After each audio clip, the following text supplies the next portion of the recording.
Leo, why can't everybody just speak English all of the time? It's obviously the best language. Là, avec ton anglais, là, ça va 5 minutes. Apprends une autre langue, c'est bon. Va apprendre autre chose. Dat meen je niet. Oh, echt? Nee, en toen. And what are you saying? What language even is? Who are you even speaking to? Ik zet je even op speaker.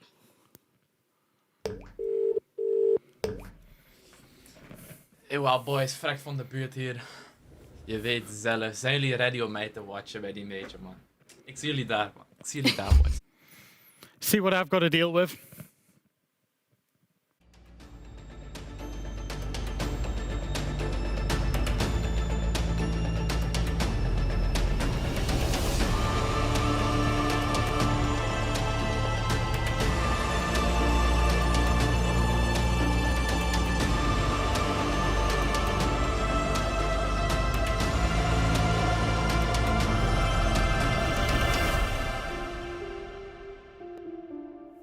It is do or die for our teams because today either they qualify to the Salt Lake City Major or means they'll have to watch it from home. My name is Anne, I'll be your host for today. Joining me in the studio, we have Fresh and Alfama. Important matches today, guys. Do we feel a bit of the nerves on behalf of the players, maybe? Yeah, I think it's the last day also, so that's why we're a bit nervous. Yeah. You know, we're here to define who are the last two teams making it to the Salt Lake City Major.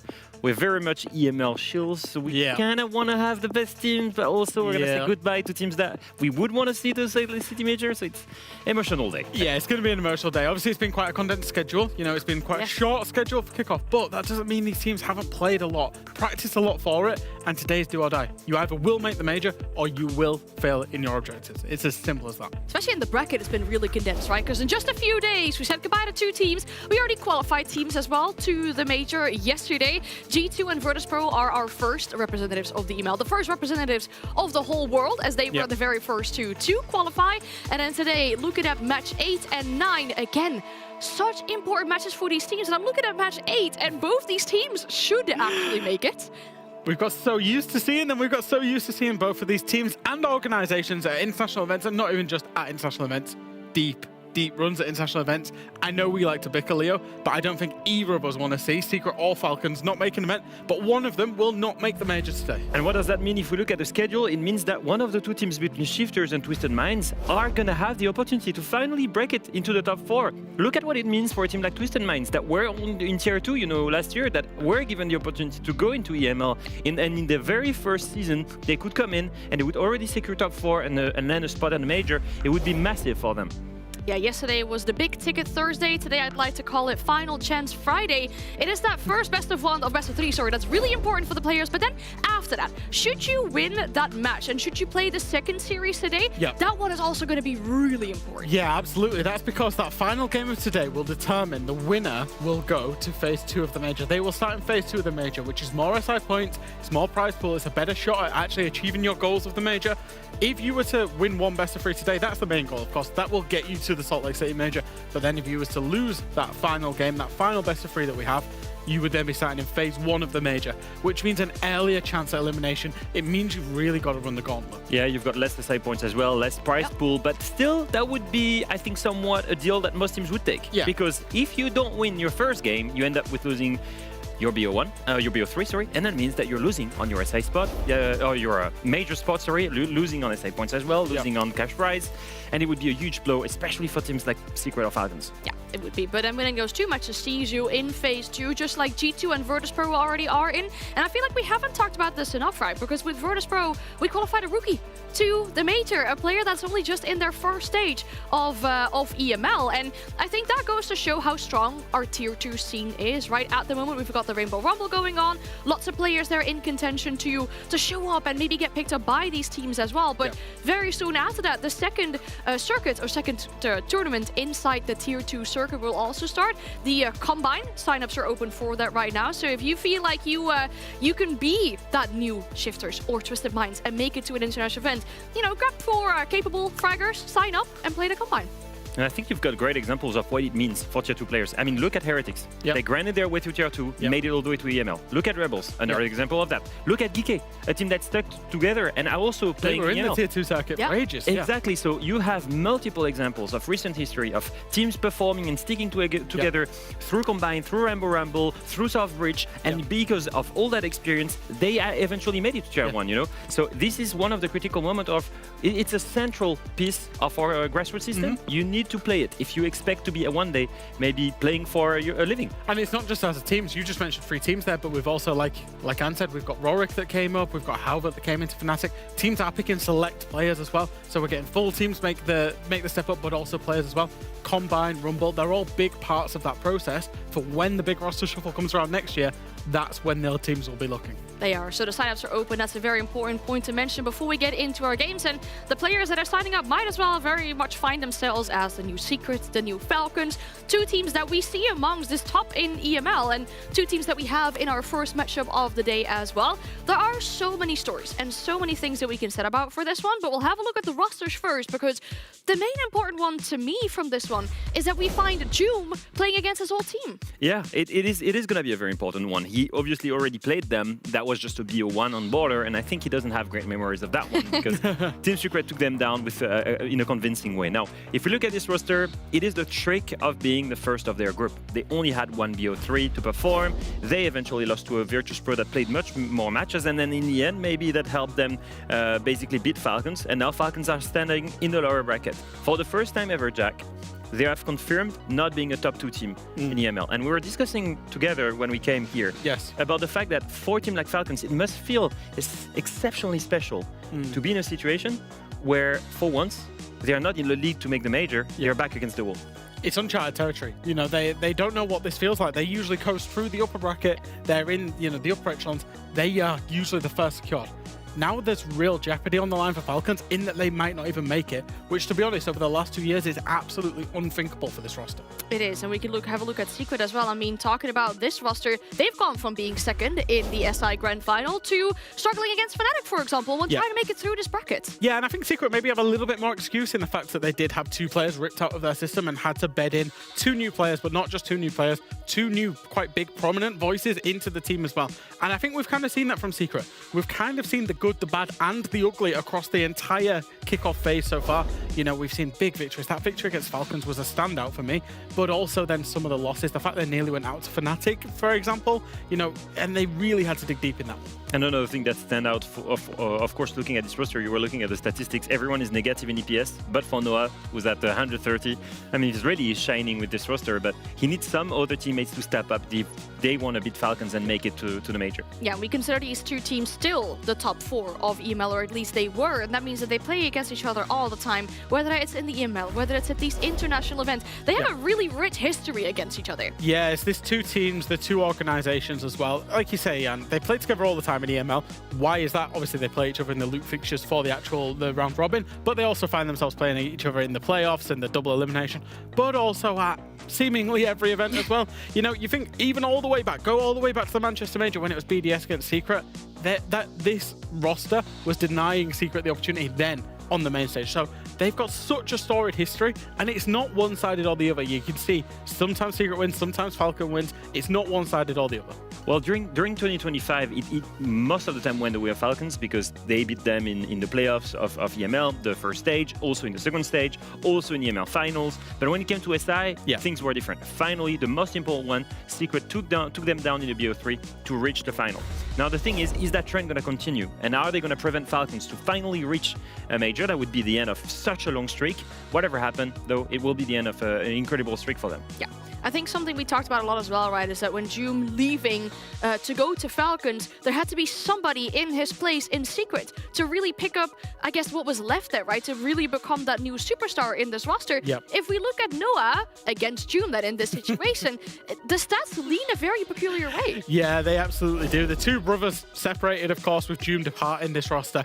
Jooms had, I would say he had an electric start to the Falcons life. A little bit so-and-so recently. I think maybe trying to find his own again. But then Noah has been the hard carry of Secret. And realistically, like you said, Leo, the only carry of Secret, 130 EPS and just fragging out of his mind. Yeah, it's Noah staying in the same system, but given the shiniest of roles, you know, he's become the star player of that roster. Yeah. Where for Joom, he still needs to adapt to a new system. So it's a bit unfair to compare them. Yeah. But at the same time, you have a better standing team where you look at Joom and all of his teammates. Yeah. And on the other side, it's much more one-sided on the side of Secret. It's funny with Joom being above average, though. Of course, he had 103 EPS, which is, 103% ultimately of what an average player is. He's still doing okay inside of that new system, but that's maybe a little bit below the standards that we expect of him as an individual, because he was the most talked about player in this transfer window. He was the hottest property in this transfer window, and that's why Falcons went for him. Maybe that played a bit in his mind when they played against Secret in that initial best of one, right? When we talk about best of threes and the maps in this situation as well, I want to see if there is a chance that we might be going back to the map that they initially lost on.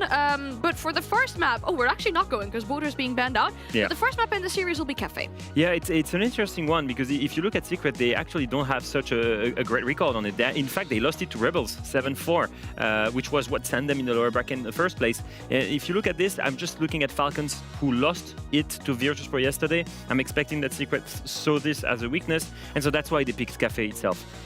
No big surprise here, basically just, okay, our opponent was seemingly weak on that one, so that's why we're picking it. I always do look, just with that Secret pick, I always do look for Bank in this map veto between these two teams. I was very surprised to see Secret not pick into it, especially how dominant they were the last time they played it the other day against Fnatic. However, that is also testament to Falcons, because Falcons also love the map. Yeah, and then for Falcons to pick Fortress, not another surprise. They're actually playing the same game, so Secret has looked quite weak on it. They lost it to Twisted Minds, so what are Falcons doing? They pick the map where their opponent seems weak right now. For Falcons, however, the last time they played it was at SI, and it didn't go so well for them. They got 7-1 by Rebellion. They also lost it to Wildcard at a time where NA was basically predominant on that map. So I'm assuming that they reworked the map since SI, and this is where basically Secret comes into play, maybe into a trap. They will ban the bank one. They left it all the way for the decider. We could have a bank decider. That would have been a banger bank decider as well, but no, it is going to be Chalet. And I think that's a big pivot actually in terms of the map. You think about Cafe, you think about Fortress, you think about two maps that can be quite difficult to attack, that defense should have a lot of options onto, and then you get to Chalet and it almost flips directly on its head. Chalet is much more comfortable to attack onto. So of course, with the best of threes, we won't know who starts on the attack side until we get there, which is quite a change from previous seasons as well. And I know that makes things really difficult to predict, right? But looking at the veto, looking at the way we find ourselves in the teams right now, any chances of who might come out victorious? Ooh. I think most people will still say that Falcons are supposed to be the favorites here. Let's be honest, they topped their group. Secret, they ended up 4th of their group and started in the lower bracket. Yeah. Falcons, they are in a system that works fine. And yes, they welcome Joom, but still most of the roster itself, the IGL, everything they do, still is similar, and it's still the Falcons that dominated the last 2 years of CG Esports. On the side of Secret, Jack, yes, it's still the same IGL, but it's two new players coming into a system, and clearly a system that does not fit them so well because they're all negative in EPS. Yeah, I think that's the thing. The Secret, it definitely feels like they're still in an adjustment period, even if they did try and mitigate it. For Falcons, it is uncharted territory, but you back them into a corner, what are they going to do? They're going to come out swinging. Yesterday for them was unacceptable. Ultimately, unacceptable not to achieve those goals of top 2, but they will have a big reaction off the back of it. They won't just whimper out and they won't just leave this tournament. It's not in their DNA. They used to go into literally the grand final of every tournament over the last 2 years. So when you're used to that, you don't just sit down. You don't just rest on your laurels. They will have had a big talk after the game yesterday, and then they will be firing today. And that is the important thing, right? Because we had so many stories for this matchup. We did save the best one for last, because when we look at these two teams and we look at their results on international events, they have made it to every single international event in the last 2 years. But with this game, that streak for one of these two teams will have to be broken. Think about every event. Think about literally every event starting at the Manchester Major over the last 2 years. Every SI event or an SI itself, SI point scoring. One of these two teams has competed in the grand final. Yes, may not have got over the line, as you can see, with Team Secret at the SI 2026, with Falcons in Munich, and many, many grand finals before that. But we've been so used to seeing these teams, these organizations, these individuals one of them today has to fail because this is a lower bracket game. One of them ultimately will be a complete failure. It is not that it's just a 2-year-long streak, because that in itself is already impressive, that this two roster made it consistently to every STR event within the last 2 years. But like you said, it's the fact that at least one of these teams made it to the grand final. It's deep runs every time. It's huge core memories for these teams. It's teams that are used to reaching the top of international esports in Siege. They're used to beating the top teams of every region. And one of these two teams today, they end up going home. They won't go to the major. For Kickoff and for Savage especially, the two IGLs, it is a massive moment because they were at the very core of the project. They were leading their teams to those grand finals. One of them are going to watch the other play and maybe eventually reach the grand final of the Salt Lake City Major when they're sat at home. This will be a huge slap in the face. But I feel like with these two teams, that'll add even just a little bit more emotion, because I want to talk about June just once more, right? Regardless of how you put it, it's going to be rough. Either Secret sees their star player leave and sees their star player then make it to the international event, denying their final chance of making it. Yeah. Or June will have to say goodbye to his brothers and defeat them to make it to an international event. And especially when you're a player who makes a big change. It's very funny seeing him sat in a Team Secret chair, by the way, with a Falcons jersey on. That's just the position of this player right now. But, you know, he made the choice to leave. He went and he left because he believed in the Falcons project, and the Falcons project wanted him. They were ultimately, over the longer period, the more successful team than the one he was in. And if he ultimately fails today and has to sit and watch his former project go to the event, that's going to be really tough one to take. I think with Doom, you have to come back to what makes him special, what makes him stand out compared to everyone. And I think to me, as a former pro player, it is having someone that is so consistent in the way he plays. It seems like the mental game barely affects him. It feels like he's not nervous. It feels like that consistency is always there. I think looking at him right now, I'm pretty sure that, you know, he's not here standing on a stage with thousands of people, but this match means so much more to him. Yeah. Because he's, like you said, either denying former teammates, brothers with whom he's lived the best of memories, either his brothers are basically sending him home. And that is, I think, one of the trickiest matchups you can have in your career. Yeah. And it's probably for the player, for Doom himself, just about him focusing on the game and ignoring all of this type of the sentiment of his former team, of the expectations. It all has to just be white noise to him and just focus on the task at hand.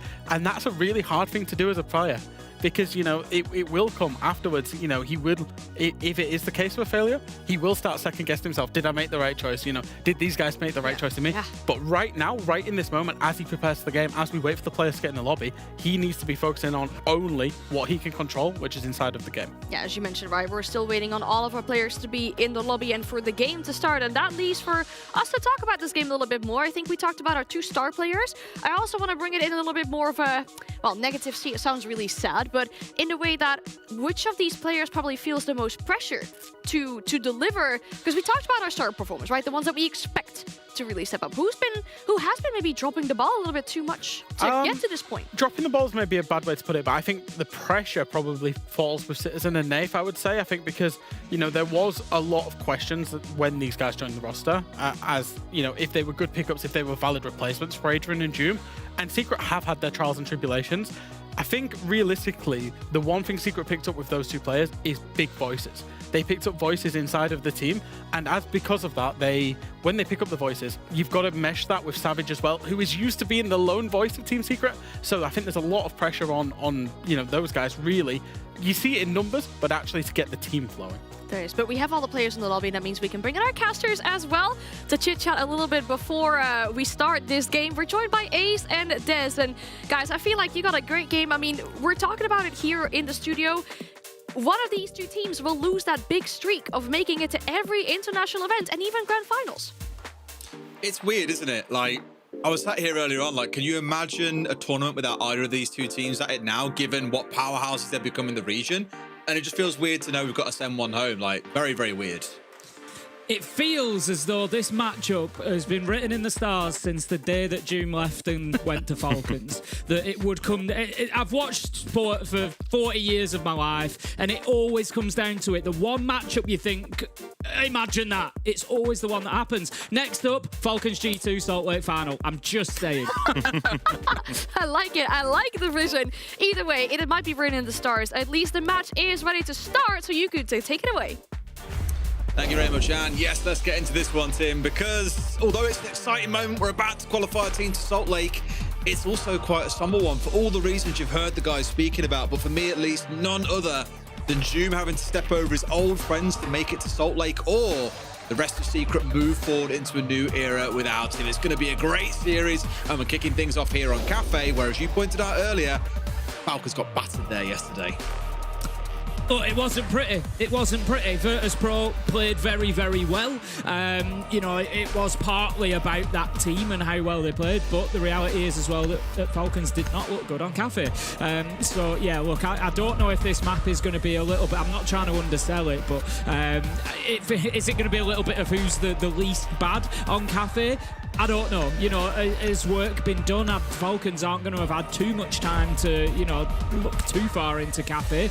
Secret may well have been preparing for this for a couple of days, but yeah, it's going to be an interesting start. We've got our bands come through. Grim and Snake will be the attackers that will be off the board. No surprise to see Snake taken away on Cafe Des. We've seen his solo roam clearing capabilities. You know, anything other than top floor, which hopefully we don't see too much of today. And Snake's going to be super powerful in working his way through and clearing those roamers out. So definitely a good shout taking him off the board, I think. Yeah, and I think you're only going to see more and more of Snake as time goes by in terms of bans, that is, because as teams start putting into good use and teams realise, God, it's just so oppressive, like we can't deal with this player on that operator, you'll see it taken away. Like I remember Kickoff being one of our pioneers, you might say, with Solus. Like a number of teams tried, she got nerfed. Kickoff was then still playing the living death out of it to the stage they were drawing the odd ban here and there. So I think you might find Snake going the same way, but otherwise, as you said, it's down to Architects being taken off board. Mirror and Castle removed away. Just so Secret can move through the map at least a little bit more fluidly without being held back by those two operators. So let's see how things fare, Tim. We are starting things, I believe, up on the top floor, which I imagine means you aren't a particularly happy bunny. We don't need to go into it again. Top floor bad, other side's good. Teams keep picking it. It's been blind. No, we are top floor. Let's move on. I don't think we are, actually. That looks like it could be a Oh, it's difficult to tell just from the silhouettes. It's top. No, I'm pretty sure it's top. It is top. So, yeah, we'll move on. I'm not crashing out today. I'm not crashing out today. I refuse. Look, I've been saying it for years. Nobody's listening to me. They keep picking the lowest defense rate start as the primary choice. Go for it. Go for it. Let's see how many defenses get one here today. Look, Secret start out on the attack. Let's have a look at that lineup. Nothing too kind of, you know, meta-defining there. We've got, or sort of meta-reshaping, if you will. We've got the Dockerby. We've got Striker, Lion, Ace, Gridlock. All pretty much as expected, really. Gridlock obviously going to be used to close off those rotates, particularly red stairs, avoid the flank coming through. You've got the Ace there to open. I would imagine piano wall, try and get through, give a little bit of access into there, clear pixel out, and then the Dockerby and Lion are always going to be very disruptive choices, especially if you've got anybody underneath. But for the time being, they need to worry about that balcony window. Mowgli's going to take a bunch of damage as well, as Falcons get us underway with the first chips of damage coming along. Users manages to pick up Citizen. Nitro does no good. It's going to be 5 versus 4.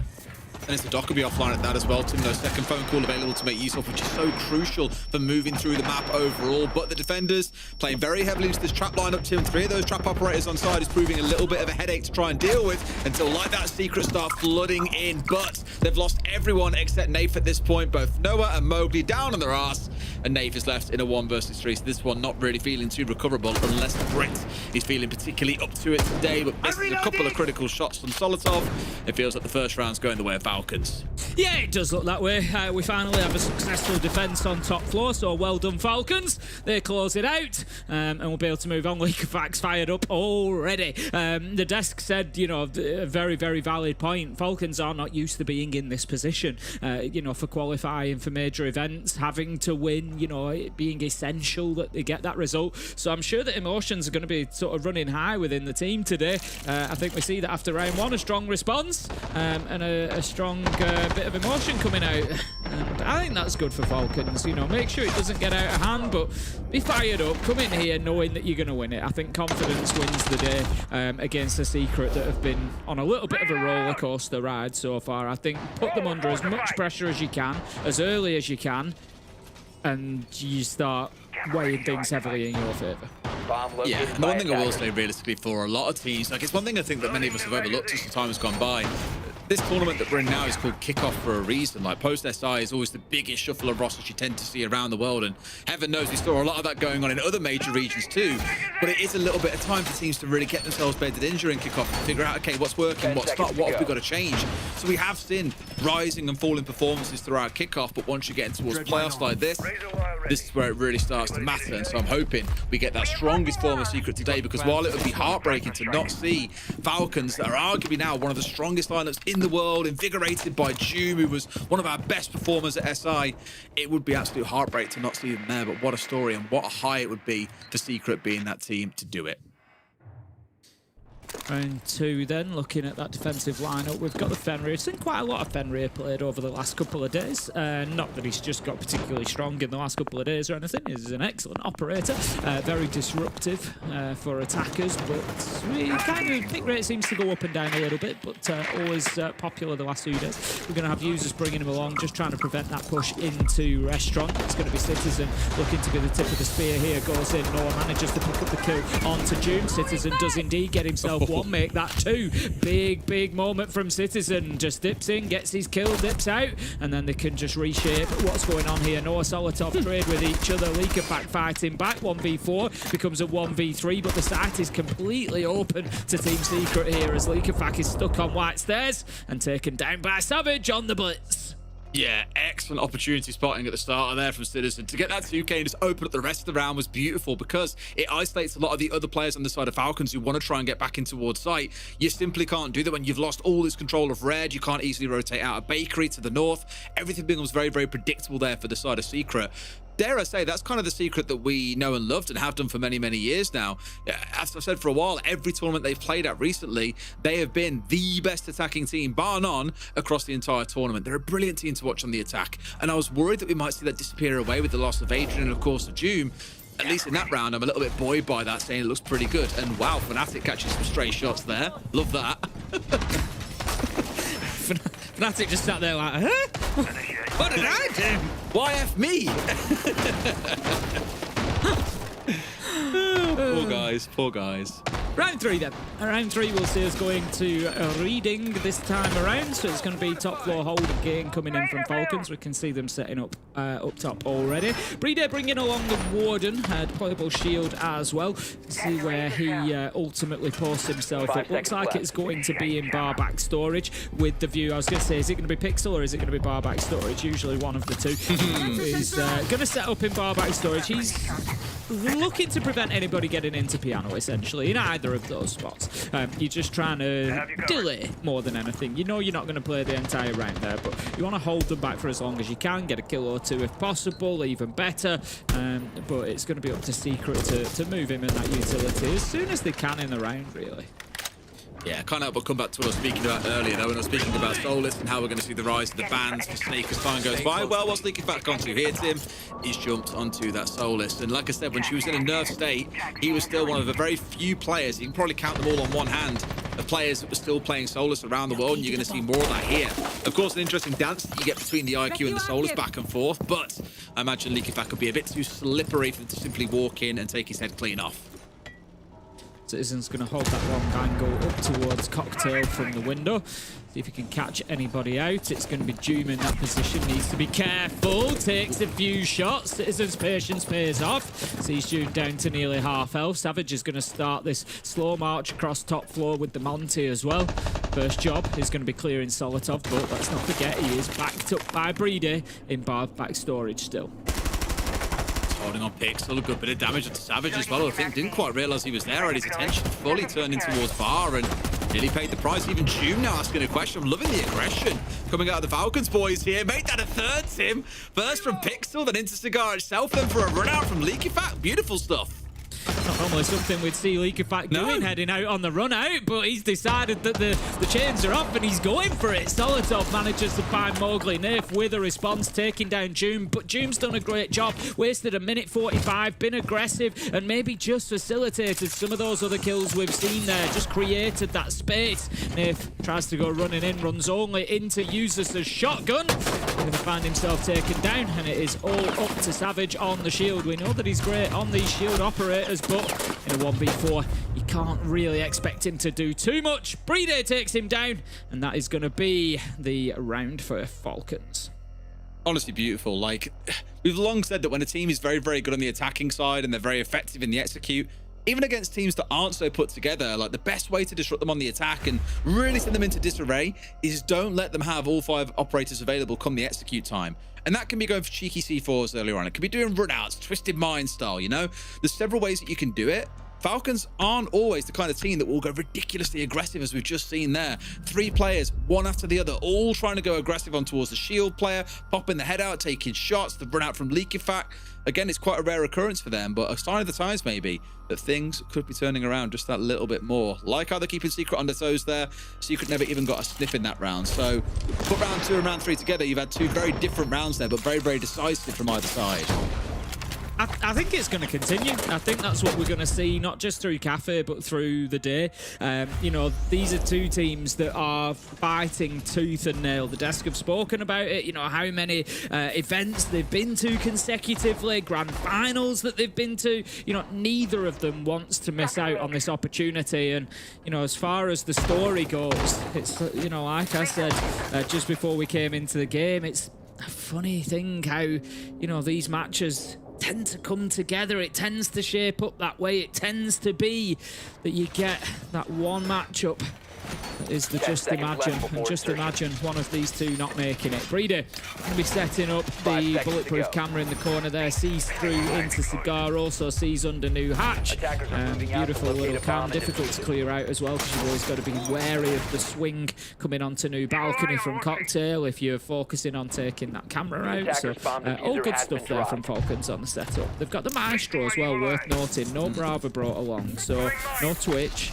And how are they going to deal with that? They've got 6 nades on side. Yeah. I'm sure a few of those are going to be aimed at those bubbles. Exactly what I was going to say, yeah. The fact that you got the 6 nades on side, that you got the striker along here, that's kind of their chosen go-to way of dealing with it. We're kind of in a meta now where I think actually given, you know, we've seen a couple of operators receive nades as well, like it's in a spot where you can get a lot of nades ground into along if you want to. You know, Blackbeard having nades, like he needed more out realistically as well, like he's in a spot of course probably very, very strong still. Although we're seeing a really interesting meta where there's been a real blend in terms of what shields get brought along. Like you've seen Savage running across on the Monty a little bit. You've of course seen the Blitz band away here as well. He's in his element right now and it feels like every shield operator is, I don't want to say strong now because they always have been, but even more impactful than they could have been previously, including Clash. Yeah, we saw some big Clash play from Stompen yesterday for G2. Was it Pengu who was just like, who even asked for this? I forget who it was that said it, but they're just like, who asked for this increase from 10 to 15? It feels crazy. It's certainly doing a job, and Stompen proved that yesterday, but all the proving today is going to have to first of all be done by these 2. We've got another big match coming up after this. Well, we've got another 2 big matches coming up after this actually, but the next big match after this of course is Shifters versus Twisted Minds. One of those again whom will go to Salt Lake City, the other will be eliminated. So lots of decisions being made today, but 1 minute 15 left in round 4 here. Falcons versus Secret. Falcons currently in the lead 2-1, and they're looking to hear Secret get themselves into that top floor and take control of Piano. They are attacking onto top floor again. It was a little bit scrappy last time. They got themselves into new balcony, tried to push and get aggressive. This time they have managed to pick up the opener onto Solotov, and that's a big loss for Falcons. The Sol is super powerful, especially with a lot of verticality available like there is here, but how about that from User? Citizen just looks right into his scope and he says thank you very much. Great read from Usis as well. I think acknowledging that Citizen had already came in through front door and killed his teammate Solotov and then doubled outside the building. It's like, where else could he possibly go? Of course he's going to repel up and try and push him towards Snow Door, and the read on him was absolutely beautiful. But while that's been going on, there's been focus elsewhere. 2 or 3 players trying to push in upstairs. Can they get away with one? June getting another back as we're starting to see the Alder sting. He hits him. He's on for a second, up for a third, and June does it all. Closing it out for Falcons in round 4. Exactly pew, that. pew, pew, pew. That is exactly what you did. Correct. I thought that was the replay for a second then. Maestro doing big work there. You know, look, I think Maestro is a very valuable operator. I'm not going to, you know, flare things up too much by mentioning Dorky's tier list, but Maestro was very low down on Dorky's tier list. And I think it might have been, I'm not going to attribute it. I'm pretty sure Nick was talking about it on his stream, and he was basically saying similar. He was like, I kind of wondered about that one, because Maestro brings a lot of value to the team with the intel, with the difficulty disrupting the bubbles, with the Alder as well. You know, I think there's a lot of value there. I think that might have been the one that Dorky misplaced. He's also the one that he put the Jackal down dead low and then played it himself twice yesterday, and Nick called him out for it, and he was like, well, he's got nades now, like, come on, give me some slack, it's okay now.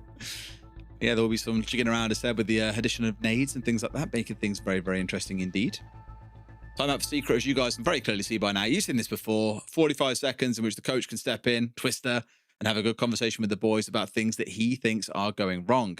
Now, to say things are going wrong probably is a little bit harsh. Like, it's 3-1. It's certainly not the end of the world. We're very used to seeing 4-2 halves come out of maps like this as well. I think maybe it's more the nature in which Falcons have been winning their rounds, as it has been quite decisive. You know, Secret's one was when they managed to find a gap on the ground floor downstairs. Citizen jumps in, collects 2 kills, thank you very much, and the round is basically over from there. Whereas every other round, I'd say, has been quite decisive in Falcons' favour, so they've got to turn something around. Let's see what that something is. Doom had a little bit of a quiet day yesterday, and he is certainly turning a few things around. 6-3 so far today. A big round for him in round 4 there on the Maestro, as we just saw. We're going to see Falcons now heading down to the bottom floor, and I'm sure they're going to be hoping that the purple patch continues for Doom, and he is able to continue picking kills up. As you say, he was trying to hide himself away there on the Valkyrie, but is picked up, and we see the IQ brought along, and so those black eye cameras should be reasonably easily dealt with. Should be, Tim. Should be. A number of times I've seen teams bring along an IQ just because they like the gun and they don't actually use it to hunt down the crucial bits of utility it's designed to encounter. It's just like crazy. Absolutely crazy. And it might be a case here they didn't see June because, to be fair, Solosov was running around making sure there was nothing in sight, and then when he realized he was okay, started getting his setup done. It might be a case of, okay, we haven't seen the 5th. We know they're hiding something here. It's probably going to be a Valkyrie. We should deal with that now. And so that's why I think they've brought along more preventative measures more than anything else. Otherwise, the rest of their lineup is very, very safe. As you said earlier on, Tim, it's not like a meta, like, revolting lineup. It's not changing everything over or spinning it around. It's very much sticking to what they know and love. You've got the Flores inside for the safety, the gridlock to make sure they can lock down red stairs especially. And Savage, well, you know what he's going to play, Tim. It's always going to be a shield. Yeah, and he's going to do a great job of it. That's exactly why. Doom is going to take a little bit of damage there. I picked him out from the last round, said he was having a good game. Needs to be careful that he doesn't lose his life in this one. Goes for the fight and finds it. Takes the head off a Nif at mining window. Brilliant kill from Doom. Continues then to be a nuisance on that mid-floor. Taken down in a late trade from Mowgli. Beautiful long dangle being held from Brown Stairs, but half of the round wasted and a body down. Not too bad, but this one hangs in the balance because Secret, they've got plenty of time to get this done as well. Not too much of a problem from their side. June just had the perfect read on both plays, and if he'd hit that second one on towards Brown Stairs, I'd have been like, June, turn the boxes off, mate. Then red outlines that you can see on your screen, we can't see it as. Get them turned off, man. It would have been absolutely ridiculous. But I think once Savage shifted him out, they were just a little bit more careful then, knowing what it was that he was trying to do, how he was trying to manipulate things and just cause chaos around train itself. So it was a good response from Team Secret. Just now trying to get themselves down towards Freezer, our Team Secret. Mowgli's going to hold the position on red stairs.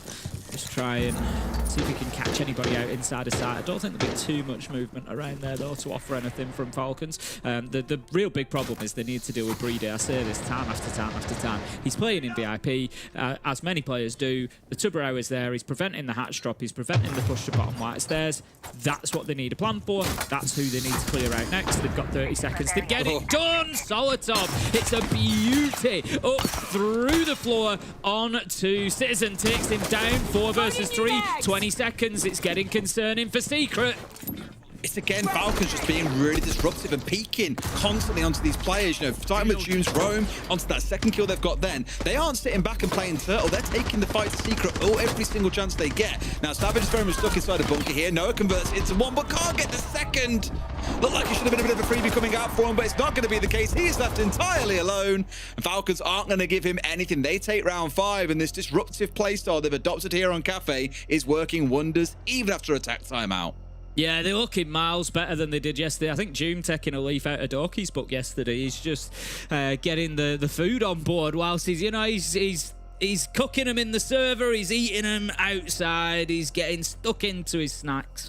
We love to see it. Yeah, going good for so far. Falcons 4-1, looking completely different to how they did yesterday on Cafe, to be honest. Looking much more in command of things here and much more comfortable.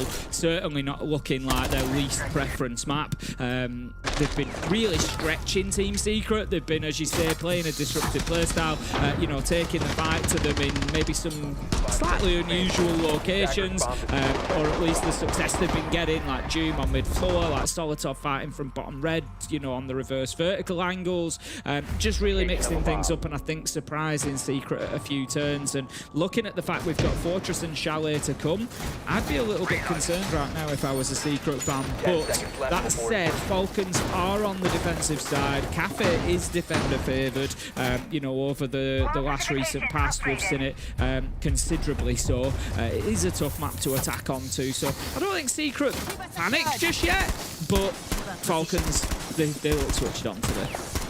They do. Very different team. Learn from the mistakes yesterday. And normally at events when you and I speak about Falcons, you know, you often say it yourself, everyone can have their one down day. That's completely fine, but they've just got to find what day that is. If that was yesterday and today this Falcons are back at full strength, then it's great news for them. Not such great news for Secret, unfortunately. No, and they've still got the chance as well, you know, for the better seeding. We spoke about that on the desk, what it means if you get 1 best-of-3 win, 2 best-of-3 wins. You know, basically, if you can get the 2 best-of-3 wins, you're going to see yourself having the better seeding going through to Salt Lake City as well. So they might actually, if Falcons can win 2 games today, like you say, you know, pick your bad days. Everybody has them during a group phase, during a tournament, during whatever. You're going to have those days where you're a little bit off. If you can just get them at the right time, and you don't have any control of that, but if you can just get them at the right time and you can perform when you really need to, you can actually come through relatively unscathed. Yeah, for sure. I think, honestly, it's the change in playstyle today for Falcons as well. Like yesterday, we had a lot of things like Echo coming out. We were digging in deep behind Goyos all the time. I know you've got a Goyo here as well, but it's the fact that they've got roamers available in nearly every single round. A lot of trap operators, for example. Saw a little bit of that yesterday. It's why the Thorns in banned away here. It was played yesterday. Beautiful shot. Oh! Bit too easy for Leakyfat. Like I said to him, they wanted to play this disruptive playstyle today where they get out in the map. They don't sit back and hide behind utility, and it is working wonders. Leakyfat with 2 wonderful shots. Usis gets Nathan seemingly nowhere. The Deimos goes down. This is now looking pretty much unrecoverable for Mobley and Savage. At least gets 1 back, but there's a lot more work to do. Yeah, got to be a lack of intel for Team Secret there. The drone count is showing that they are a little bit low at the minute, but yeah, I think if you're taking the rappel in there and you don't know somebody's playing pillars, you're asking for trouble. Leakyfat manages to make it 3 in the round. Solotov finishes it off with a trade onto Mowgli, and that's going to be Falcons on a 5-1 half. I said that Cafe was defender-sided, and it is, but it's a long way for Secret to come back from now that Falcons only need to get a win on the off-site, really. That third choice site, get your 2 wins there, done. Probably be over before that at this point, Tim, but let's have a chat to our studio and see what they think about how that half went down. Yeah, you guys are right. It's only 1 win really on the offside there for Secret, though. This being their map pick, they're struggling on the attacks. Yeah, definitely. When you pick into a map like Cafe, you've got to be confident in the way that you're attacking the map, especially when you're going to go up against a formidable opponent in Falcons who have those enabled, individuals on the defense. In fact, they actually only managed to win one singular attack round, and that was a really, really good preset rush. And actually, we can roll the clip and listen to their voice comms. No, you ready to flash the go? Let's go fast, guys. Yeah, Fast. I'm ready. I'm ready to flash go, yeah. 3, smoked me off. 2, 1.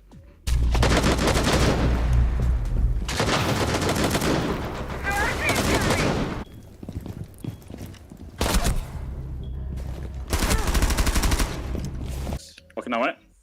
Nah, there What's he doing? Bro, one trade a day, bro. Like one trade a fucking day. Hello? What game am I playing? All right, so what's the key thing to remember here? So basically, opportunity seeking.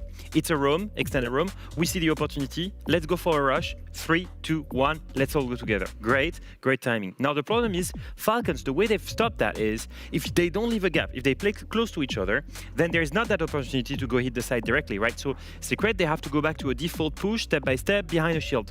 The problem is Falcons. They always send a player aggressive around 1 minute 30 or 1 minute left into the round. Why do they do that? Because it's the moment where Secret has got limited control over the map. They're trying to basically prepare to execute. They have utility in hand, and look at the last round. Lekefa comes in, gets a double kill when the guys are setting up. That's a classic Falcons way of taking away the man advantage and closing out the round in the defender-sided map. Yep. It's that aggression right as Secret. We're just getting comfortable into the control. Savage and probably they're going through the plans. What's the execute going to be? Bang, bang. 2 people dead. Okay, guess this round's lost again. And that's where Falcons were really good and really winning those defenses. Yeah, with the way that they're doing it, I mean, they have the players to back it up, right? To make these individual plays, make these hero plays to really get that control back. But we're looking at the second half, or we're looking at the operator bench right now. A Mira, a Montaigne so far. How are we feeling about those? Mira is a very the classic operator, I think, on Cafe because it's so useful for mining, reading, and top floor. Not a big one, and Azami, right? The 2 classic ones. You want to remove the 2 strong ones, so effectively right now, mining, reading, and top floor have become way weaker because Mira is bad. And then on top of that, Azami, same situation, really useful up top. The counter to that, obviously, is Falcons are not going to have the shields to be that leading force to get the attackers around it. Bride does play a lot of shields, however, it doesn't necessarily feel as big as an impactful nerf. They're not necessarily a crutch team on those shields, so less impact maybe. You could have got rid of maybe the Ying, the Grim, something like that, maybe the Ace for the breaching as well. I mean, it's a comfort that Falcons have now with those rounds in the lead. Let's see how the second half goes. Defenders, protect your bombs from being defused. Thank you very much, Alan and the guys over on the desk. It's definitely going to be an interesting half to him. We actually saw Falcons, June in particular yesterday, running Blackbeard a couple of times, so maybe we see it work out again, but granted they did lose those rounds yesterday, so maybe they'll avoid it today. Yeah, they seem happy enough to, and I'm going to say this before the pick finishes, and they're going to change onto the shields. We'll no doubt end up with a fuse shield and a Blackbeard by the end of this, but at the minute, they're leaning away from it. They're going to be bringing along the Solid Snake. Leakefac's going to be using the F2, no doubt. We've got the Dokubi, the Lion. Again, we've spoken about that, the classic disruption combo. Make it difficult for people to roam, to stay in, stationary spots. And then on top of that, you've got the Nomad being chosen instead of the Gridlock. They're both doing the same job. They're both there for the same purpose. It's just different utility that can be brought along. And Bride on the Grim, which, always a super valuable operator, particularly when it comes time to pushing forward, to clearing out. I'm thinking about areas like Piano, possibly. They don't have the Azami now to hold that area. So if you're looking to get in there, where's your risks? It's Washroom, it's Pixel Spot, it's being swung from those corners. Things like your Grim Bees canisters, they can go in there and prevent those swings coming through. But first thing they're going to have to deal with is Citizen on the pitch. Should be no surprise at all that we've got Leakefat starting the half off on the Snake as he did yesterday. And given the other operators that we've seen in play, looking back at that Solus in the first half, information is king, especially for an IGL who of course likes to be able to make plays off the back of that, call out to the rest of his team on what the focus needs to be, so it doesn't surprise me at all. There's a ping coming out, and I imagine immediately off the back of that, Timmy calls to his team, right, one's on Lumber, one's on Pixel. Expected, granted, at this point in the round, but it's always nice to know, and that should be able to bring others into action. quite an interesting choice. It's only like a micro, really. Wow. He's going to pick up the opener onto Mowgli there. Walks into pillar and manages to find the uphill kill onto the man at the bomb chassis. But Leak of Fact used his drone to clear that laser gate. He's on Snake. He had a nade in pocket, which he could have used. There's not too much that nades are going to be successful with Jaeger and Wamai on side. Just an interesting choice to kind of give up that intel when he's on an operator who could pick up more nades. But look, fighting from deep mid is going to use that DMR mix. It seemed to find Solotov. Nomad taken down, but it feels like it's a matter of time as Falcons get aggressive, push forward. Usus has got Leak of Fact covered, manages to find the second as well, and that is going to be Falcons taking their first attack, and that is alarm bells ringing. It is panic stations. It is everything for Team Secret, Des, because they have now found themselves 6-1 down and in serious trouble on Cafe. This again, and I think you've just seen it in that round, is perfect proof of why Solid Snake is going to become a very hotly contested operator, I think, in bans as well. I think the only player that Leak of Fact didn't see throughout that round on cams, on the Solid Snake gadget, sorry, is this player here, Mowgli. And he had his arse sticking over the edge of the ledge anyway, so it was a free kill for Doom. Solid going down there, you might look at it and say, well, they didn't know he was there. The thing is, they did, and this is why it's a little bit like, huh, at the moment, because Leak of Fact saw where the last two players were. But there was one inside a cocktail, one hung off towards the new balcony, and I was like, okay, surely this is far too easy, right? They know exactly where they are. So I think Solid either missed the calm or just went a little bit too soon there and wasn't come to in time. But immediately the response was a player's on windows watching him, a player was pushing him from bar. They basically had a 3v1 onto that cocktail player. It's just beautiful teamwork, and again shows the lethality of these big intel-heavy operators in the hands of players like Leak of Fact. Yeah, exactly. That's actually, it's interesting that it worked out that way, because that's why I made that point about the drone as well. You know, he has other options, but still chooses, you know what? The Snake gadget is just so good right now, and I've got this intel constantly. I can just use this scanner. Like, drones have been king in Siege for years. You know, drone and intel has been so important, and it feels like Snake's kind of at a point where Leak of Fact's like, nah, I don't need that anymore. I'll chuck that in to get the laser gate cleared out. I've got my scanner, I'm fine. And it's just a really interesting point. Well, even with them stepping away from this one onto the ram, you've got Doom who's now stepped across to take up those Solid Snake slithery duties. Looking to get the scan in. And of course, not forgetting as well, I think for a number of fraggers, they're very much enjoying Snake because of the fact that F2 is available. Lethal with that rate of fire. Admittedly, the recall not always the nicest to play around, but I'm too old for the F2. Yeah, I feel you right there. I'm too old for the F2. For players like Doom, more than happy to jump on it. It's like recoil doesn't exist. Yeah, you just pull down a bit. Nah, not at my age, you don't. We're gonna see Doom getting in on the Solid Snake. He's also got the ram working alongside him. Boogie drones. This is serious work actually from Falcons. We're only just a minute into the round and they're already starting on that verticality. Mowgli gonna take half health damage there. Needs to be cautious now for the rest of the round. Dips his way out of sight for the time being. Look at this. Falcons are ready to start getting themselves down to that lower floor as well. There's absolutely no messing about. Checking the scanner there, I think, to see if anybody is inside a court and see what they can pick up as they move down those stairs. Relay lone here on the double doors as well, but the fact that he's got these Bs down just suggests there might be 2 or 3 players stacking on this door. Teams are so used to seeing like trade-based play coming out of there. We saw a great highlight by Fresh of the strat that came up from Twisted Minds the other day to try and push the way through. And sure enough, off the back of that, Eustace just completely torn to the parts him. That's one way to win Map 1 for you, that's for sure. Savage can do nothing but look on. What a fantastic round and fantastic map from Falcons as they go up 1-0. They are not mucking about today. Users making it look like a training map, Des. He was just walking around, clicking heads, casual as you like. Not a problem for Users and not a problem for Falcons. June's going to finish off his snack because they've just made a snack out of Team Secret 7-1. Well, this could prove to be yet another very quick series if it carries on at this pace. Let's hope that Secret can turn it around during the break. Back with you in just a few.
Not too long since we last had here, because Falcons made really quick work of that. Well, we can't even call it in the second half because that's how short it was. But there was such a clear difference in the class that we're seeing on these attacks from Falcons in comparison to Secret. The pacing, the entry kills as well. This is a symptom of Secret moving way too much in the first defense. They get punished really in dumb ways, right? But also because Falcons got into the building much quicker than Secret on the attack side. And this is another example here. They had cleared all of the top floor. They had already waiting control. You have one player outside Bakery playing aggressive. This triple kill from Yuzu that just gets in front waiting.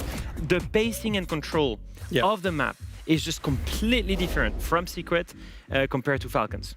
Yeah, and it was a lot of the operators, you know, the Snake, the Deimos, the Dokkaebi. No need for the shields. The Grim, the Lion. The shields didn't matter, did they? And ultimately, we showed them up head-to-head in terms of the pre-game. Doom against Noah. Noah was maybe winning it, 130 EPS pre-game over the whole stage. This is map 1 stats only, and you can see, for example, that Doom actually was absolutely running ragged. But it wasn't just that. Noah was actually the only one on his team really trying to make an effort. So I'd actually like to highlight another player on the side of Team Secret. That player is Mowgli, because for me, Mowgli actually had a really, really poor game, and we need to highlight that because when Noah's not fragging, we've come to be quite accustomed to the fact that it is Mowgli, that he is that big game player, that he can make those plays and he can win those 1v1s.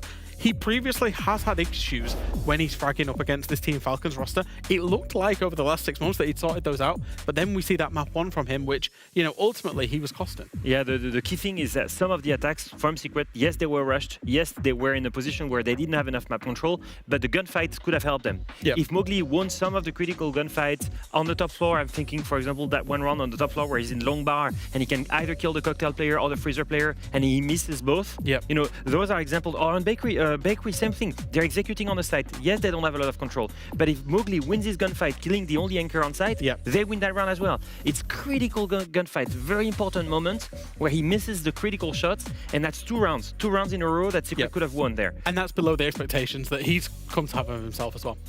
Sending or seeing the vibes at least from these Secret players so far doesn't really seem that there's all too much pressure on their shoulders. They seem quite calm, but they need these big player moments, as you guys were talking about, especially going into map 2, and we'll talk about that after this break.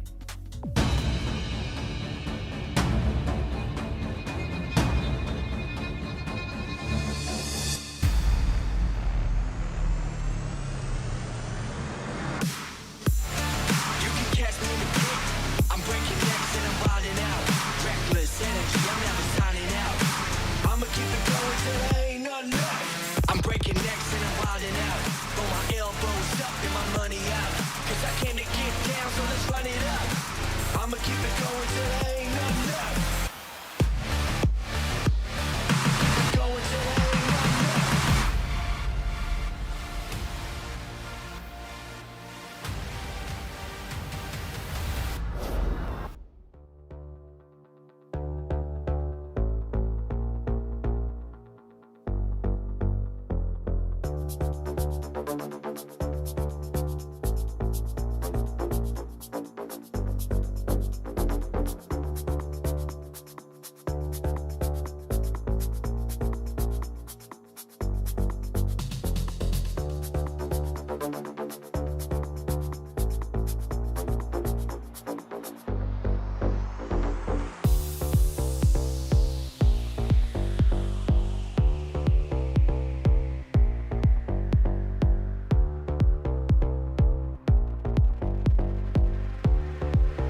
Falcons are on map point to make it to Salt Lake City, and that means that Secret might be in for a negative surprise because we haven't seen this map in a little while from Falcons. No, in Falcons, they've been hiding it since SI. So now is the moment they pull it out. At the most important moment, also because they're one map away from the major. And the critical thing is Secret, they've shown it already. And they lost it to Twisted Minds. So not only do they look quick, they also have zero idea of how Falcons are about to play the map. They had 2 months to rework it entirely, and that puts them at the advantage. And for the sake of Secret, you hope that they have cooked up something to keep themselves alive in this challenge to get to Salt Lake City. Going to be fun to see how this one plays out then, Tim, isn't it? Fortress, as we said, is an interesting map for both of these teams. You were looking at the numbers. I believe you said a 28% attacking win rate for both, am I right? Yep. 28.6 if we're being precise. Yeah, it's not good so far, but as Alphamus says, we haven't seen Team Falcons play it since SI. You know, Team Secret does include performances since then against Twisted Minds, so it's fair to say we might see something a little different coming out of Team Falcons, given that obviously they've had the roster change and they've had plenty of time since SI to really focus on this map. Because I think we're going to be seeing a lot of this map in competitive. The teams seem to like it. I think it's a very good map. So yeah, I think there's going to have been some serious work done there by Falcons, and I would be concerned for Team Secret here as well. Yeah, looking actually at which have been our most popular maps so far throughout the stage and how things have played. Interestingly, across the world, this is, mind you, throughout April, it's been our least picked, but every map has been picked into double digits. None have gone past 20. So I'd say actually now in terms of spreading the pool, it's actually very, very balanced. When you look back through history, we've got a number of times when some of our lesser picked maps have been way down there because very few teams actually play them. Skyscraper being one of those that come to mind. I think we've probably got, dare I say, the best map pool that we've maybe ever had. I don't want to go too Hang on now, because Skyscraper ain't in it, and I love Skyscraper. I do like Sky, personally, I do like Sky as well, but I think I look across it as a whole, and I think, actually, I don't want to say too definitively because it's difficult to remember every single map pool we've ever had and whether one was maybe marginally better. But I look at it at the minute and I just think every map is very competitive. There's none that stand out to me as like major problems or I agree. Anything that sort of people don't like or anything like that. I think there's some good comfort maps in there. There's some good strategy maps in there. There's some good gunfight maps in there. So yeah, I think the pool is absolutely fantastic at the minute.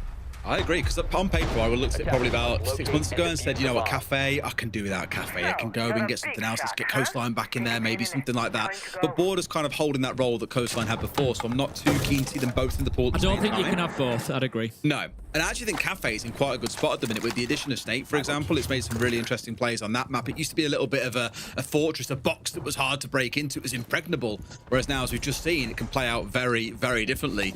But let's see what happens here on Fortress. A big old map to work through. So shock horror, Tim. We're seeing Falcons carrying on, not this time with double Intel operators in the Docker B and the Solid Snake. We've also got Deimos coming along. Just see a little bit of reactionary play from the defenders there. I like it. Mowgli on the Thorn just sending out that Razor Bloom once he knows where the push was coming from. We've seen that recently with the Razor Blooms. We've seen it with the Gersmot mines. In this case, Noah has deployed those, but quite often we will see them played in an active way. Actually, quite often to be direct plant denial.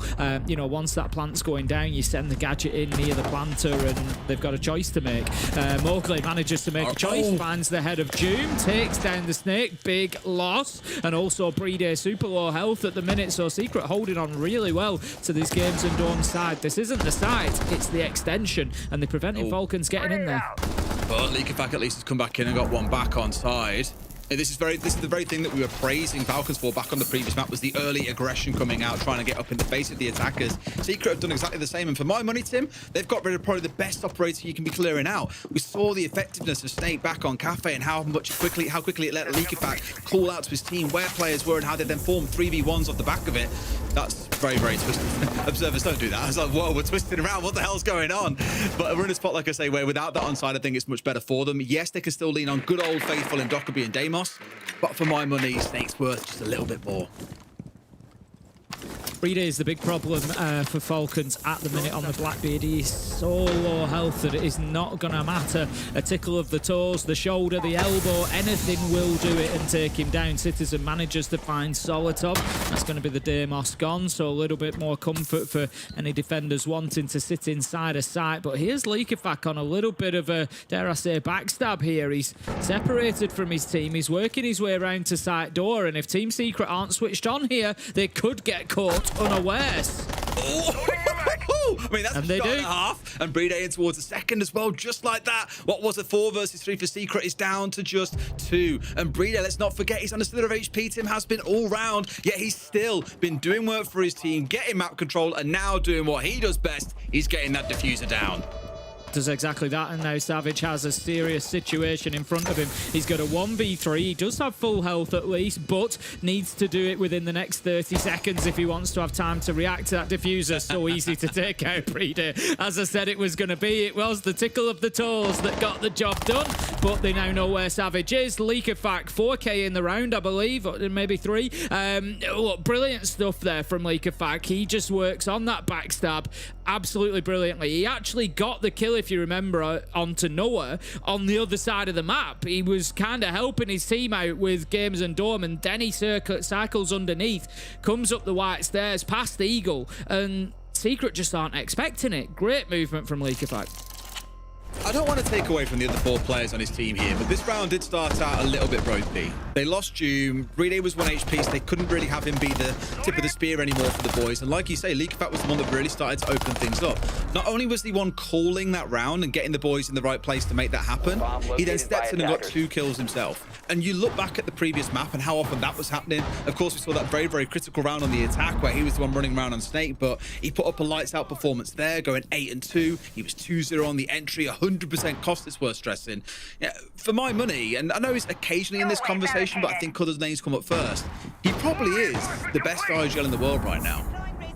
10 seconds to go. It's always difficult to define a, It's very hard because we don't get everything they say, but still, like, it's unbelievable. With any position, whether it be entry, whether it be support, whether it be IGL, you know, it's always very, very difficult to define an absolute, absolute best, because there's always people in the discussion. You know, you look at IGLs and there's many others that are in the discussion. I'm sure there's people in the chat going, what about Canadian? What about Alamo? You know, what about many others?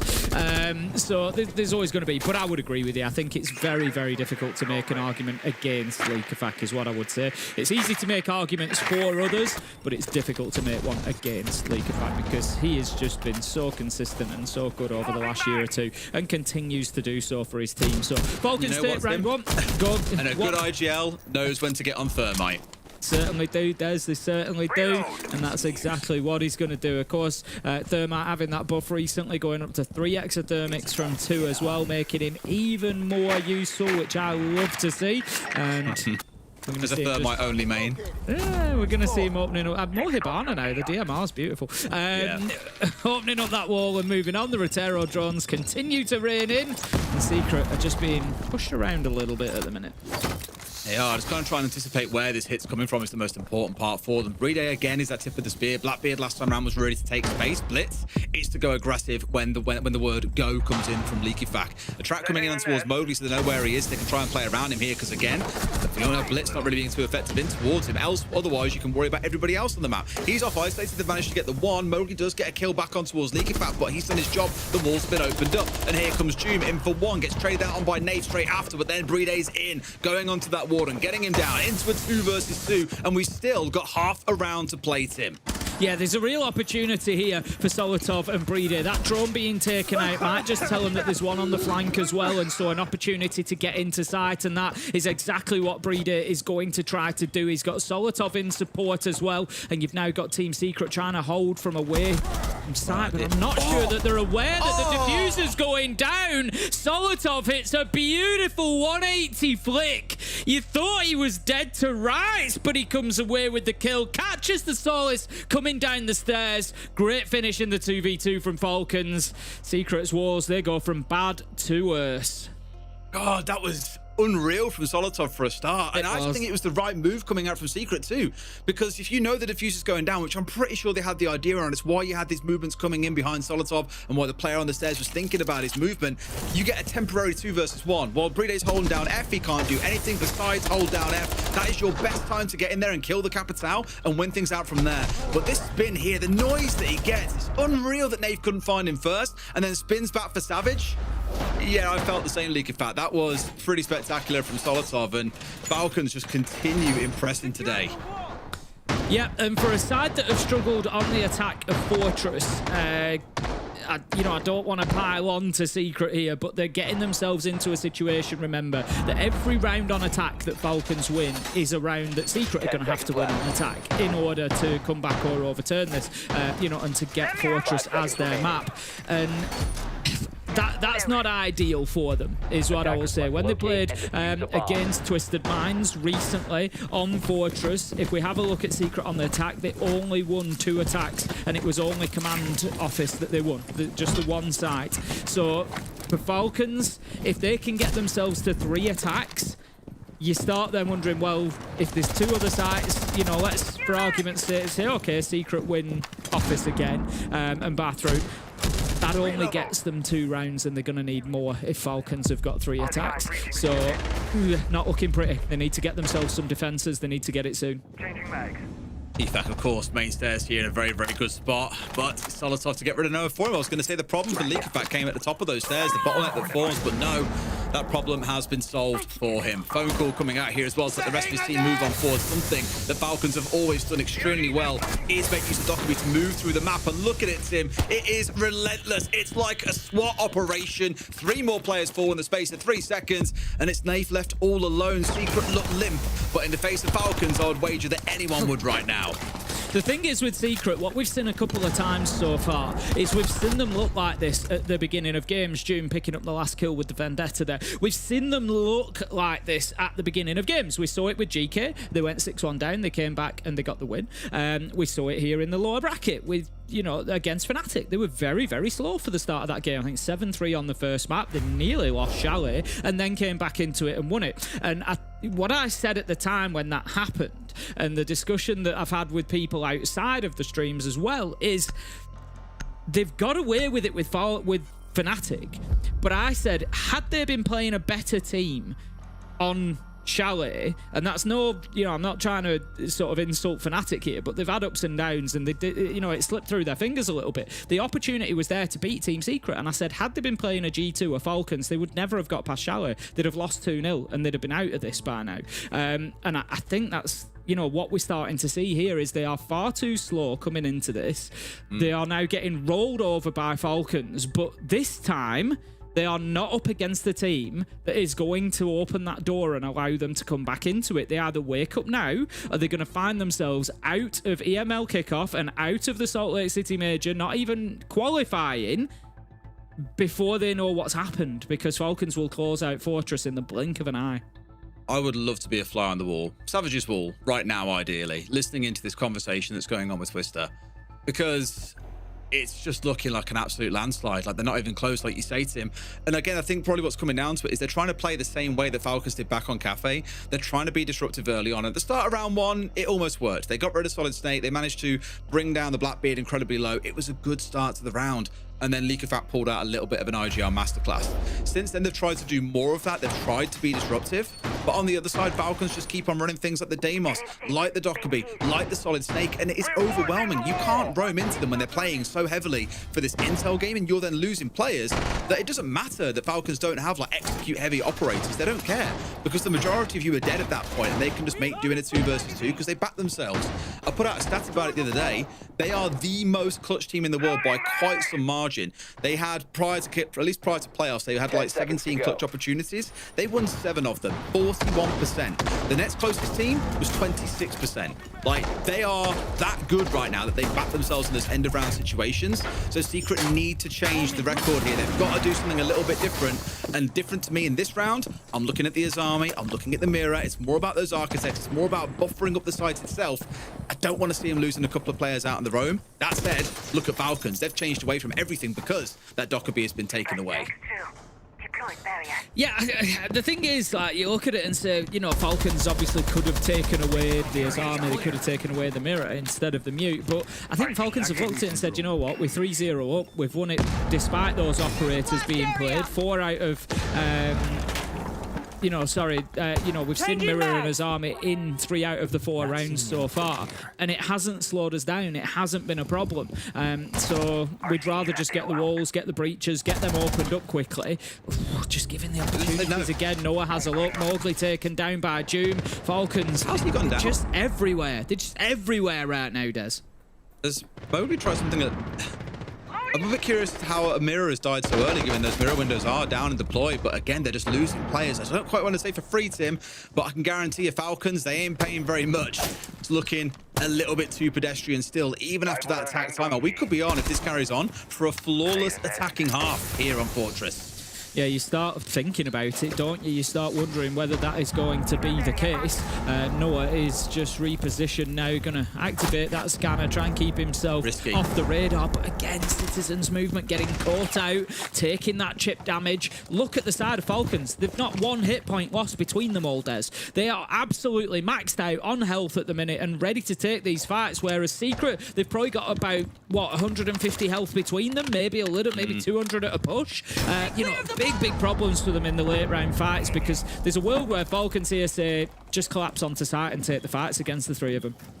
It's looking like it's only going one way, to be fair with you, Tim. Like, they got rid of Mowgli early on in the Mirror. Savage now being taken offline as well. The boys are now almost like hiding in behind Mirror windows and on these crunch points, the pinch points throughout the map. I've often said the meeting is a little bit of a blender. It's a horrible point of the map to try and push through for the attackers, but they've got the numbers and they've got tons of utility with which to do it. I say tons, not as much as they started with, of course, but I'm looking at Brede here. Fire, smoke, and brimstone. Gridstone is coming their way. So much to use, as you say, so much to create space and give themselves an opportunity. Noah just a little bit slow on the uptake there, so his man, but couldn't quite hit the shot.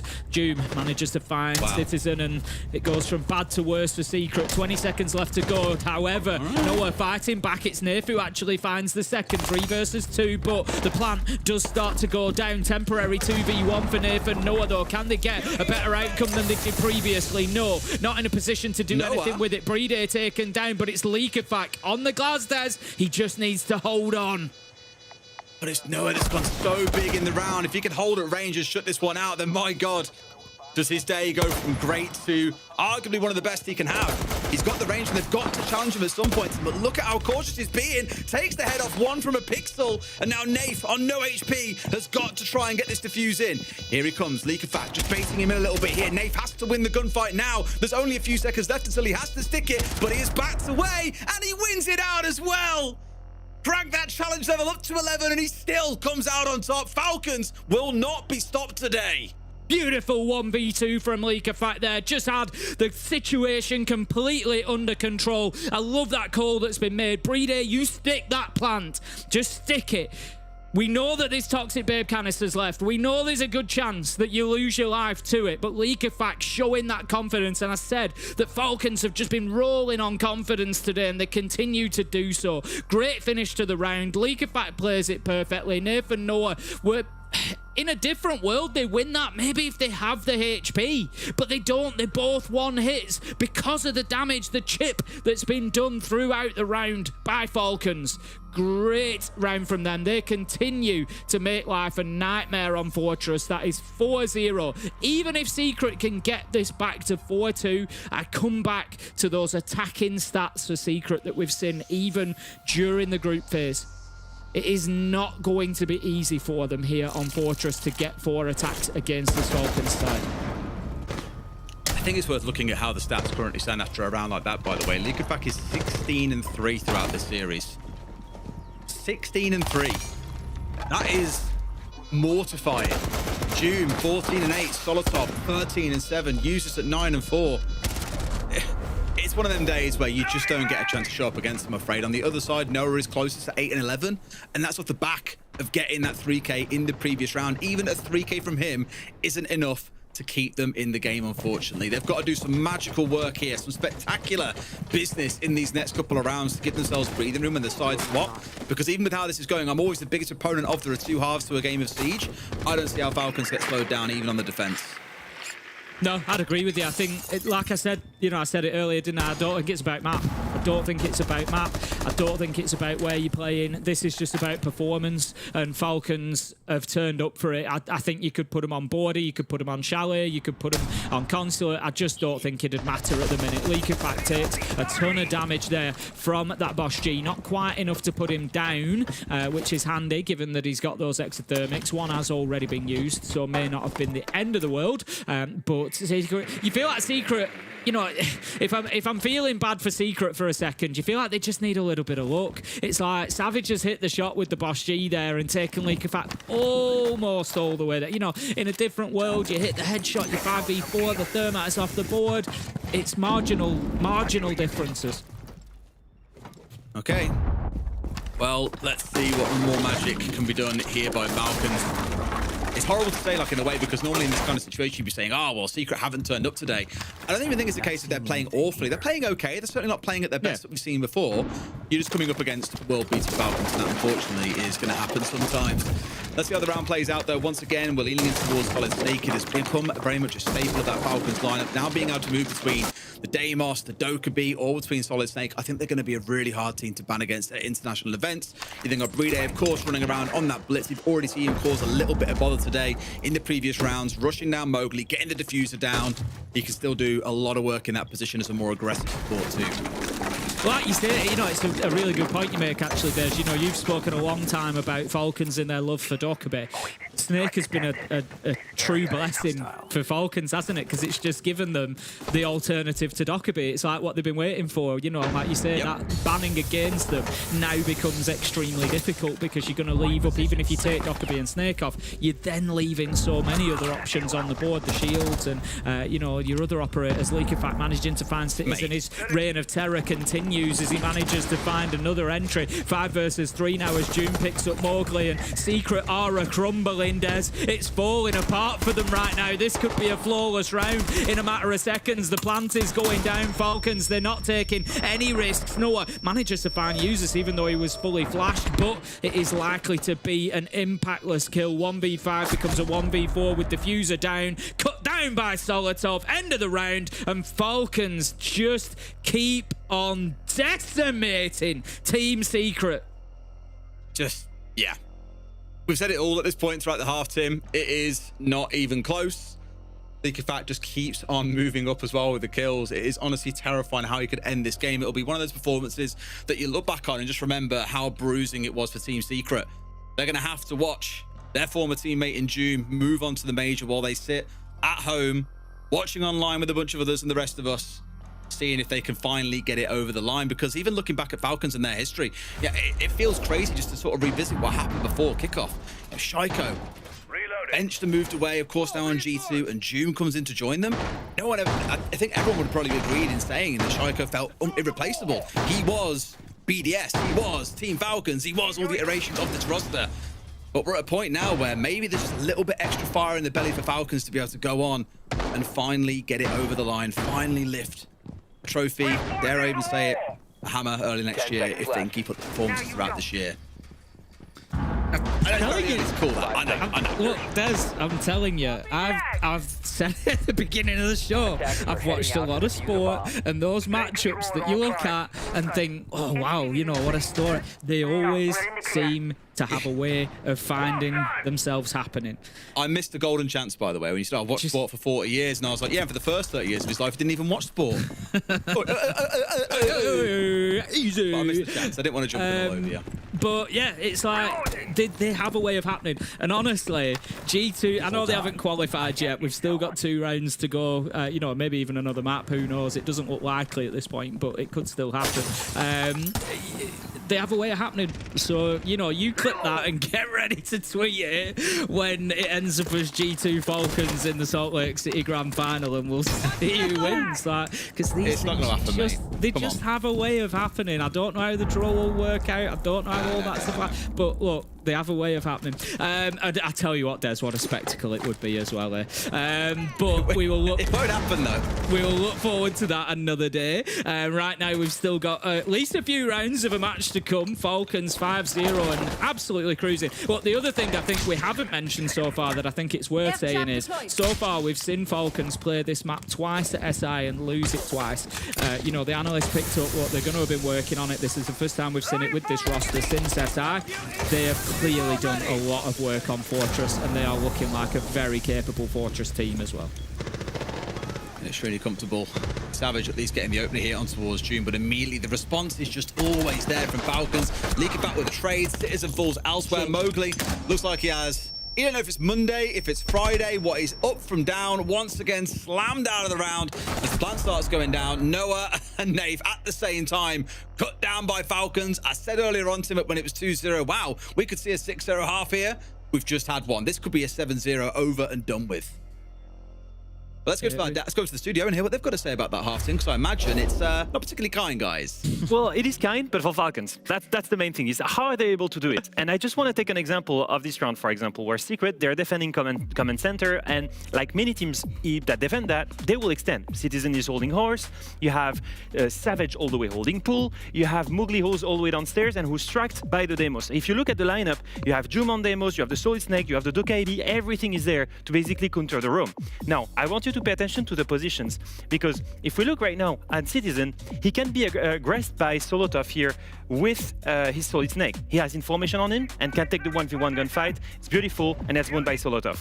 I don't want to end there, because they have Demos. They're aware that Mowgli is going to come and flank towards the stairs. So both Jum and Bride with a shield are just waiting for him to come. And so when Mowgli comes up, he gets killed as well. And then the last thing, at the same time, they have full information on the last remaining player on the roam, that's Savage.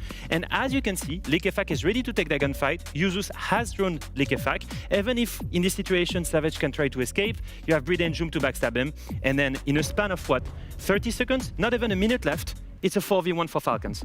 That is why, my friends, we see Falcons absolutely demolish Secret every time they attempt a roam. Yeah, you just got to look at those operator lineups. This is from the first half. Look at the operator lineups. 5 Solid Snakes, 2 Dokkaebis before it got banned. Lots of Deimos. You've got the Glass, the aggression. And the shield as well. And the shield in the end. Yeah. It does make you wonder why they banned away the Monty. Because we said this, yes, Falcons are not going to be nerfed if you get rid of shield, because they can play so many other good operators, lurk operators. This is the modern way of playing. This is how they're getting fast map control and entry into the building. Particularly that Solid Snake. I feel like that would have been the most effective ban against Falcons. Yeah. What was the main thing we said was going to be the advantage for Falcons going into this matchup? We said the surprise effect, because they have not shown Fortress since SI. So this is where the biggest mistake has been done. They have not shown their operators, so Secret bind the wrong ones. So then Falcons, they can abuse the right ones. Yeah, I mean, it's crazy. I mean, we're talking about the information that they have on the side of Falcons. We can listen to the player comms, and we heard Solotov even say after round 5, almost kind of being surprised with how much information he has and how strong this operator is and helping them to get this information and these rounds on the board. Looking into the second half, though, we're seeing a Monty, we're seeing a Bandit ban so far. Yeah, and I'm anticipating this time they banned the they don't so want strong. It is just so strong. I think and this going into into Salt Lake City and even through the next week or two of play across the regions, I think we're going to see so many Solid Snake bans, because he's just probably the best attacker right now. Well, this is match point for Falcons. Just one more round and they put themselves with a ticket to Salt Lake City. Can they do it in just that one round, or we need more? As many bombs as they can. Oh, we'll find out very, very shortly. And thank you very much to you guys over on the desk.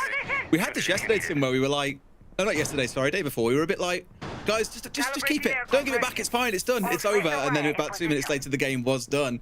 This could be another one of those, unless Secret can really show some attacking chops. It would be one hell of a turnaround, given this could be a 14-1 scoreline across 2 maps if Secret now turn this back around.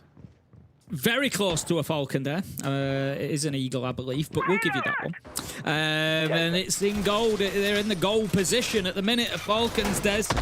They are going to be taking this one. It's not over until it's over. You know, it's our job to say that, and we know that. We've seen these overturned, but the reason that we remember matches like this being overturned is because it is few and far between. It is something special when it happens, and I'm just not sure Secret have got that something special in the tank today, if I'm honest, with the way that Falcons have been playing. Look how aggressive Falcons are getting here.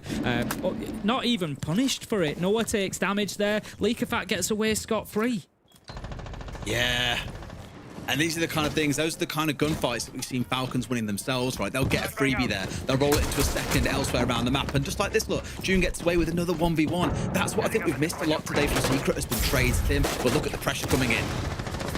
This is good from Secret. They've got really aggressive there, managing to find themselves maybe two. Leakafat, Solotov finding kills elsewhere though. Nif, Savage finds some answers. Trades come back. 2v2, 2v1 as Brede stands up. And the problem here is it's Savage all alone on a shield. It makes it a little bit difficult because he's going to have to take these gunfights with the pistol.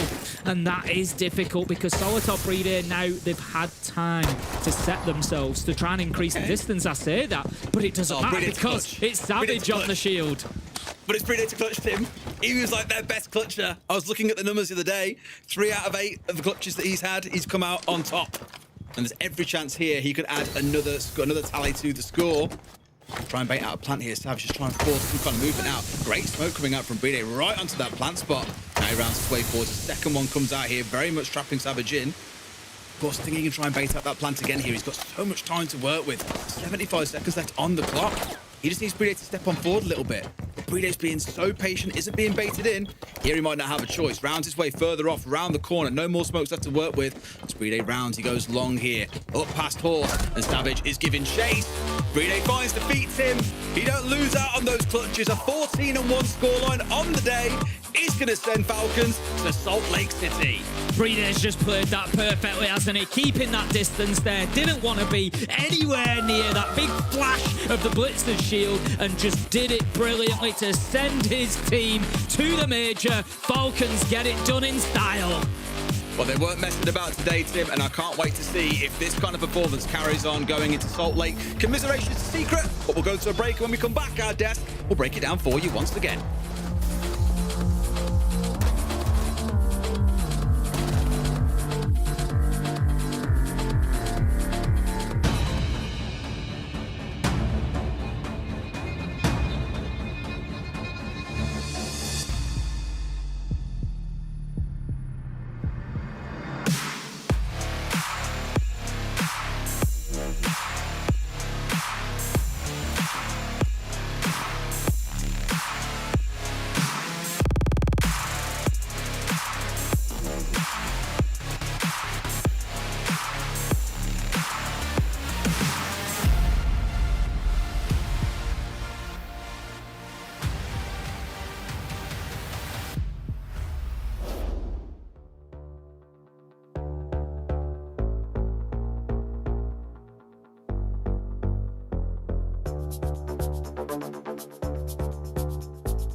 14-2 over 2 maps. 14-1, sorry, even. What a way to qualify to the major. And therefore, we get to speak to the victors. We have Joom on the line to ask a few questions. Congratulations, Joom.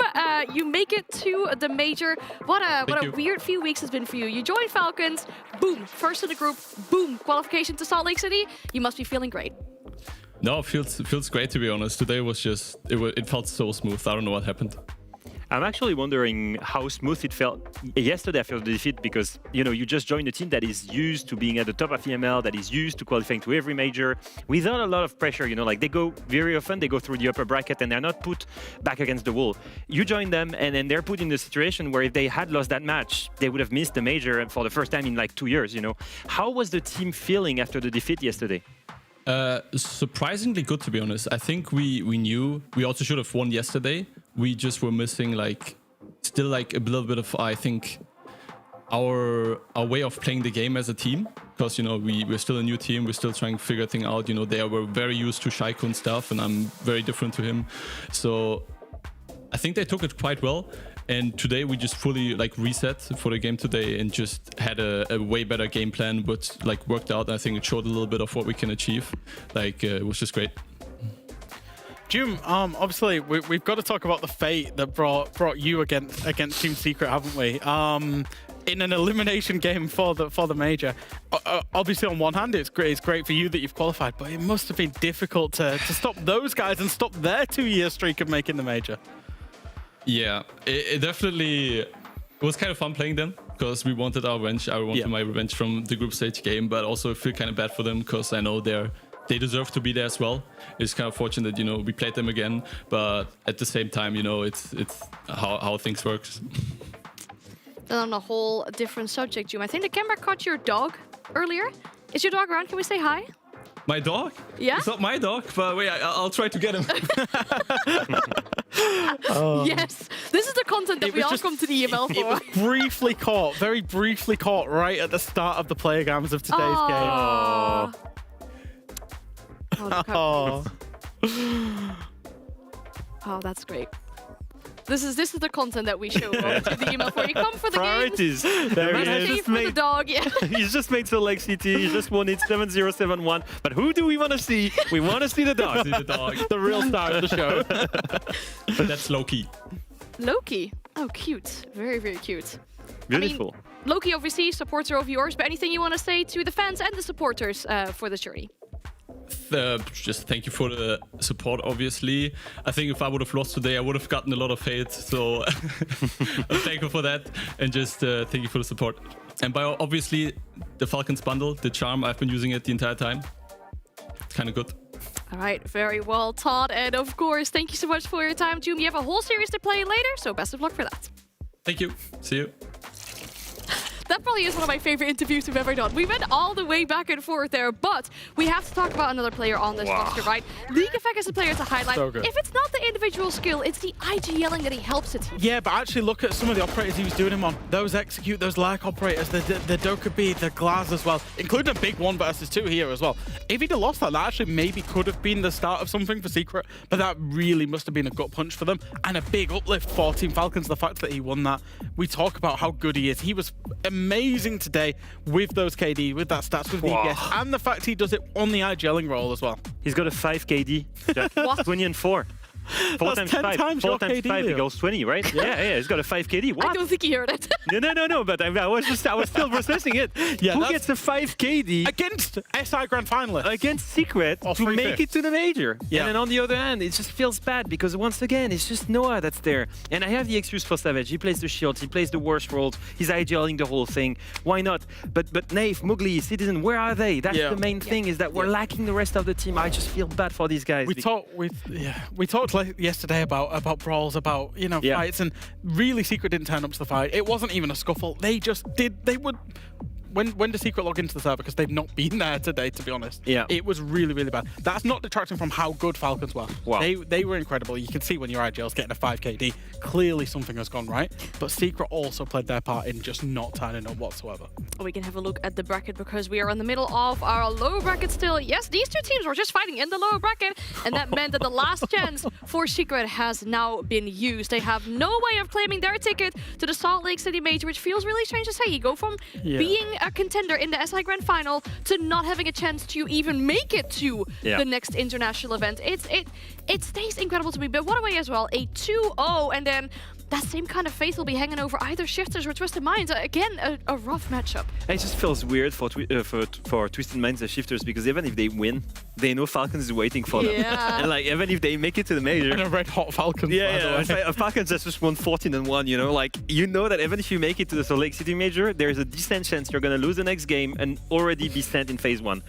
But yeah, it's already jumping over things. You know, they do need to qualify. They do need to beat the first opponent first. To be honest, whoever wins probably was an outside chance to go to the major at the start of kickoff anyway, so they'll be more than pleased with making it. And then they get a free hit against Falcons. You never know. The game's not played on paper, Leo. True and real, but we still have to determine the opponent for Falcons for that game later, which, by the way, is really important because it depends on whether you play phase 2 or phase 1 of the major. But first, we need to send a team to the major, and that'll either be Shifters or Twisted Minds after the break.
There is only one more ticket up for grabs for the Salt Lake City Major, and that is either going the way of Shifters or Twisted Minds. Now, for the last international event, the Sixth Invitational, these two also played against each other in a lower bracket when it came to qualification, and that time it was it's Twisted Minds. They played each other twice, yeah, but in that case, it was Twisted Minds destroying the hopes and dreams of Shifters of making it to an international event. This time, it could be the other way around, and specifically, you want to think of a player like Robbie, right? He's going to have to play against a team that he made his last and first international stage appearance with. We're speaking of Twisted Minds, the core of this roster now.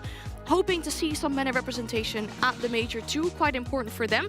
But looking at that roster in general and the players, at least on that team, they've definitely shown us some struggles inside the EML too. Yeah, I do think though that they've been refreshing for our region. I think it was very important, like you said, to have MENA representation, players from that region itself. I think they brought their own play style as well, the one that we learned to love at international events, whether it was at Gamers 8 or whether it was later at Montreal Major, for example, where they took down some of the top international teams with a very surprising, chaotic, aggressive playstyle. We got to learn a bit more about them during Kickoff. I feel like we saw the duality of that roster, sometimes very aggressive and sometimes very slow. You know, I think they're still learning the ropes of playing in a top-tier region. Learning the ropes is a really good way to put it, because if you look at their style, it is very unique. And I wanted to actually show and visualize how that stacks up against the other top 6 teams inside of this league in terms of this Kickoff. Now, this graph's just a little bit much, but I will explain it to everybody at home if you're not used to seeing it. So at the very top, you've got a highest individual EPS from a player inside of a single map. So Twisted Minds is out there on the right. They've got the lowest of anybody in the top 6 at 149. So they haven't quite had the pop-offs that we've seen across other teams. In terms of the lowest, again, the 42 down there, that's the lowest from an individual map. Other than Pasha going 0-10 yesterday, Twisted Minds actually had the lowest. Now, what's interesting is the little solid bar in the middle. That shows that Twisted Minds are all quite close in their average EPS across the entire stage of Kickoff. However, if you look at where that bar sits, it's lower down on the line compared to everyone else. So what that tells me in terms of the numbers, and what these numbers tell me, is actually that Twisted Minds are all quite consistent in their playstyle. They're all having similar-ish performances, but their average EPS of every single player is more or less at 100 or below, which means it's less than average inside of this league. So what that actually tells me is sometimes the inconsistency of the way this playstyle, sometimes it looks really, really good, sometimes it looks really, really bad, and overall the inconsistency sits them at a level below the other top teams in this. It can really shift. Yeah. Yeah. See what I did there? Good I one. thought you did that. Good one. That was Good good. one. I have another one. Because if I had a nickel every time a team in the Kickoff eliminated another team with a 7-0, I would have 2 nickels. Which isn't a lot, but it happened twice. It just happened with Falcons and Secret, and it also happened with Shifters eliminated Rebels. Basic math. Earlier this week, yeah. Good. Yes, thank you. But we're looking at that, right? We're looking at a big difference, I guess, sometimes with Shifters too, right? The ceiling could be really high, the floor could be really low, but then again, they also get to eliminate a team with a 7-0. Yeah, I think so. I think we're kind of used to seeing this inconsistency with Shifters, and we do keep asking for it more and more. I think P4, another year IGL in English, we saw him really come into his own in that Rebels game, and we've also seen Robbie and Lasmo to an extent, even though he's picked up the shields as well, come a little bit more consistent than what we saw last year. So I would say, yes, we have seen some of the inconsistencies, but on the whole, it's been quite good for Shifters. Yeah, I think that game against Rebels, I want to go back to it, and I want to give you an example of that, because I do think that's really when P4 was thriving as an IGL. I'm taking one example when they're attacking on Bank, and I want you to pay attention to the Intel game and the reaction that it causes inside Shifters. So right now, we are watching P4's drone. He's droning top floor, and you can see there's an extension. He spots their winning trading, calls it, Robbie, instant reaction. Lion scan so that the Irony cannot move, and Robbie gets the kill. Beautiful play, right? But look at the Intel game, it doesn't continue, it continues there. They spot the Vigil here on the top floor. And on top of that, Robbie has a drone onto open space. So what do you learn here? Vigil is gonna be the next target. He's still upstairs and they need to take top floor control. One might think that Robbie will take upstairs and go very aggressive towards the Vigil. But because they know there are 2 players in open space, they need to make sure that the 2 players that were in open space don't go up the stairs and don't go help the Vigil. And so based off that intel, yes, Robbie comes in, but Robbie, instead of going for the Vigil, he goes directly for the guys that are gonna go up to help him. And so he gets a free kill from that because of that information. And during this moment, Robbie has gotten the kill, and at this moment, the next target is clearly Vigil. So at the same time, Lion scan, IQ goes up main stairs and can then challenge the Vigil and take that kill for free based off that information. And at this point, we're in a 4v2. It's a beautiful play, and you've seen the drone. It's still in open space. They still have information, and they notice that the 2 last remaining players are in open space. And so once again, the intel game is amazing, but the reaction is even better. Robbie baits from above, and that gives the time for the Lion of Blaz to go through kitchen and go directly hide here behind the plates and take that gunfight on one of the open space players. So what we've seen here is 2 drones, great information, and every single time they prioritize the target at every time and making sure that they use the intel to get a free kill. And that's the beauty of Shifters, is that we look at a team that plays well together, that is well coordinated, plays a fundamental good game. It's just a question of can they do it consistently, especially against a chaotic opponent, which will be the case way more with Twisted Minds than against Rebels. I think it's again showing how lethal information can be. We saw it in the earlier game today. We're seeing it here again with the example for Shifters. And I want to talk about these playstyles a little bit as well, and more so the way that Twisted Minds got here, right? Because you mentioned it already, it's going to be a bit of a different game here. Twisted Minds, when we look at their recent game, they nearly pushed G2 into an overtime, right? I think you can see the frustration of the players, onto a third map, the frustration in the players' faces of when that didn't happen. Yeah, if you look at the way G2 demolished VP afterwards, by the way, it does show a statement about how well Twisted Minds was playing in that game. Yeah. It means that they can really go toe-to-toe with the top team. And that's mainly when it takes into account the gunfight.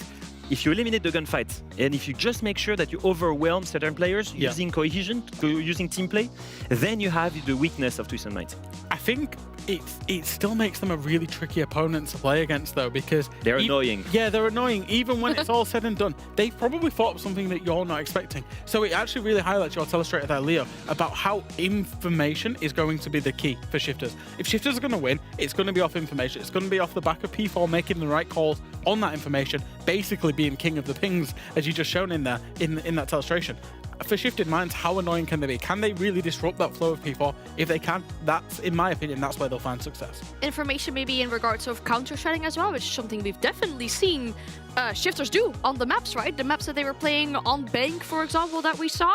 I want to see what maps have been selected for this matchup, see if we get another potential Bank. That's not going to be the case. We're going to Chalet. Yeah, I'm not surprised with this because Shifted Minds. Shifted Minds. We're going to keep saying it all day. Three of us all right, Shifted Minds. It is a tough one to say, especially for a Frenchman. I will use that card. All right, Shifters, why does it make sense for them? They love that map. It was the best map of the team last year, and it still is because they beat VP on it quite convincingly, 8-6. And on the side of Twisted Minds, it's a map that they barely played. They did not show it during kickoff. It's kind of hidden right now, but it's still going back at home for Shifters here. Yeah, I think it's actually Twisted Minds clearly left it open because the map, you think about it, it lends itself to a lot of not necessarily individual plays, but quick plays, aggressive plays, annoying plays, which it should suit the Twisted Minds playstyle, even though Shifters have picked it. Yeah, and then for Twisted Minds to pick Clubhouse, it's a map that they played a lot in Tier 2 last year. They abused it as much as possible, played it a lot in Saudi E-League, and then played it in Kickoff and destroyed Rebels 7-2 on it. It's a comfortable one for them as well. I don't think it's necessarily a bad map for Shifters, though. I think back all the way back to the Wolves days when P4 was IGLing Wolves, they were phenomenal on Clubhouse. They loved playing it.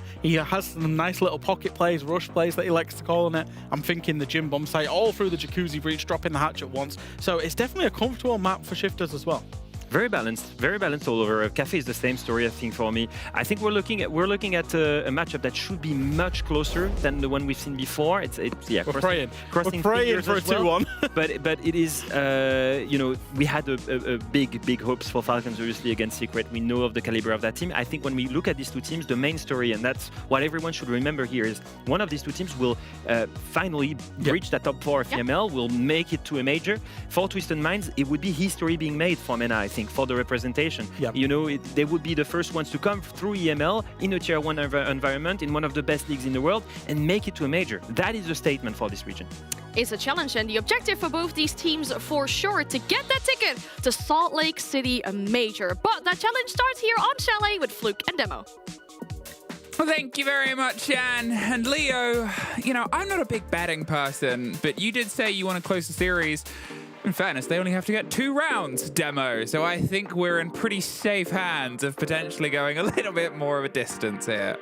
Yeah, I mean, you look at the kind of maps that we're left with. I think overall it suits both teams really well. I think they've got a kind of good mix of maps there that we've seen already this stage, so it kind of gives both teams a chance to kind of improve on maybe the mistakes that they had in the previous times they played those maps. I mean, look at the social prediction. I mean, that is straight down the middle, like 1% goes the other way. So, how will we find the last little team of EML getting their last little plane tickets and getting themselves all aboard and on the way? It's going to be pretty exciting, I think. The sort of thread of how all this comes together. You know, there's a lot of potential. There's a lot of great stories. The ability for obviously a team from MENA after we became the EML to make it from EML. It's massive. Cannot dispute for how brilliant this region can be on the sort of international 2-1 circuit and getting themselves in. But their opponents, equally experienced, equally balanced, equally brilliant when they need to be. It's just a matter of who can get their ducks in the row. So they start quacking a nice tune. We start here on Chalet. The map actually, you and I don't think we've really got too much time to cast over this sort of split. It's been a little bit more of a backseat map for us. I think overall for kind of coming into, I think, Chalet, you know, I think it's very interesting that, you know, Shifters going for it, because you remember we had the luxury of casting that VP Shifters game, and it was a bit of a weird one, wasn't it, where it was a lot of clutch kind of moments coming in from Shifters. And, you know, I always think, you know, the kind of clutch, you either have it or you don't you? You kind of have that DNA. And trying to replicate clutches, as we know, is very, very difficult. So I do want to see a much more tighter Chalet being played here from Shifters, because they were able to beat VP on it, but it was very, very close. I think it went to OT, didn't it, as well? Yes.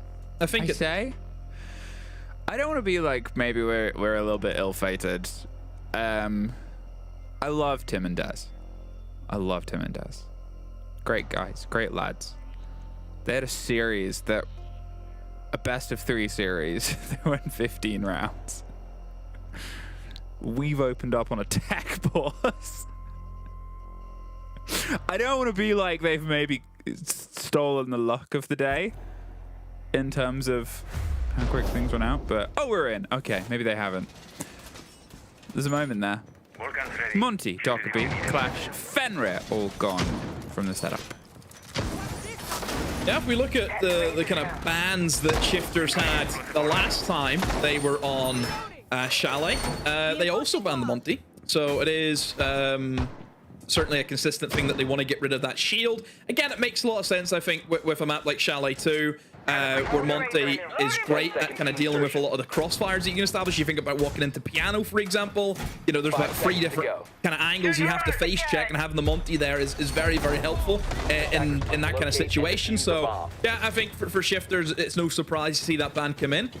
I am interested, though, in obviously the Fenrir ban. That kind of perks my ears up. Because straight away, if you're Shifters and you're seeing Twisted Minds ban away that trap operator, you should be expecting Twisted Minds to really stretch their legs and look for those backstabs. Yeah, Chalet, big Roman map. You've got the 3 sets of staircases that you can flank up. And if there is a gap spotted by a Twisted Minds player, you know they're going to go for it. Well, the gap might be started being here, spotted by Snake, who's slithering the way around the front of the building and heading over towards West Main. It's quite a thin map.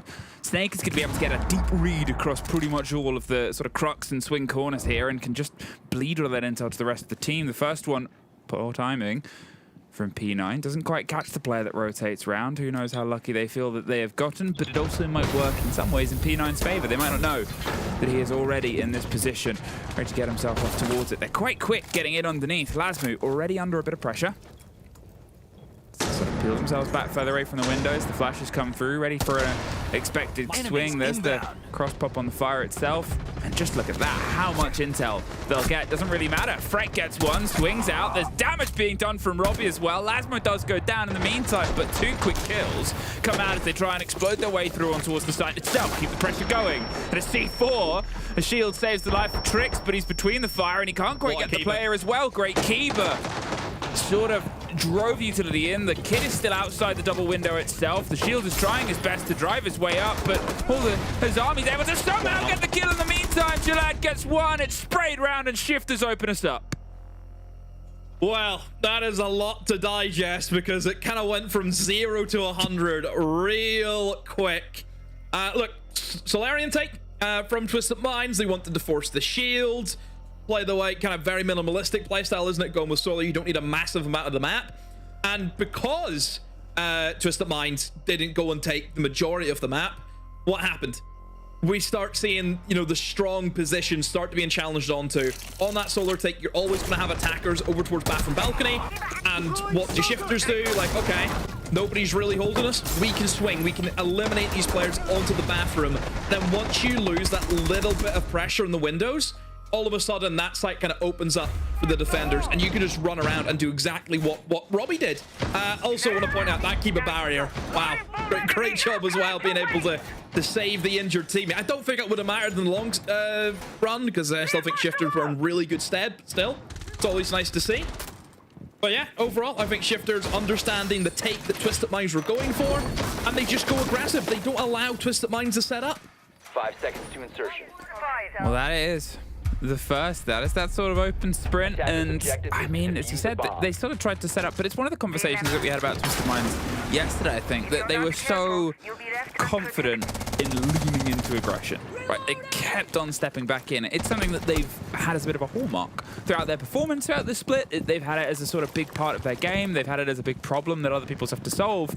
And here, when things start sort of going everywhere, they double down. They keep driving, and it's how aware Shifters are and how ready they are to swing into it. And I mean, who else but Robbie with the 3K, the man who used to sort of play alongside them. Hashon gone opener. Who else but Frack, the person who also, well, you could say he dabbles in the playstyle. You could say he dictates it at some point. He's so competent at being aggressive, at being a problem. And oh, Blast is lucky to not have more than just a couple of scrapes across that mirror armor. Yeah, swinging big window, not always ideal, but still for Shifters, they have that opening pick very early on, and a great operator too to eliminate. It's the Flores gone, and you look at the lineup here from Shifters where you have operators like Azamia.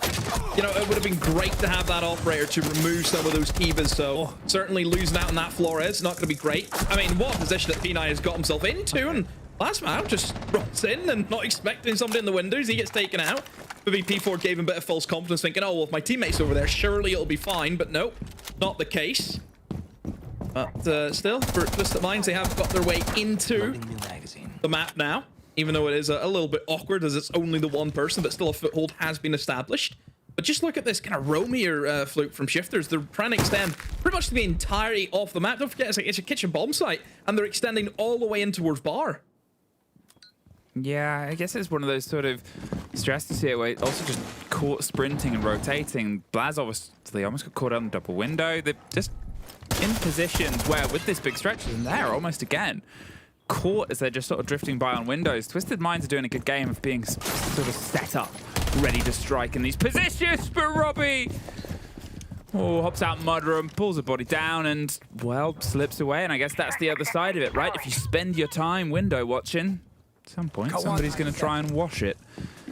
Now, Twisted Minds creeping pressure in their way inside, pushing across the top on towards bathroom, but 30 seconds demo. They've only just got the verticality. Now they know that Robbie can be a, you know, sort of point of pressure. Could swing up the stairs behind them, as we talked about before. You've got multiple places to sort of reset and rebuild and have a go at things. And at this point, fine, you're eyeing up the site itself, but it's very possible for them to try and close it back down. Ooh, a nice little safety box. Great take onto one, but Blaz swings onto the next, and as it's back and forth here, just not enough time, Shifters. Well, I'm sure that'll find its way on social media somehow. Me whenever Mom says we can get McDonald's. Yeah, look, Shifters, I think, fairly confident throughout that whole round. Nothing that really worried them. I think they just maintained that kill lead, didn't they, that they got very early on.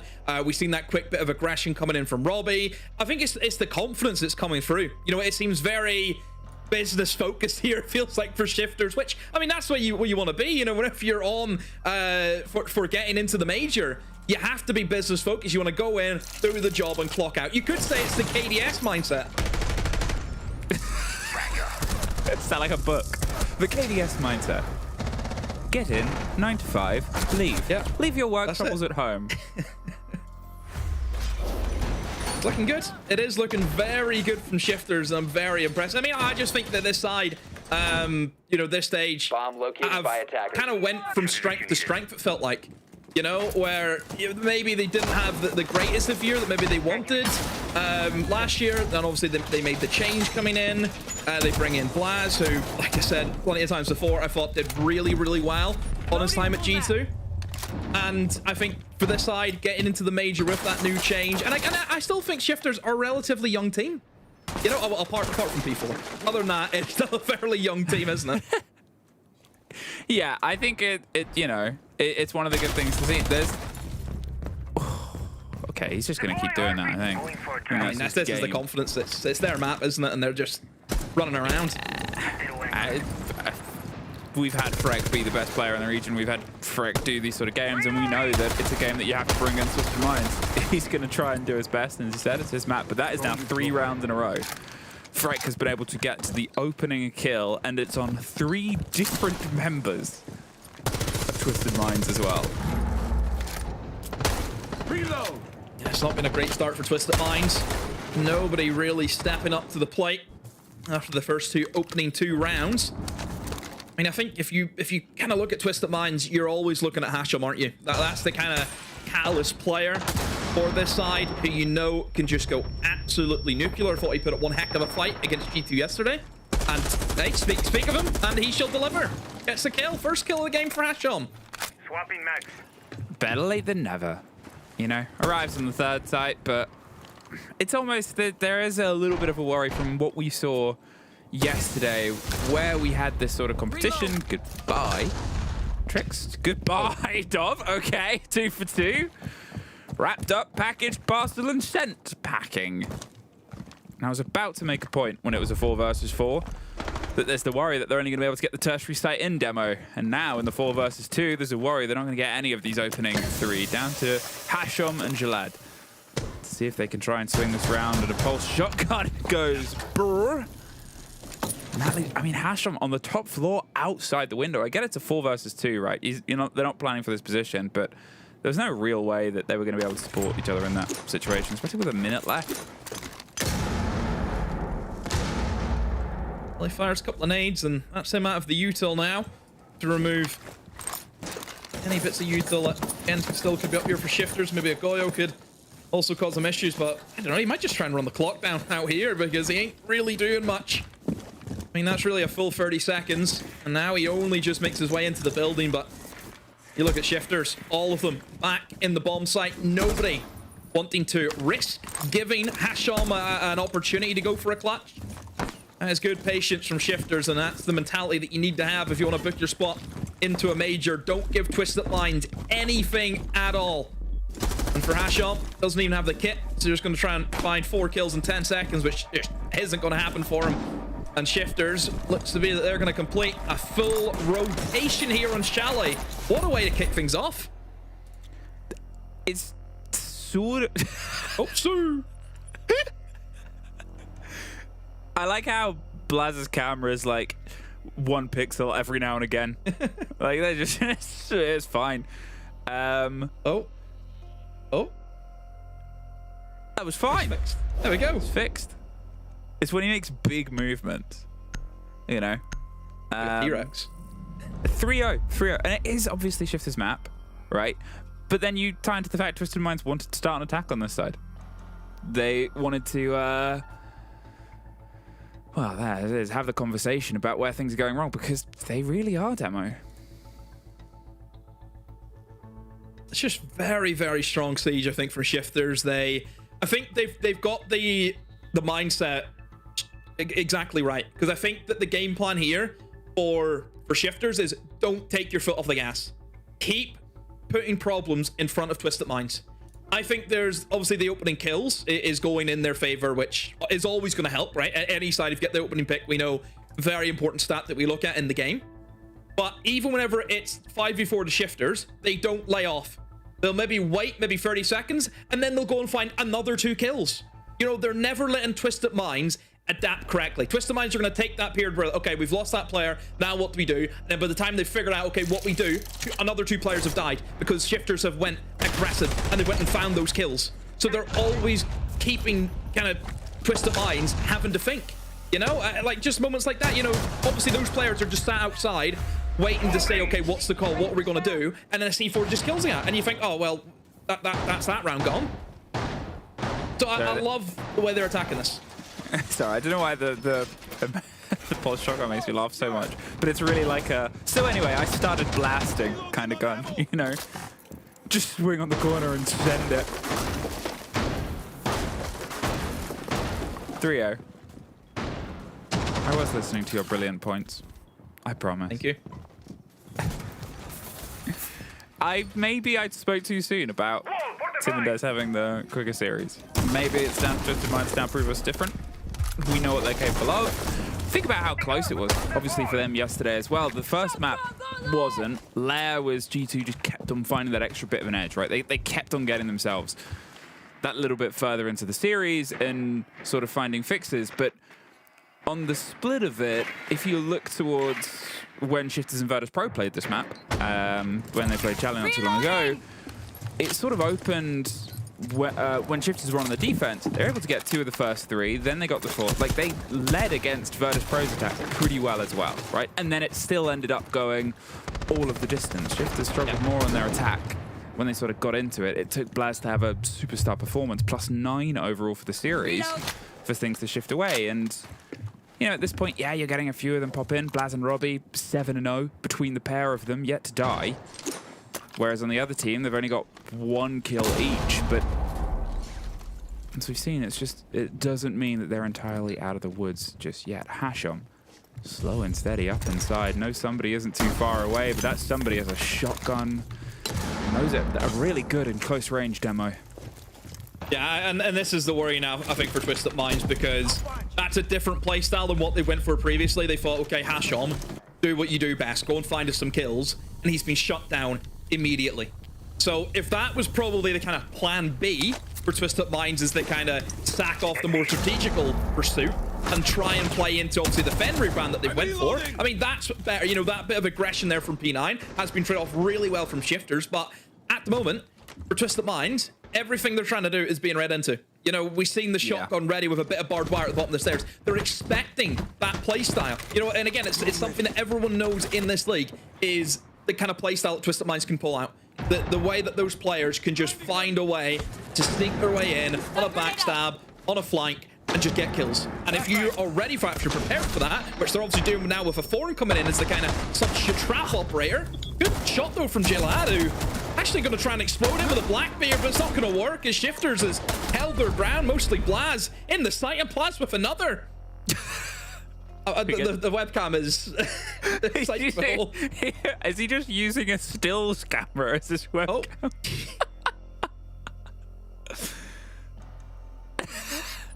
Listen, I'm glad his internet is going towards the game and not his cam, but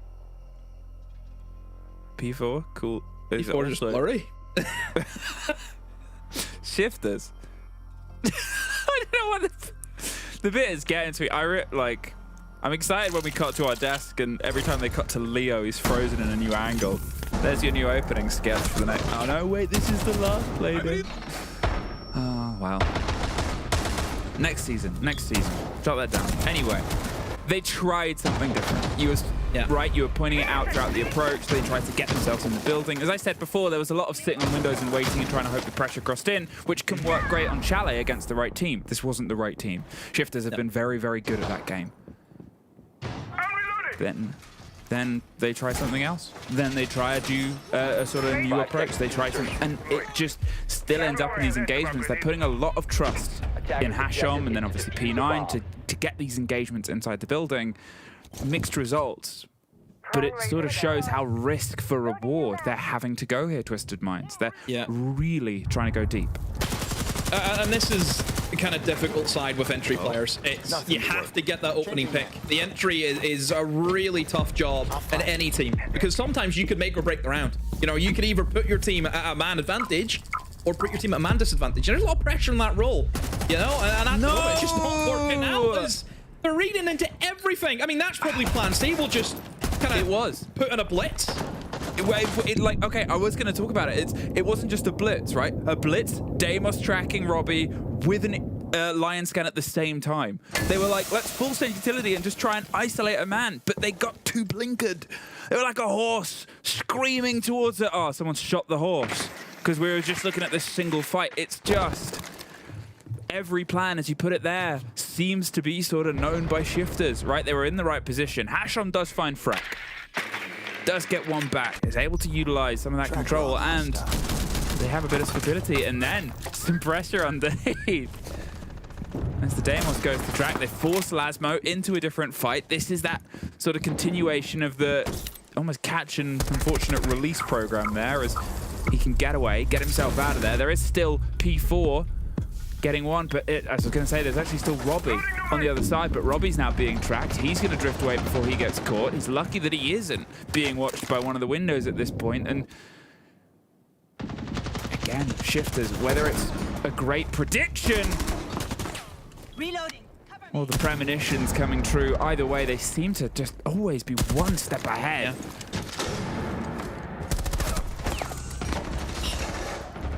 I mean, I think that the biggest issue I'm seeing with Twisted Minds is they're not trading their kills back well enough.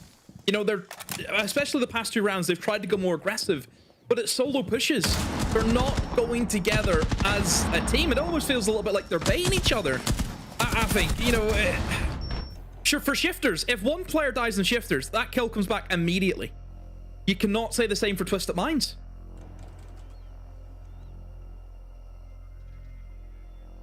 Good spirits here for shifters. They're sort of riding high. They've now got themselves 5 in a row. They have every single opening kill. And there, this is what I mean, right? That they're sort of locked in towards the path that's ahead of them. I mean, P4 being able to pull out a blinder, it doesn't always happen.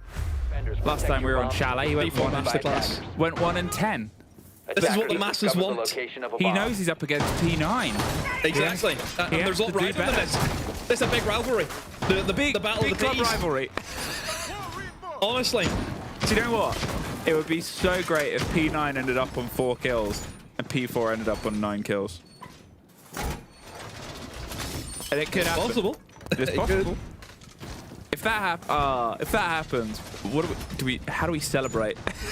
I don't know, but they have to change names. 10 seconds remaining. There's a lot riding this. Have they done a shirt swap yet? 5 seconds left. Have they ever been at the same event? I don't know. Attackers are moving to defuse a There's bomb. a shot. I don't know. That's like a Jesse fun fact. Who knows? Jesse, probably.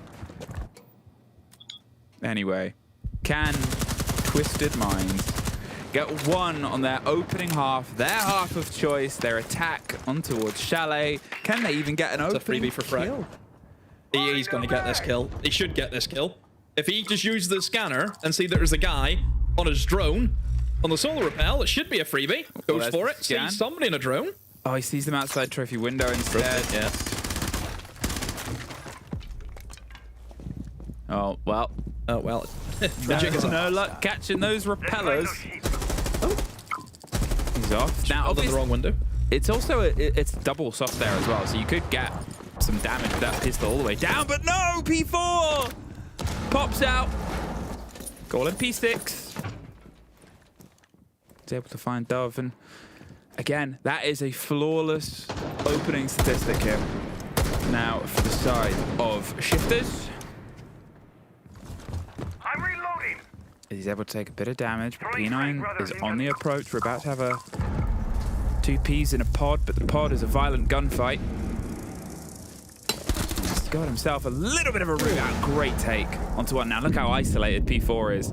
He could try and fight his way out, but it actually, I was going to say saved by the stun, doesn't move. Holds the cross, knows they have to try and clear him. Another grenade will force Freck further and further away, and well, they're sort of checking it corner by corner. Oh, nowhere to run, nowhere to hide. And that'll put him just one step away. But now at minute 10, Demo, they have a man advantage. They do. I think they've done a bad job at clearing the kind of first line of util, but there is still that shield top fire. They've got a nade, but that nade needs to make sure it can avoid any Wamai disc that could have been placed in towards Fireplace 2. There's a Wamai on board for Shifters. Just depends if Robbie placed it before he did die. And the Grim goes in. They have spot out that shield, and again, it's about can they get rid of that shield or not. Lasmau finds Jalad and straight into the shield. I mean, they spotted it out, and it's as though he was unaware he was going up against that. It's 2 versus 1, 30 seconds to Shom. He's made magic happen before, and he's able to find the first. A 1 versus 1. Two of the best gunners, two of the best duelists that we have across EML, and now they got to see which one can sort of take the cake, but no utility. This is a drive-through fight based on the intel. 15 seconds, half the time gone. He's pulled his way back to the pool table and potted himself a perfect half. 6 rounds in a row for Shifters. Oh, Freck wins the 1v1. Big old half for Shifters, and hey, what did the team at the studio think? I don't know what these email players had for breakfast this morning, because why are we seeing such dominant halves? I mean, what is going on? Absolute excellence on the players on the side of Shifters. And I am a microwave. I warm up everything so quickly that it's 7-0-7-1-7-0. It just comes, it keeps on coming. That's just how it is. I am hot right now, just like Shifters. Just like Shifters. I am always hot, let's be real. But Shifters, they are especially hot today. What a play style. I love it because they're in control the whole time. Yeah. They have intel. They have intel. Sometimes, just because Twisted Minds are like us, look at this. They had information on the bathroom player. Yeah. Why is that, Jack? Because the default cam was left up in round 2 for 2 kills by Twisted Minds. So whenever they have default cams, that's the given. But also on top of that, sometimes they bring the pulse, sometimes they bring the mirror. On the first 3 rounds, it's mirror setups plus information that gets them the round. Here, there is a shift because mirror is banned. They decide to turtle. They play wall denial, they play Azami, they play Warden. They stay close to each other. Whenever they go on an extension, they do so together. They grab the opening kills. Honestly, on the back of Robbie on the front line, Blaz on the back line, what a day for Shifters so far. Are you sure he's on the back line with 7-1 at this point? Yeah, he really was. That's crazy. Yeah. You know, it was Freck, it was Robbie that was really getting enabled, and then Blaz was kind of the link player. He was the one, most of those kills, or a lot of those kills, were trades of his teammates. Whenever his teammate was getting traded, Blaz was there, and everybody was putting up the numbers. It wasn't just Blaz. P4 had a mega round on the dining kitchen bomb site as well, and I think, yeah, I really enjoyed the different ways of playing. It was, you know, like you said, it was really, really aggressive in the first 3 rounds, and then a very deliberate act to get closer together, to play more backline, more time in the late round. Rounds 4, 5, and 6 from Shifters. So good so far. And the comms are really snappy. The guy on the screen here, P4, coordinating everything. The guy that was on the screen before, Blaz making a lot of shot calls from the back line. I think they really are trying to understand. And at every single point in the round, I hear a win condition. And most importantly, I hear everyone commit to that win condition. Whether it's the Robbie jump out, whether it is to fall back to side. They're always out trying to get aligned to whatever they need to do. Yeah. So that's why we have a different split that is actually perfect. The reality is now switching to the attack, and can they do this but on the other side? I mean, with what I'm seeing right now, they're in flow states. That's literally what it feels like watching Shifters for these first 6 rounds, though. We're getting the bans coming in right now. We're looking at an Azami, a Monty, and then we have a Clash and a Dokbi as well. Clash, okay. Interesting. I don't necessarily think that the Monty ban is going to hurt them too much. I think that they don't need it. Yeah. I think it's very similar to the way Falcons attack Fortress. They're in the same flow state right now. Yeah. They don't need shields to get entry picks. And if Twisted Minds keeps on moving like they do usually on defense, the game plan on the side of Shifters has to be punishing them. Yeah, I think so. The punishing, the cut off the Lions, the Demos is the stakes. It feels like we've been talking about this before over and over again. It's also worth noting, Shifters very similar. Don't necessarily have a natural shield player, so banning the shields isn't always as effective. Lasmo does hop on them from time to time, but we don't necessarily know him as a mainstream shield player. So, you know, certainly a Monty ban again feels a little bit weird. All right, is that the right idea, or how punishing can Shifters be? Let's find out in the second half. Well, thank you very much, Desk, and we are here with I guess if you're a Twisted Mind fan, hoping for one of the best comebacks that we've ever seen on a Chalet map, because, well, anything less than that, and we are off on our way to map 2 demo. Well, what a weird day. 5 seconds to go. Quick day. So far. As well, Leo was a little bit confused with the Clash ban. I think it's just a preference ban because it's the exact same bans that they had against VP. So I just think it's just something that shifters just don't want to play against. So I think that's just the kind of general ban for them. Just to clear that, Leo, that's why I'm here. Make sure they help each other. Leo, just the same way the shifters are helping each other. You know, it's the way that Leo kind of talked about it. They're doing it with one brain, aren't they? And it's P4. Yeah. It's P4's brain, and they're just living in it. I mean, to be fair, he's living through it as well, right? He's not always... I made a sort of slight comment before about it, but he's not always the one that shines in terms of the kill department. And with the rest of the team you've got around yourself, yeah, it makes sort of sense. You've got a lot of great gunners here. They're operating themselves pretty direct, wondering how much of a cover they're going to have. You can see, obviously, Lasmo and Freck go into the opposite ends. They've got P4 ready and waiting on a big double window. That's Chanka trick. Up through the open, out on towards the balcony. That's a nice little delay.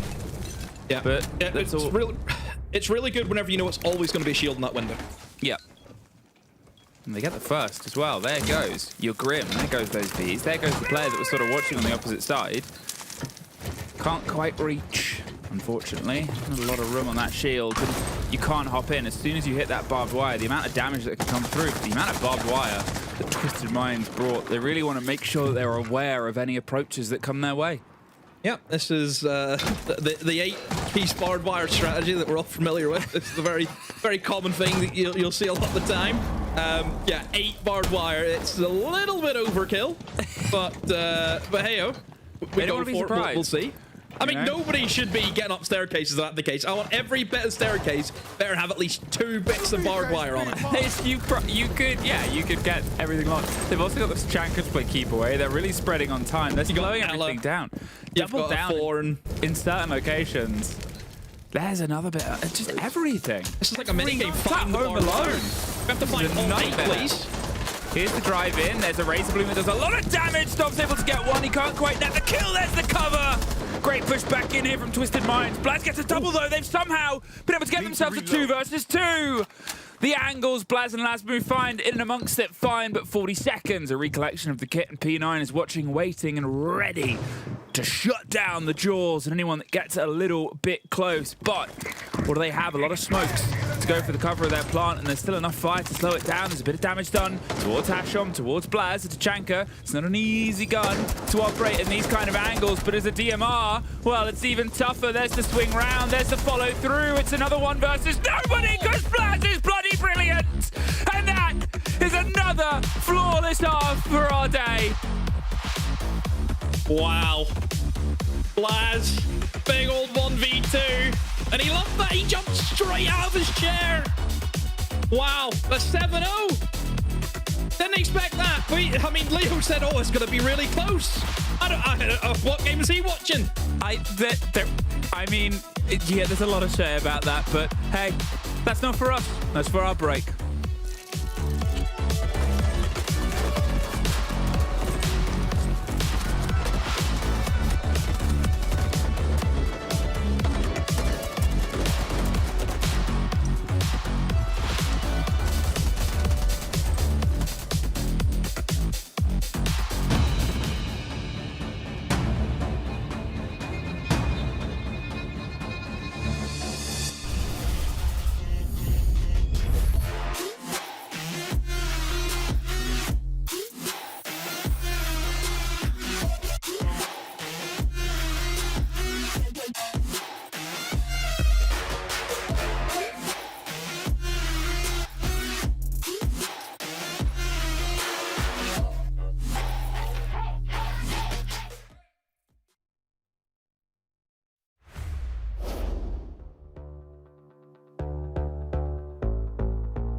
we called it Final Chance Friday, but it might be very fast Friday after all, with the second 7-0. Fast and Friday. Woo! Okay, in all seriousness, a very fast day so far, because what do you mean we're getting another 7-0? In a qualification game, that attack and that 1v2 by Blast as well, like, what is happening? Yeah, we played, what, 22 rounds out of 45 maybe so far, in terms of across the 3 maps that we could have had. Yeah, 1 versus 2 from Blast, 2 versus 4 ultimately pulled back to enable a 2 versus 2 that Blast then goes and wins out, and they're just absolutely flying. But this really was the story of the entirety of Shifters. When you're in a 7-0, it wasn't that long ago that we were speaking about them at the halftime. Blast with 100% cost, 184 on the EPS scoreline. He was a big Link player today, and even then, in the late round, where do you want your spot players? In those late rounds, making those big plays. That's exactly what he did. 11 KD ratio. Yeah, It's just on the game to qualify to the major. that's better than Leaky Fox. Yeah, actually. Yeah. It's more than 2 times better. More than. Let's see if he can keep it up for the next map. Can you imagine being Twisted Minds in this case? You say, no, GG go next. That happened, and what do they do now? I mean, the second map is their mapping, but still, that doesn't give me much faith, to be honest.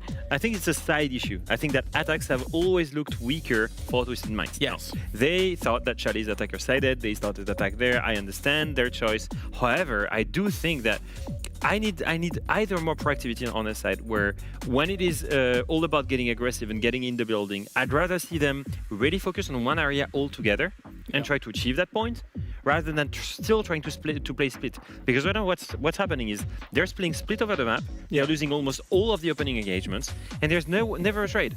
So if you want to play like this, just commit to one area of the map altogether. Make things easy. Create steps where you can all focus on one objective at the same time.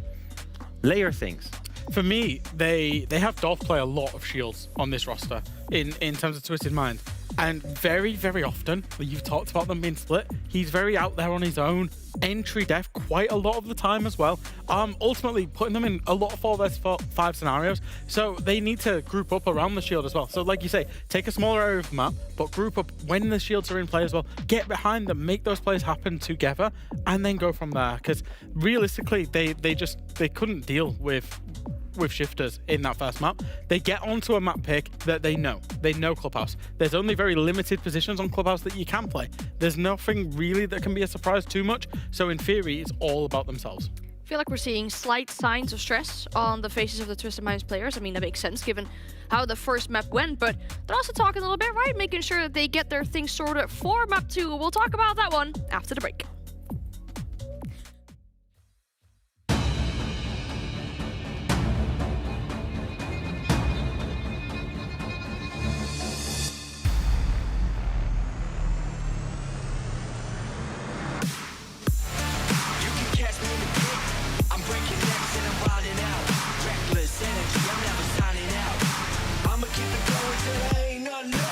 I'm breaking necks and I'm wilding out.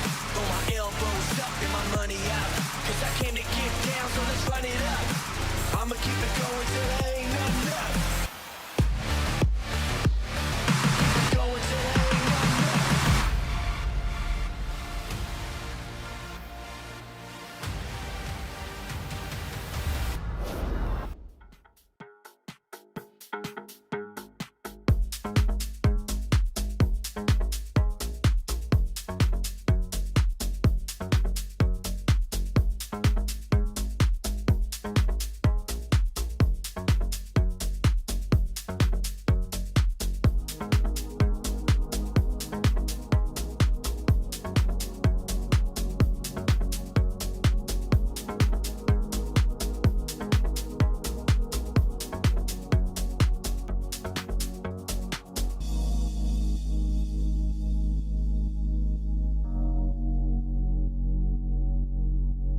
Shifters on map point. They just need one more map to make it to Salt Lake City, and that could be the upcoming map, right? We're talking about Clubhouse. It is a map pick of Twisted Minds, though. Yeah. Talk us about this map.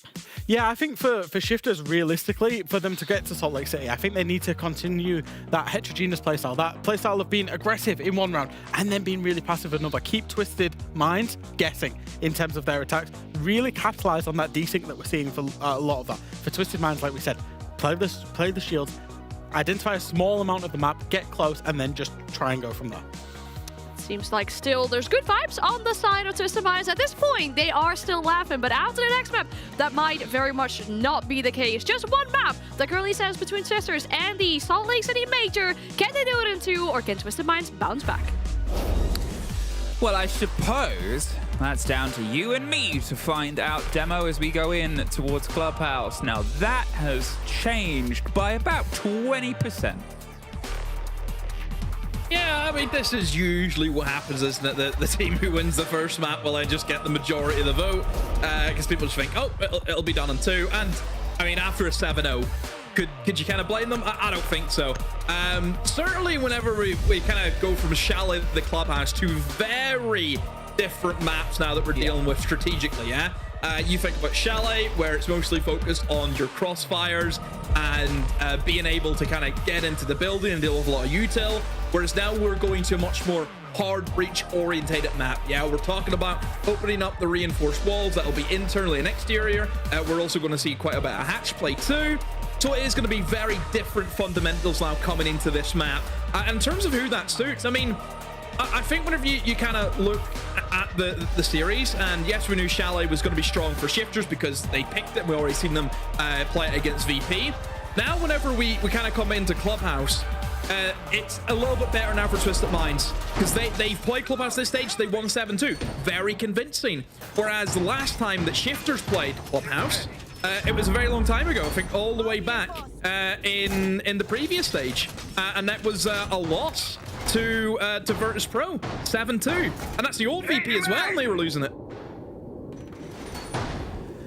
Well, there's the other sort of thing about not just the map statistics, but recent result statistics, right? You look towards Twisted Minds yesterday against G2, and the first map went very much away from them. 7-3, couldn't get themselves anything. Then they get into the second map, and they're 4-1 down. They're sort of, everyone's a bit worried at that point anyway, and talk about the lower bracket. They have a timeout, they rebuild, they pull themselves. They're not able to win it, but importantly, when everything felt that they're going away from them, they were somehow able to rally. They always have that potential, they always have that option, and as they sort of said coming into this, they look quite happy, look quite chill inside those player cams. They've got to keep that mood up. There's a Tubarão slowing things down here. That's just gonna buy a bit of time, but to be honest, eventually that wall will fall. And, well, utilizing the Tubarão canisters here, oh, what else could it really sort of slow down? Yeah, with a Cade ban, this is going to be pretty easy.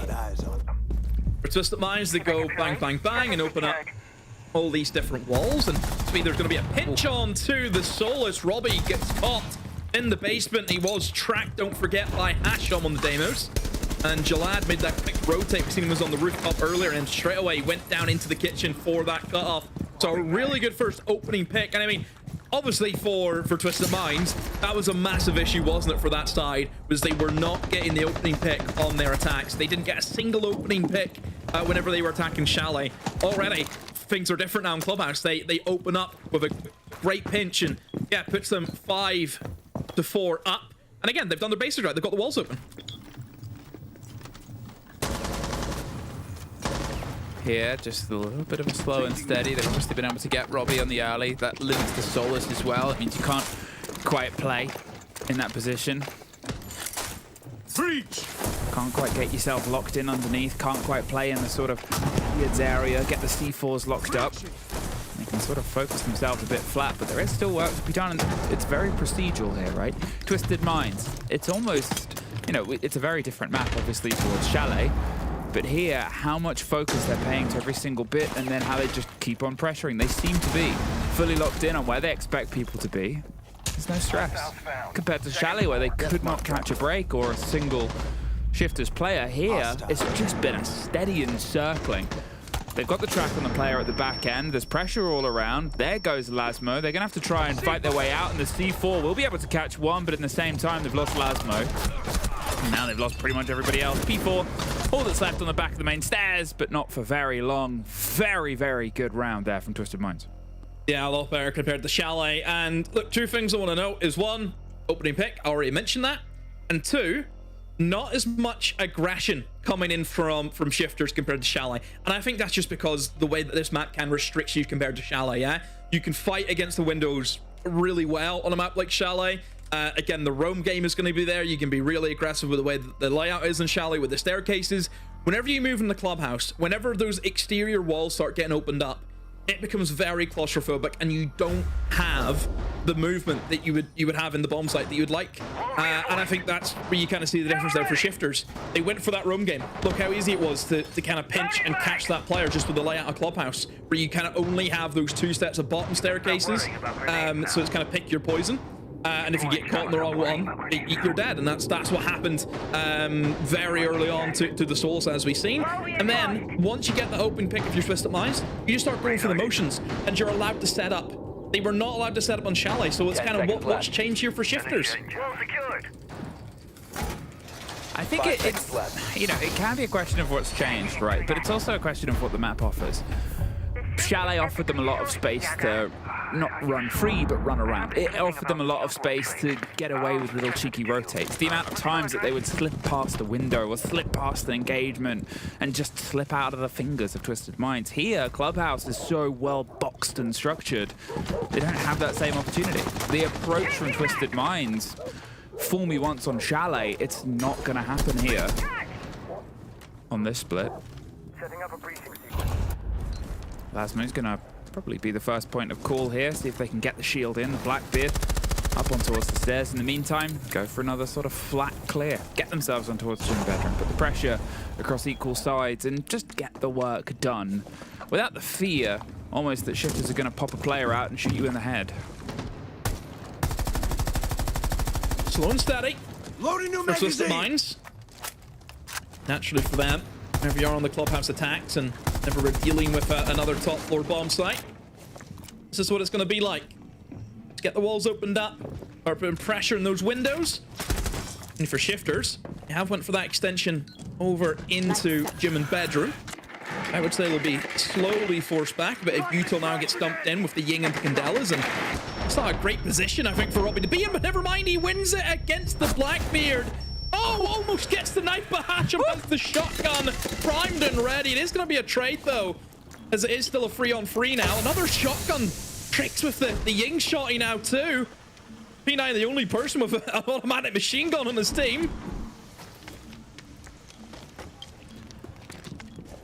Can he try and bounce this around the corner? Has two blinds, but the worry is as soon as the fight comes round, he swaps to the shotgun. The range was sort of battled him back and forth. He's only got 3 pops left in that, but he's just going to take the dive. Slips his way across. There's Hasham that's going to put some pressure up the bottom of red stairs. They've still got some barbed wire, so they can keep a bit of an awareness here. Frozen out by himself. Keeps himself cool. Needed to thread the needle. There's another slow on the opposite end. We'll give them the read through. P4 has the cross of 3 versus 1, and Trix might be in the sight.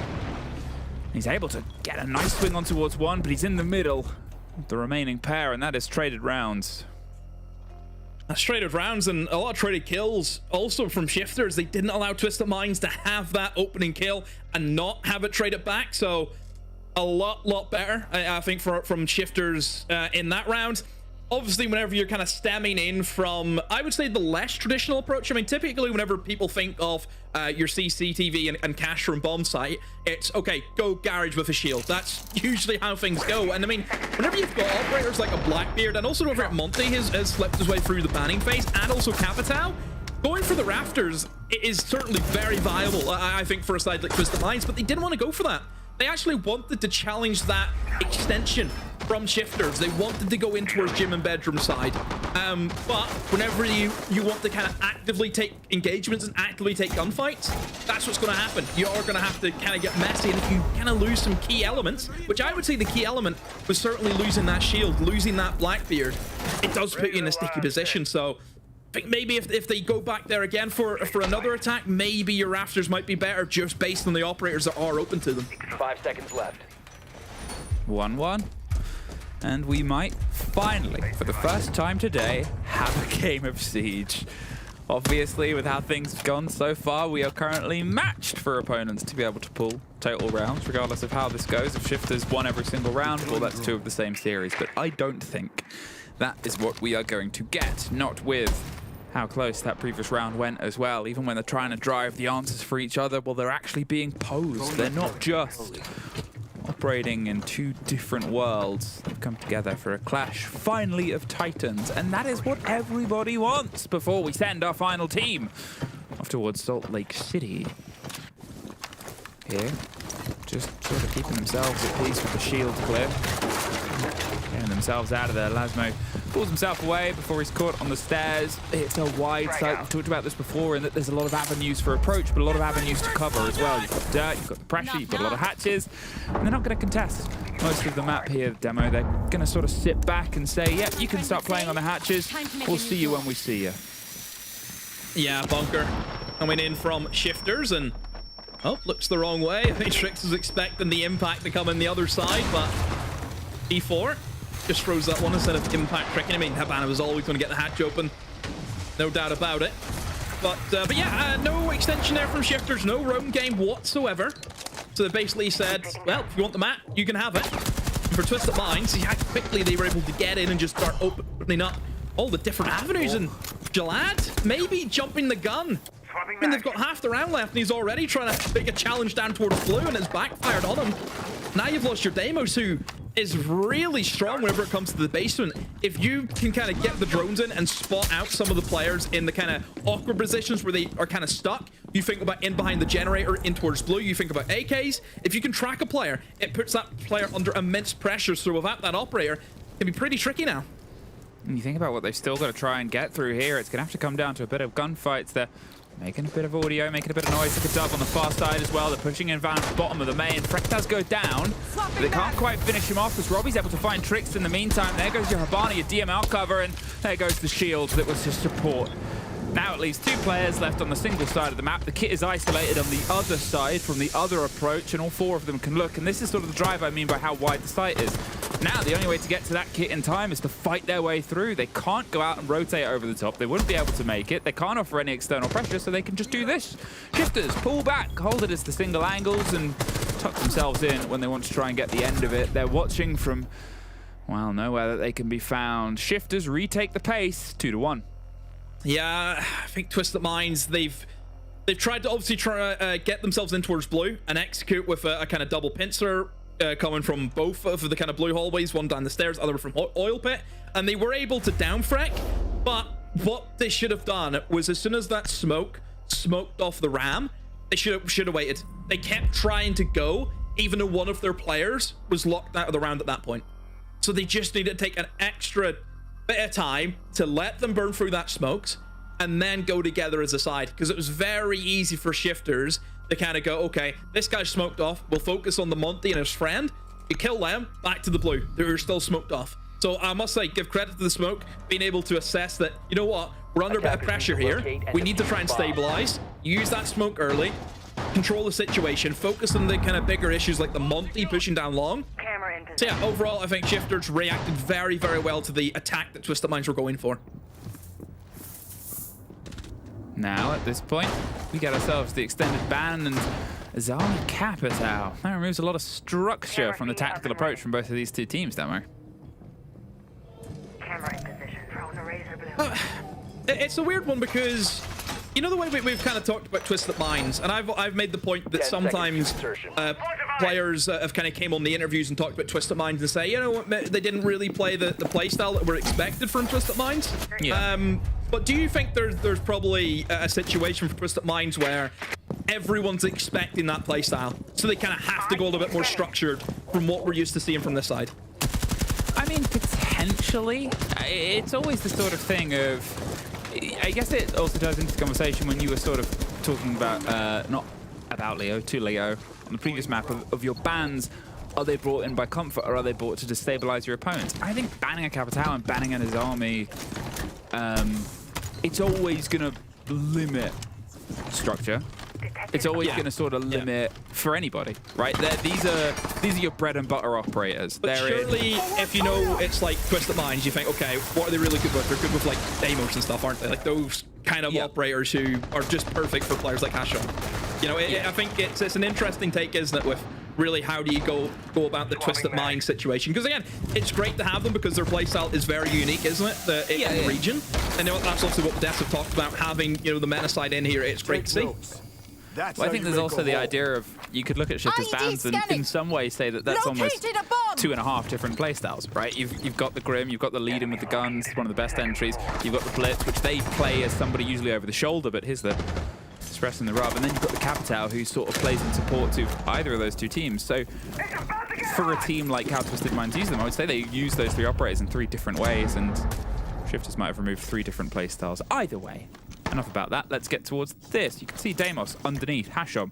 We talk about what he's capable of, and he could really apply some pressure here. If he goes in towards stock, starts tracking upwards, and just causing a bit of damage and destruction. There's no mute jammers, there's nothing to try and cut this off at the pass, but there is all the pressure in the world. The Clash is doing their best. The C4 won't quite get the full catch. How does he do that? Should not be allowed.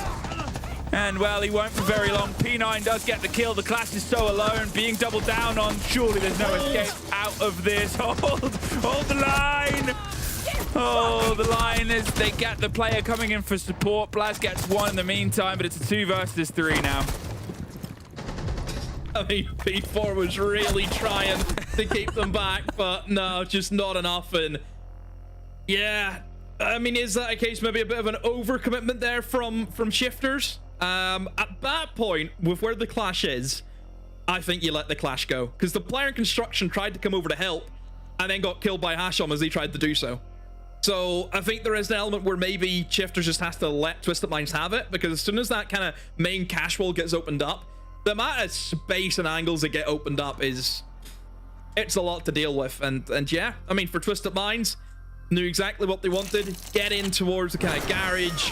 Cash them very, very quick. You open up that main wall. I mean, great shot here from Freck, as we know. Very swiftly, though, traded out, and this was it from P4. You can see Lasbow tried to come and help him, but no, just not the case. And then Twisted Minds, an easy 3v1 for them in the end. I mean, that was certainly what our quickest round I think we've had. Attackers have located a bomb. The thing is, you could say that it started one of the slowest. It was slow and then a really quick finish. It was. I know what you mean. Yeah, I know what you mean. It was the latest opening kill that we've had, and then suddenly everybody was dead.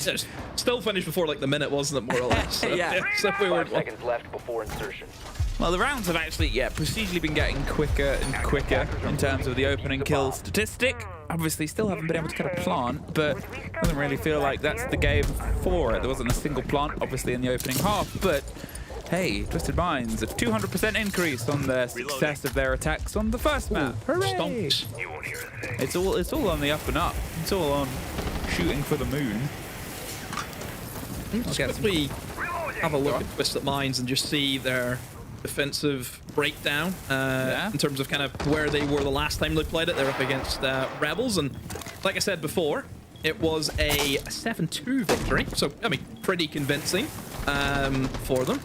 And overall, it's looking pretty good. I mean, it's actually the defensive half, which was their most impressive side, because they didn't drop a single defense against Rebels, and they were able to get a 4-2 split on the attacks. Ooh, Freck, almost punished for a bit of an adventure. But a Glaz couldn't quite get the full read on him. P9 obviously suffers a little bit, but Break suffers a little bit more.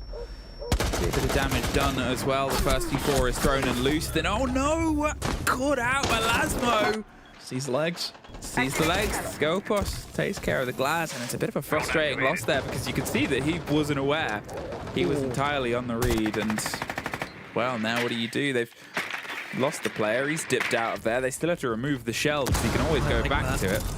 Oh, I was going to say, I really like the use. Oh no, I mean, that is a blunder. Right, but while he's probably going to get revived, I really like the addition there of the Skopos, where the Skopos playing inside of rafters. You start off inside of rafters, and if nobody's coming towards your rafters, though, they're not going for rafters take, you can quickly TP back. Hashom able to find Lasmo, who probably should have had him dead to rights there.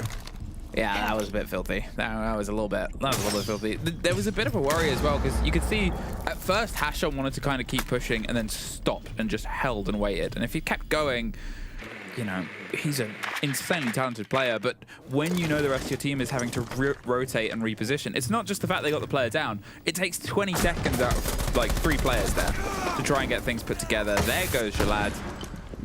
The buck's gone. They've been able to sort of reconvene. They might be able to get him back up, but look at the health of now what will be 3 of the Twisted Minds players. And look at what they've still got to go up against. 2 smoke canisters, another potential Razor Bloom that will get thrown if they go for the plant, and a C4 ripped and ready to go from Robbie. Well, there's at least no more of the Razor Bloom, but they'll force the player potentially with the grenade. They do down him. P4. Just somehow I thought he would have dipped out of that because it seemed a little bit off, but no. You can see his foot. Oh, he saw his foot. His foot is visible. Instead, he's going to kill a different man, and he's going to waste the grenade. Oh no, this is entirely fallen away, Blaz. He has 5 seconds to hold on. They're going for the plant with what we said was so simple and so straightforward. Somehow, 2 grenades and a bit of pressure. What happened there? Well, I was thinking whenever the nade gets tossed in, you know, obviously, if you are playing in that position, if the nade, you know, you get the indicator up, and if you're P4, if it's red, you have to go for the swing, right? Because you just can't sit there. But for some reason, he just sits there. So whenever I seen him throw the nade and I didn't see P4 move, I thought, oh, he must have missed it. And then he gets downed. So, bit of an ugly one. Yeah, I don't know. I mean, one of those head scratches, I think, there. He's like, oh. Didn't have to use my grenade. Very confused why he didn't move, though. I mean, if you're going to get naded, just turn and sprint. You're either going to sprint. Have a swing, you know, if you want to. True. Just don't sit in the grenade. It's the thing as well as, I saw, 30 seconds left. I listed all the utility that they had to stop that from range. And then just sort of brains off a little bit. 5 seconds left before insertion. We'll see if that round comes to haunt them later, I suppose. Twisted Minds, in the meantime, 3 of their attacks. 300% gain. Whee! They have, as I said earlier, they have an ability to bounce back. They have an ability to sort of mentally reset. Fortunately, the divide was too far yesterday, but here, the fact that they've been able to get it a bit earlier on gives them a lot of hope, and maybe will set us up for a 3rd map showdown after what was a very quick first map.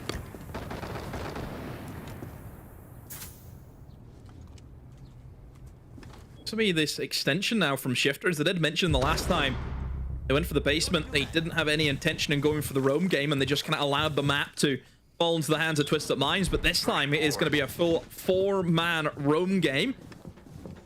And the Blackbeards did open up a way for Hashom now. He is slowly creeping his way in through it towards stripping impact to the face. But Robbie goes down. He was, I think, distracted by the Blackbeard charging at him. And Dove is lucky to be alive. Look at that HP. Must be 1 HP at least. The lad. Well, fine P4.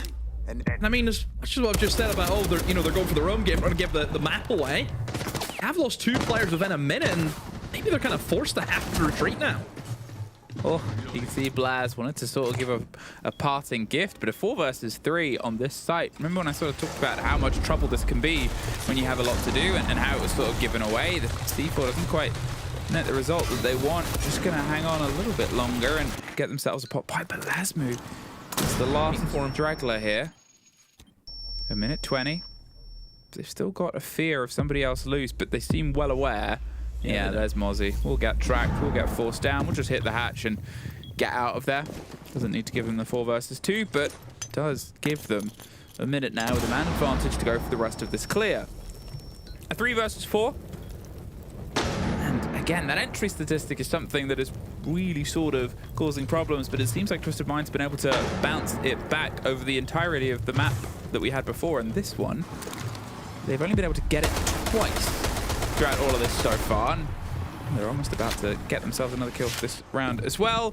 All the pressure, the big rotate, 40 seconds to make it stick, but as the shield can sort of make its way round, how they pull that one off, I don't know, but Oh, well, they'll have to wait a little bit before they can cross that pipe. And here, inside the site, in a fist fight, and caught out. Big Goyo, big trade. Trix gets one more, leaves them in a 1 versus 3. Swings round, is able to cement one more. He's worried about the next swing, and it comes. And there is a 4-2 half. Revitalized Twisted Minds. And a conversation from our desk. Thank you very much. Yeah, a great half from Twisted Minds. I'm glad to see this improvement from them, and I think a big key factor to this on the attack has been that shield for them. Yeah, I think, you know, the momentum has shifted. Shifters' minds are twisted. Shifted minds are twisted. Shifters' minds are My twisted. mind is melted. And everything is melted over there. What a momentum shift, to be honest. I think it really has to do with the way that these guys are attacking. I think that on one side you've got shifters that move too much, exactly the same issue that that Twisted Minds had before. And then the second thing is, it is a step-by-step plan for Twisted Minds. Reverting back to Clubhouse behind that shield, it's easier for them to just think, okay, step 1 take this side, step 2 take this side, and exactly as we called before the match, they do it together. Let's focus on step 1, all 5 of us together, and I think this is why it's working right now. Clubhouse has that familiarity aspect to it, doesn't it? Where when you're on your attack, you kind of know your roles, responsibilities, and how each round is going to play out. Because you've seen it so many times before with how few variables generally play out on Clubhouse. You know where you need to be. You know what timings you kind of need to hit. You've seen all the obstacles before. I think that's what's enabled Twisted Minds to really play and really actually show themselves to be quite good on the attack on this map specifically. One round that they kind of won where maybe they shouldn't have, to be honest, Shifters absolutely trolled on that CCTV defense. So it should have really been a 3-3, but they've got a 4-2, and that's what's important. Even technically, it should have been a 4-2 for Shifters, if you think about it, because there's that one on CC where they troll, and then the one before when on Gym. Clash, before on Clash, is top red stairs, alone, surrounded by everyone. If he's there, it means that he's called that everyone should be fighting here. Yeah. So he calls for a fight, he's there with the Clash on red stairs, and no one commits. He's just surrounded, no one helps him. And so there is a little bit more of hesitation. Where is the team play that we saw on Chalet? It cannot be only a map thing. There needs to be a reaction. We do need to celebrate, though, all 3 of us right now, because this is the most competitive map that we've seen tonight. It isn't a 7-0 or a 7-1, so we do have that to be thankful for. Oh, wow. That's definitely something. I'm glad about that. But we're going to go into the second half now. We're going to have to see Shifters go on the attack for themselves as well. And, of course, the operator bands with that. Before we get to them, any predictions, anything they might get out of the hands of Twisted Minds in this case? I think the main thing is be ready for the change of style, of the play style of Twisted Minds. They're not afraid to take risk when it comes to defense, even on a map that favors defense like Clubhouse. And that's why I'm normally not the biggest fan, and it's been a bit of a pet peeve of mine so far. This stage definitely has been the Bandit and the Cade ban. It looks like that's what Shifters are going to go for, certainly the Bandit first, but actually it kind of makes sense on Clubhouse. I said before, with the way P4 likes YGL, he likes his teams to kind of play this fast-paced rush, get the walls open, and then just go to site direct from there. So Bandit Cade makes a lot of sense off the back. Yeah, it's going to be direct takes almost only. I think that's the smart way to go about it. If you think of CC bomb side, just go for your garage take, go for server plant, easy peasy. Gym, same thing. Go for jacuzzi, take the windows, go for the gym plant. Try to take shortcuts directly to the bomb site. Avoid the aggression on the side of Twisted Minds. I actually think maybe a Thermite ban could have been more affected from Twisted Minds. Actually slow down that breaching capability a little bit so you can be in position ready for it. I'd have probably done the Thermite instead of the Monty, but Monty on Clubhouse is always strong, so I understand that as well. I feel like the approach of Shifters really is that standard checklist that we always have on Clubhouse, right? That when everybody can dream and everybody has seen so many times before. Let's see how the second half plays out. Thank you very much. And the desk. Here we are on towards the second half. How will it play out? Well, without any electronics on the defense, or at least the ones that can be attached to a wall, which feels like a health and safety violation. But, well, I don't think we use that handbook here. That's got a good chat about the bans. Jack mentioned about the Thermite ban too. I mean, certainly hard breaching, as we know, is a massive thing whenever it comes to the Clubhouse. But equally, I just think, you know, you have a Monty there who extremely good at taking kind of rafters take in towards gym and bedroom. Also very, very strong. So I don't know, just maybe too many things to ban, I think, for the side of Twisted Minds. But Shifters need a big old half, because they did lose their defensive half in fine form. A 4-2 split, not great for Shifters. Twisted Minds, though, mentioned before, whenever they played against Rebels, it's the exact same scoreline that they had. It was a 4-2 against Rebels, then they went on to take a very clean 3-0 on the defensive rounds that they played. So Twisted Minds, they've yet to lose on their defense here in Clubhouse. I'm reloading. Well, there's a C4. Oh, that's a dud. Ah, What happened there? Okay, they're able to find one. They're able to find the second. There's the third. Oh, okay, hang on. What just happened? Am I crazy? I mean, yeah.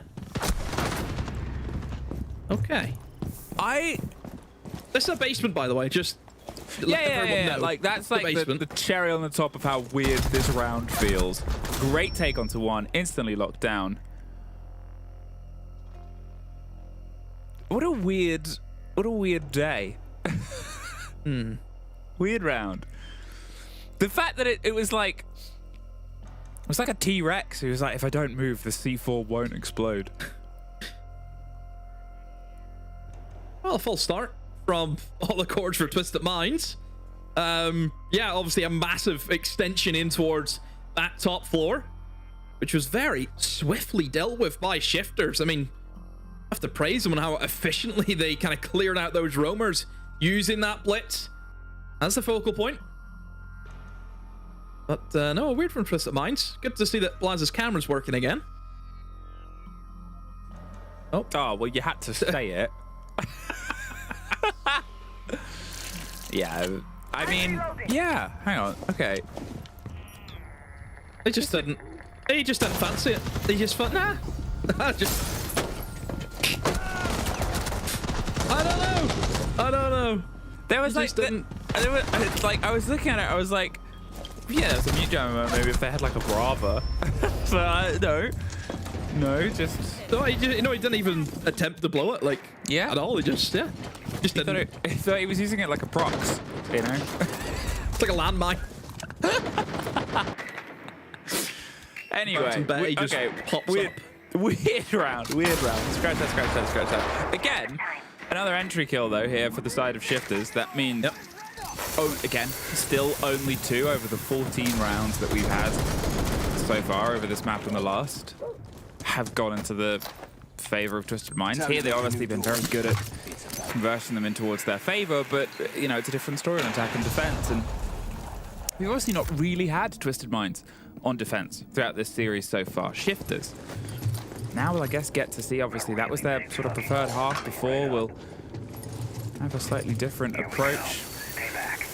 We get this open pretty fast, then immediately on towards the wall behind. There's the mirror window. They're not quite able to swing around and get it. They play the E1D at the same time. They do get the window popped. It was a nice little idea there to see if they could try and destroy it from the explosion of the pipe, but wasn't quite able.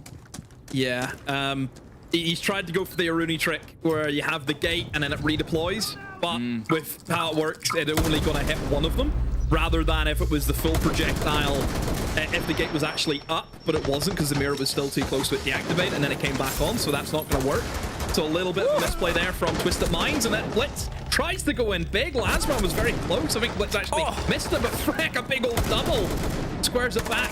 And an equal man camp. There's Blaz. And another one. Hasham comes up the staircase. However, you look at where both the Twisted Mind players are now. They're so far away from one another. And Robbie knows that he can man mark Hasham and hope that Blaz can win the one against the mirror. But the kit, look where the kit is. Never mind. They have to go towards him. No, he just runs Hasham.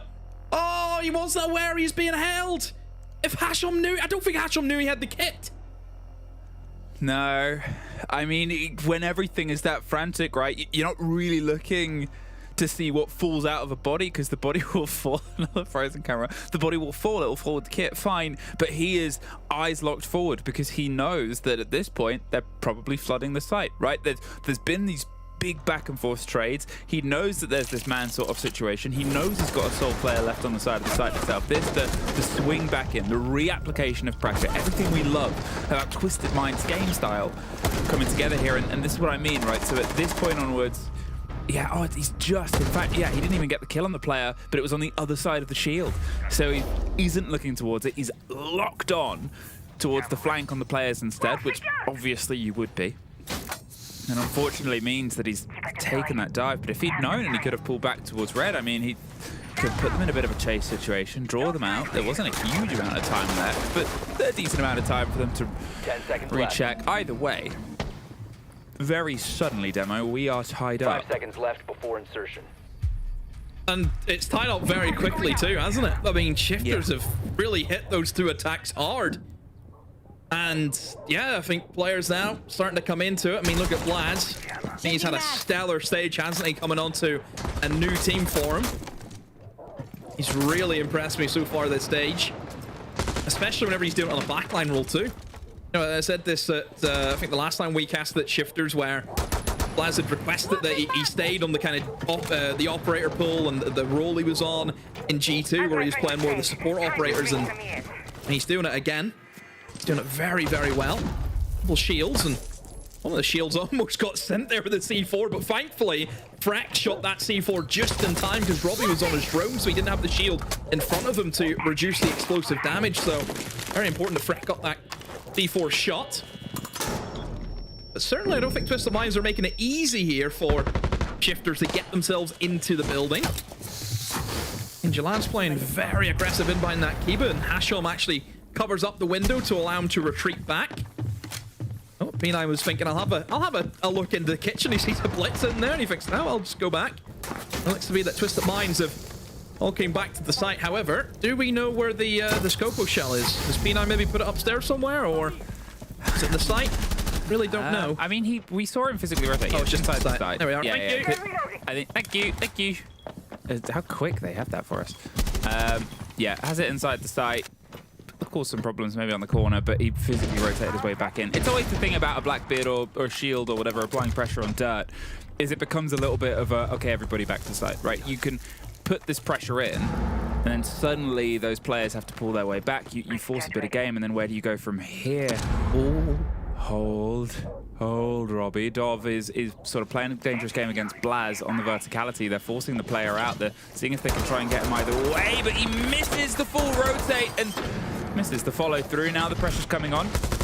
They've got to drop on every single bit, and again, the width of this site, look how spread out Shifters are. One falls, and that's the man with the kit above the hatch and kitchen alone. So now they're sending it without the kit itself. The second goes down in Moto, the third goes down, there's the fourth, and well, there's at least not a flawless, but this is a failure to launch, and they are all over it.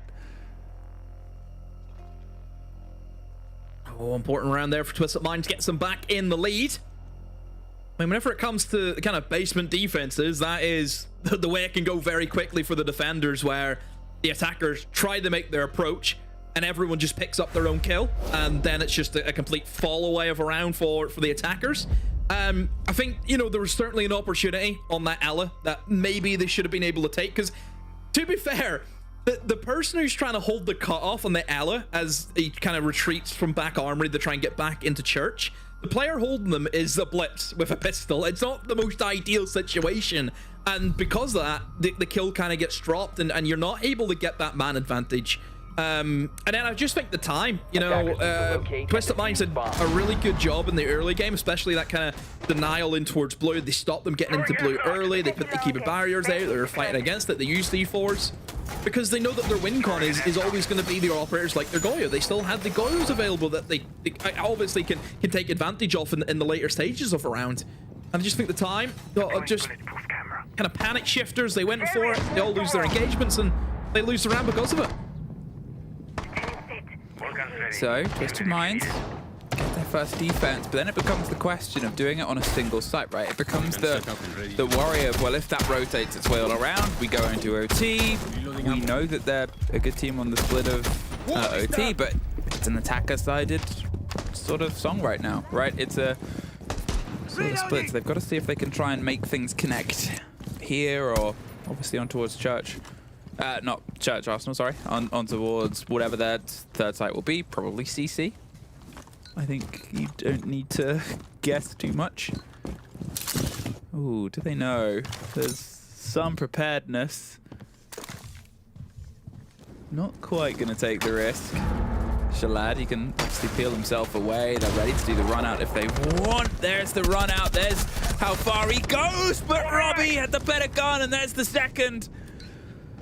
Look at the health that was done towards, obviously, Shifters. Dov obviously went for a fight of his own at the same sort of time. but 5 versus 3 now. Yeah, big, very, very big for Shifters. Being able to find 2 picks of inside the first minute on a Clubhouse attack is very important. And whenever you kind of think about Clubhouse and the way it lays out with kind of window gameplay you can have in Gym and Bedroom, having those extra bodies to use those windows to cut off the crosses, to kind of check people who could still be lurking in towards the cash room side. And there is a player, Hashom's over in Garage right now, so it does leave Dova and P9 as the only 2 players remaining in the bomb site. And again, with those extra players, this is the worry for Hashom, because he knows that there's bound to be somebody at least watching him.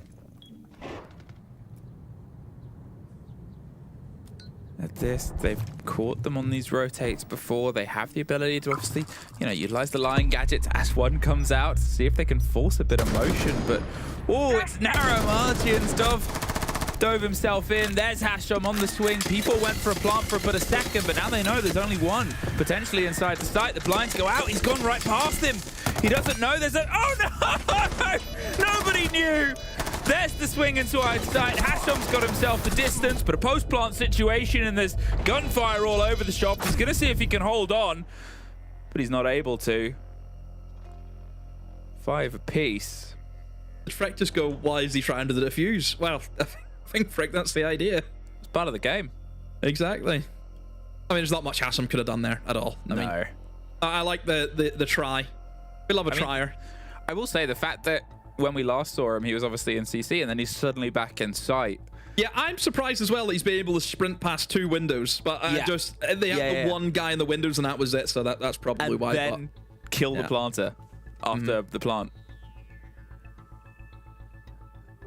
Also, them being lost in logistics is quite funny.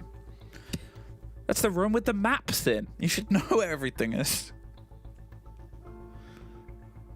Timeout. Could be the last that they take for a period of time. Obviously, if this map goes away from them and they're only 2 rounds away from it, then that is all we get of Twisted Minds. They will not be getting that golden buzzer. They will not be getting aboard the flights to Salt Lake City. They will instead be watching Shifters about 30 minutes later, playing in another game.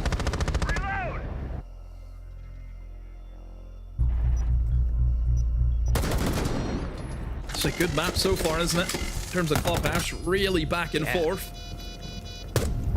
Just don't know where it's going to go next. Well, we run it back. Actually, that's where we go. Gym and Bedroom. Or Twisted Minds. Could have went, don't forget, over towards CCTV and Cash Room, but not opting to go there.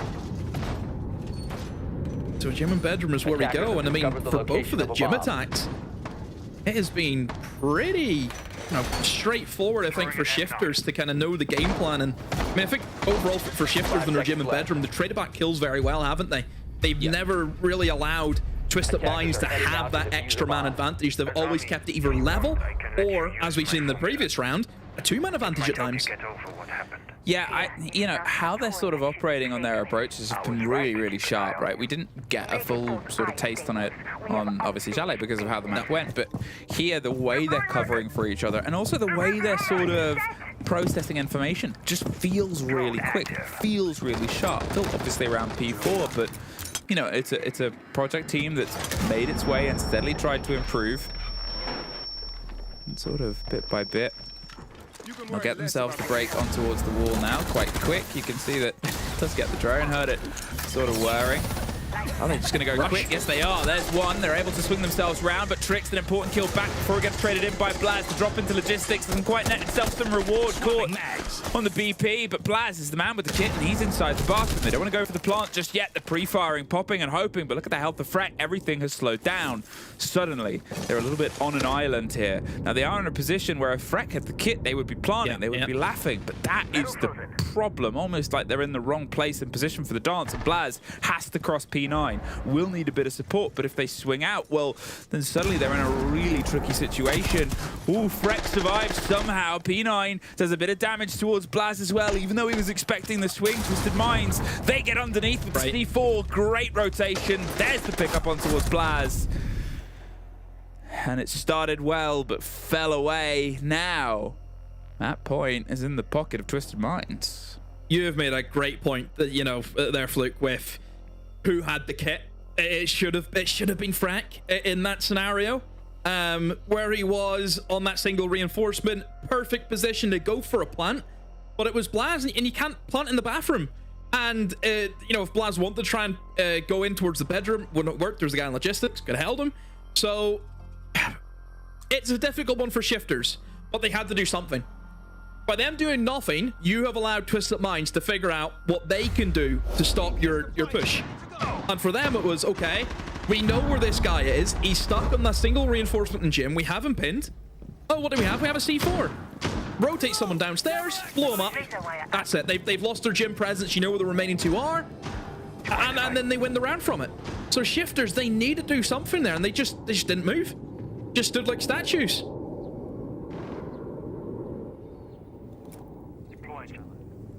Wow, one round separates us from a third map here, and how will that play into the mentality of Shifters if we find the series extending beyond the life that it's had, beyond the sort of strength? We feel like we're a million miles away from the 7-0. This one map has almost been the whole length of the first series that we had earlier on today. But it's kind of what you want to get, right? You need to make sure. It's always the thing, always said. Every region, every caster, everywhere around the world will say, when you are sending the teams, you want to make sure that they are fully tested.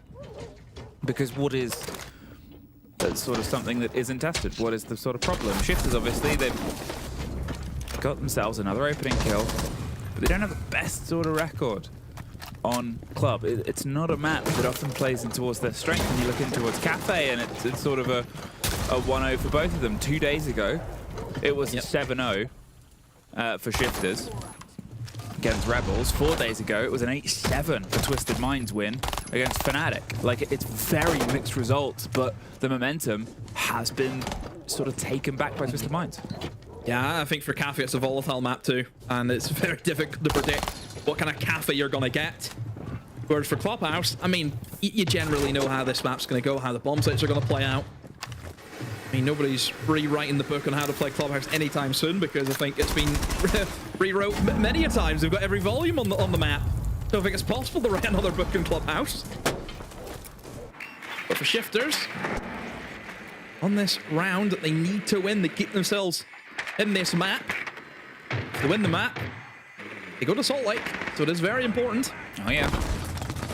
Well, that's it, right? It's not a huge distance for them right now, but if this round goes away from them, suddenly it's another reset. It's another 7. It's another hour before, with otherwise what could be 10 minutes, and they're so close. They're so close to keeping the fight going, to get themselves into another OT. P9 does find Freck, though. Levels things up. Great bit of positioning there. It's otherwise the only player that's on that side of the map. This is now a very flat approach here, so they've got to rotate P4 round. He's gone over towards the hatch itself. He's just going to get himself proposed up towards the top. It was a dangerous swing beforehand. He can expect it, but as the pressure comes against the Kiba, they've got a long-range fight. They slip their way through. The Tracer will sort of go across. There's one. Ooh, can he find the second? Does a bit of damage, but there needs to be some action from some other players. They're knocking on the wall. Triple on towards Pipes. They're trying to get themselves round. They've got the close-tuck player, but has he been missed? Has he not been caught out? I think so. There's the swing round. There's the double for Dove, and P9 gets himself another, leaves just Robbie alone watching hatches. 20 seconds.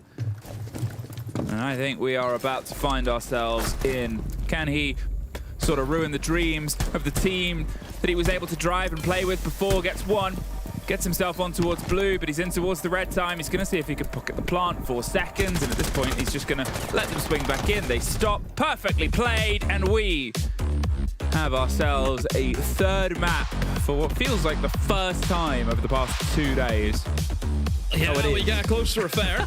I think it's safe to say after what we've had today in our first series, in our first map of this series with Clubhouse, a lot closer. 7-5, Twisted Minds take it. Much better, a great response after the earlier map. And well, Cafe, that's where we go. Cafe is where we will be going, but we'll usually do that after a quick break.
It almost got too close for comfort, but Twisted Minds lock in the second map.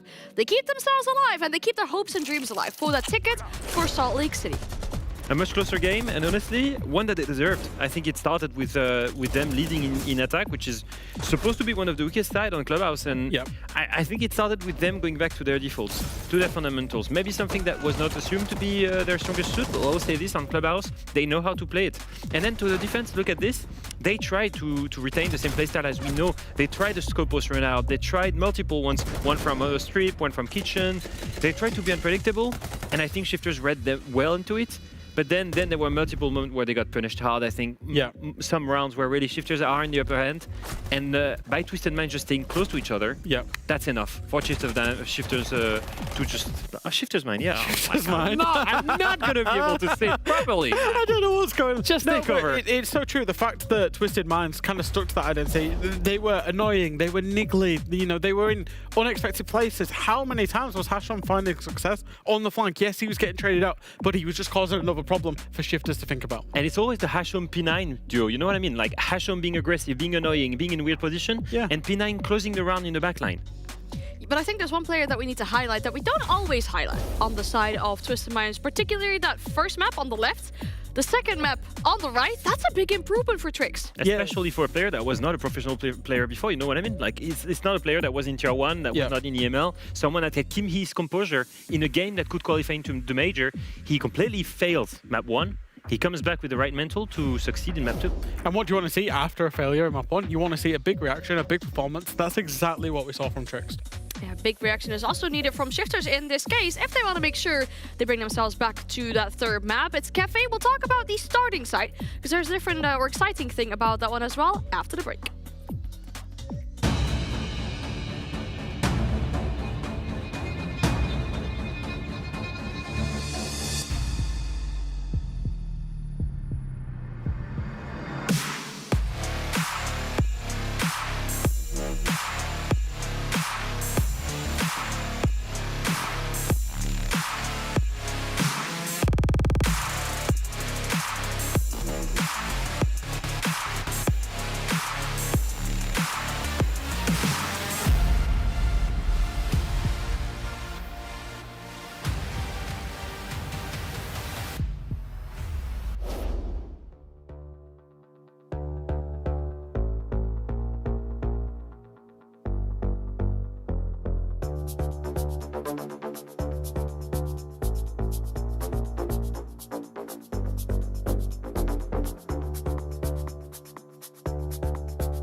reaction is required from Shifters, from their IGL, but also from their star player going into this final map here if they want to make it to Salt Lake City. Now, we talked about it a little bit, right? The rules around the decider have changed, and this turns out positive for Shifters. Absolutely. So what we do now is we take the round differential of each team. Whoever has the best round differential will get to choose the starting side on the decided map.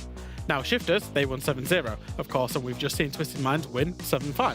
So therefore, Shifters have the better round differential, and they will choose starting defense on Cafe, which is massive, Leo.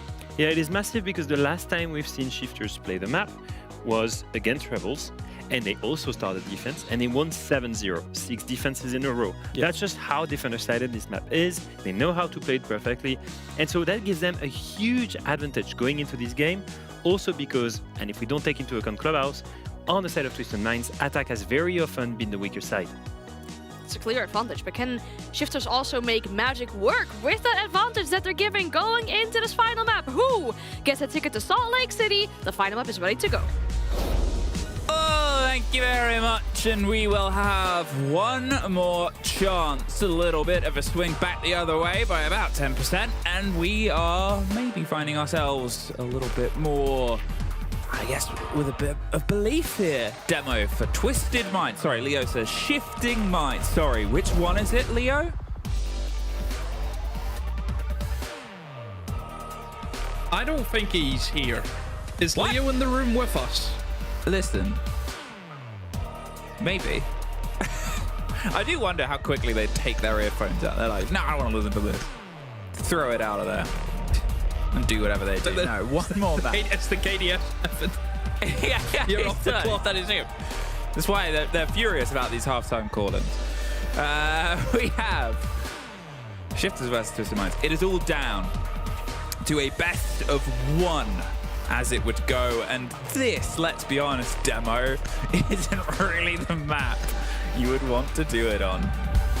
No, this is a very volatile map, as we know. Cafe can sometimes lean its favor into who starts on what side. Certainly, though, I think for Twisted Minds, getting that second map, going to give them a lot of momentum now going into the third. And, I mean, there's an old pal of mine, big man, about 7'2", called Ollie. Oh yeah, 8'10" Ollie. Yeah. Big believer that whatever team takes the second map goes on to win the third. Big believer of that. Okay. I guess we'll see if if his knowledge is as tall as his height. He's like Dunk from Night of the Seven Kingdoms. Great show, by the way. Have you watched it? The location of a bomb. I know. We've done this bit before. We have done this bit. All right, new bit.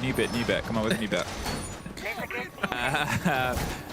We find ourselves here with everything to play for. And to be fair, there's almost the conversation I said about it before where we have a team that is revitalized, right? We have a team that not only has been able to take the second map, but a team that lost it in such tragic fashion that it really had nothing going for them. And then since then, what a return to form. It has been here for Twisted Minds.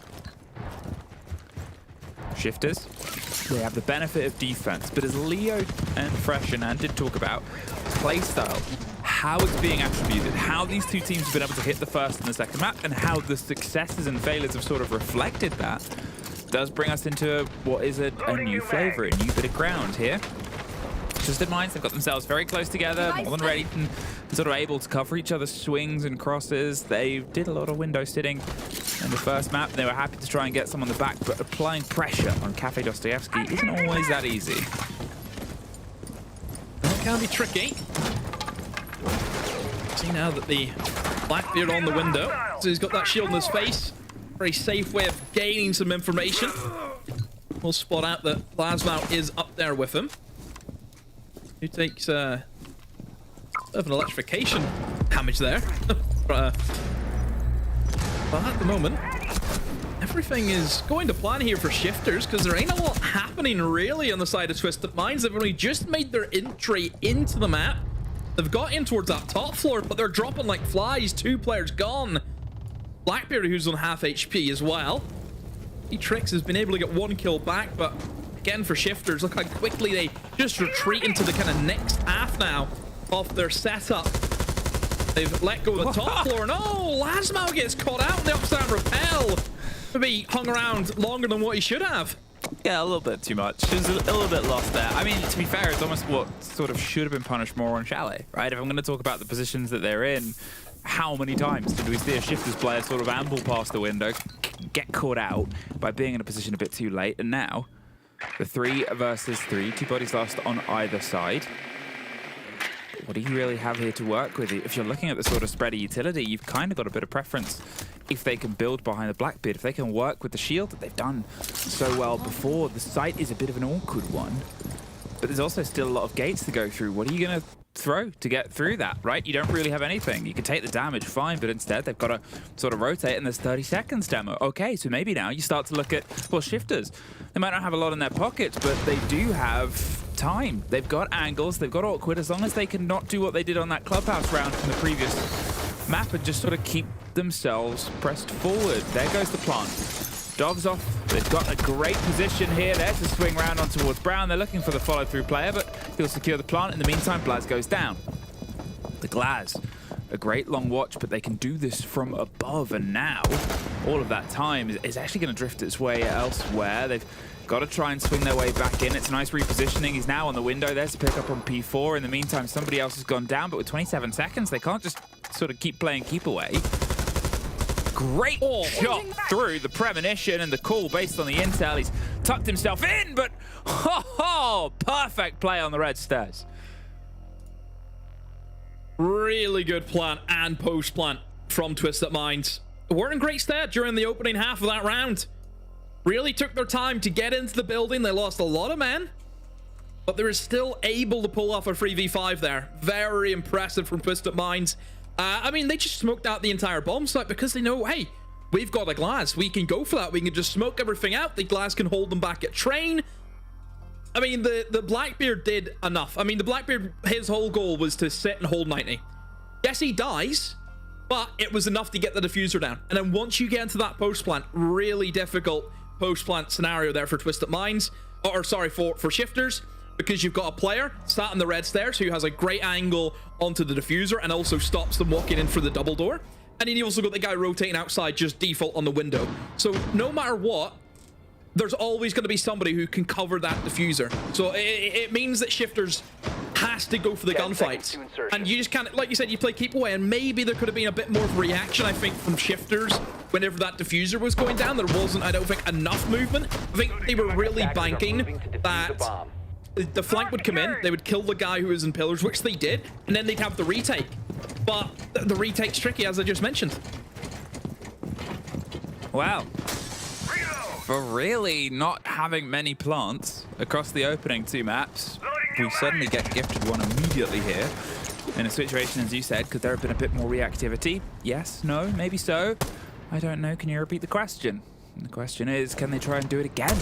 Demo. Twisted Minds. They're in, they're off, and Duff's going to see if he can try and find something. Almost got an ace on the previous round, and it's good to see from a player who is the quiet one on Twisted Minds roster, right? He's never really the one that's sort of driving the superstar kills and frags. Sometimes not been able to really connect, and there in the post plant, being able to get himself in, get the kid in, get everything locked in. What else could you really want in the game where it matters the most? There is something you could want, and that's the death of Freck. 0-2 from where he started this series, being pretty much the opening killer 3 times in a row, to here. Unfortunately, he has not quite found his feet. Good opening pick as well. You think of who's just died. It's the Wamai, an operator who has the gadget that will consistently replenish the longer he stays alive, but he's died within the first minute. It's not ideal. There won't be near enough Wamai discs is what I'm sure Shifters would have liked to have. It all does depend on what the kind of take's going to be here for Twisted Minds, because they can go anywhere. I mean, you've got the Capitao, who's really strong for dealing with anyone in behind Bakery. You've also got the Blitz, who could jump in through Wedding Window and try and pressure the Bakery player that way. Based on where they're setting up, looks to be the Bakery.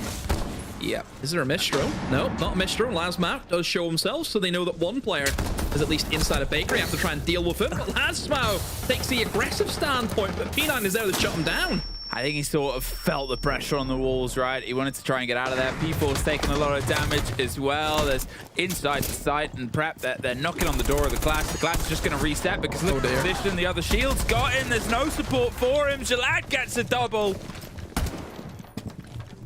Yeah, I mean, that might almost be a timeout. Ooh, that's a cheeky one, but no further. Beautiful take there from Twisted Minds. Yeah, really, really strong. I mean, timeout, I think, could be on the cards because they have, you know, the first round, they were 5 versus 3 up for Shifters, and they lose that. And then that round, they just got steamrolled.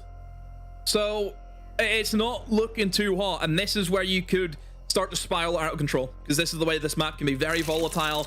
Rounds just start racking up, and I know we've kind of mentioned typically it's defender-sided, but if a team can attack well, they can also make this map a nightmare for the defenders. With the amount of util that you can dump in, using the shields, good vertical work there from Hashom too. Don't forget about that. That's another part this map has, especially on that kitchen bomb site.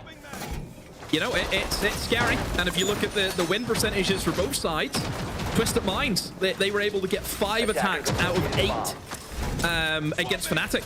You know, and that's a pretty good shift. And then if you look at Shifters, last time they played against Rebels 2 days ago, it was that 7-0. It was that 6-0 defensive half. Well, it's not a 6-0 defensive half this time. There's a little element that from the side of Shifters might be a bit of tell of how this is going to go in terms of the energy. So as I sort of made a comment, how Freck started this series, fantastic on the entry. Well, actually, that's true for the whole series. He was 8-0 on entry up until that round. Now he's 8-1. At the same time, if we're talking about outstanding stats over the opening 2 maps, well, Blaz had what was a 95% cost over 2 maps, which is pretty good. I think it's fair to say almost every single round over both Clubhouse and the opening 7-0, Blaz had an impact of some kind. Now that has fallen to a paltry 90%. How far that's gone. But if that starts, if those 2 statistics from how high they peaked start to descend, it could sort of show 2 things. One, it could show how much Twisted Minds have brought themselves back in. Well, there's at least one of those statistics, 9-1 Frack. 2, it could also show a little bit of the energy, sort of how things have sort of gone up and down. Yes, it was a 7-0, it was a quick win on their first map, but that's a lot of adrenaline, that's a lot of hype, and that's a lot that has to sort of dissipate. And now, the 5 versus 4, they also get rid of the Capitao. We talked about this on the ban when it was in Clubhouse. It's a great usage, but also there goes the Shom demo. Yep, he's gone on a very important operator, as you mentioned. Capitao, a lot of util. It's not going to be used in this round. C4 will get tossed and try to pick somebody off in the window, but not going to be the case. And Robbie has to try and dodge some nades, and a quick trade comes in. It's Dov on to Frack, and Lansman finds P9 at least, but oh, Blaz, the shotgun charged up the stairs to meet 1, and Jalad finds 2. Not only did he get Blaz, but Lansman has exposed himself. That's the 2nd time he's died to the upside rappel on this map. The C4 to the window won't quite net any damage. Jalad's able to easily sort of drift away and get himself to safety, but it's 2 versus 2, and it turns into that long watch game. I talked about position, I talked about utility, and now what we have, Demo, is an old-fashioned gunfight. No more pocket throwable utility. Obviously, the sledge can make some of the work done on the soft, but they just have to operate as 2 pairs here. A Twisted Mind's going to do what they did last time. See if they can formulate a plan and a plant and try and get themselves in, or will they instead go for the kills? They've set themselves up a drone just to watch. Keep a bit of an awareness and sort of set the approach here going. Just going to have to take the damage in Pillar. Oh, how he's pulled that one off, I couldn't tell you, but what will P4 do? Had a big opening first map, rotates his way down. They're fully aware. Twisted Minds seem to know all the motions that he's making. Goes for the man on the kit, but there's the cover. Where was this Twisted Minds on the first map? They're so aware. Oh, and they're thinking, how have we won that? Like, they can't believe themselves they've won it. Because they were, I would say they were kind of lagging behind in the majority of that round. And then Jalad finds that very important double kill, where Shifters look to be pretty comfortable, look to be leading the round. Lasmau dies, the second player that Jalad kills, and it goes in the 2v2. Maverick, I'm guessing, drilled a hole into the pillar walls, and that's how he killed that player in the site. Well, there's the timeout that we talked about maybe happening after round 2. Instead, it's round 3, because that is 3 rounds now in a row for Twisted Minds, and 2 of them, the entry kill has gone into the favor of Shifters. They are struggling here on Dostoevsky, and they're struggling on their defense as well. This is the side and the site where we talk about the preference, right? This is the one where we go, oh no, they've got to try and be able to get through this, right? They've got to try and build themselves in, and, you know, yeah, it's, as it sort of filters its way out over the 4 plays, it's a 54% on towards the defense side versus the attack. But it's still something where if you're getting to this point and you've been playing a long series and you have to sort of operate in those duo moments, those trio moments that we've seen on round 1 and 3, that's tough across the map with all those different angles. And Shifters, unfortunately, just one step a bit behind Twisted Minds right now. Still, timeout call. Can they net there again? Just 15 seconds left. oh, close as you like. Setting Vulcan. Deploying explosive ordnance. Initiate. I mean, this is where Shifters really need to dig deep, because they are not in great shape, and you just hope that that timeout can get them back into the game. Twisted Minds just playing off, aren't they? I mean, this is the thing though with Twisted Minds, is they're probably sat there thinking, how are we winning some of these rounds? But they won't care. As long as the rounds keep coming, they'll keep up with the playstyle, because really, I think they're just winning it based on gun skill. I mean, the strategical side, I think, of Twisted Minds, probably apart from the kitchen bomb side, which was pretty well done, you know, good utility usage. The other 2 rounds has more or less came down just to gun skill. Ready to push them out. Now, how this goes as the follow through will be that sort of drift on. We've seen timeouts not net any rewards, and we saw it punished well on Chalet here. And I mean, heaven forbid we see another 7s here, right? There's always the chance. Down to Shifters. This could be the most important round that they play to just wrest some of that momentum back in. Yeah, they're able to sort of go around to any of their defensive site. They can get themselves anywhere. Everything is open, and instead, let's see what happens. Look at the pace demo. They're already in. They're looking for the fight. They found themselves nobody. How much further is he about to go? We'll hear the shield. Puts him in his own fire. P4. He's able to drift his way out of here, but how much damage is taken? P9 takes a bit, but gets the kill in Lasmo inside the site itself. The Blitz is still looking for a loose tipper out, but in the meantime, they've got the kit on the window of the site. They're trying to go with some pace to trade out elsewhere. Just misses the first engagement, finds himself against the shield, who sort of drops and goes for the fight, but there's the support from Hash on a 4 versus 2 demo. And it seems like Twisted Minds have made sure to just turn the pressure on. Yeah, and they keep moving with the Blitz too. I mean, Trix is just leading the way. Hashram with a shotgun. Trix with a final. I mean, this is Twisted Minds in a state that they just cannot be stopped. I mean, that's confidence. After the first 3 rounds, whenever you see a team go for a timeout, they just rush. They haven't really shown any rushes in Cafe. It's not been the playstyle. It's been pretty slow and methodical. So that is definitely not what I'm sure Shifters would have talked about in that tactical timeout. So I really like that they've kind of upped the ante. And it's caught Shifters completely by surprise. Wow.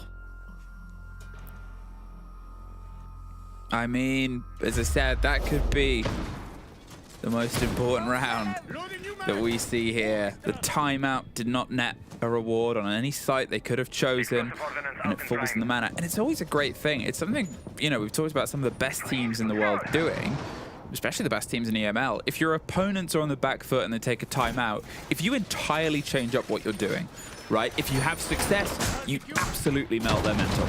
They are so lost. If you fail, well, you tried something different. You entirely tried to replace the game, and it's not the end of the world, really. You can sort of pull your way back round, but it just keeps everybody else on their toes, and you are in your own way, regardless of their timeout, still in the driver's seat. The conversations that they had, well, yeah, they might have predicted this, but prediction, preparation, and how well you can have a perspective on it are two very different things. Here, Twisted Minds.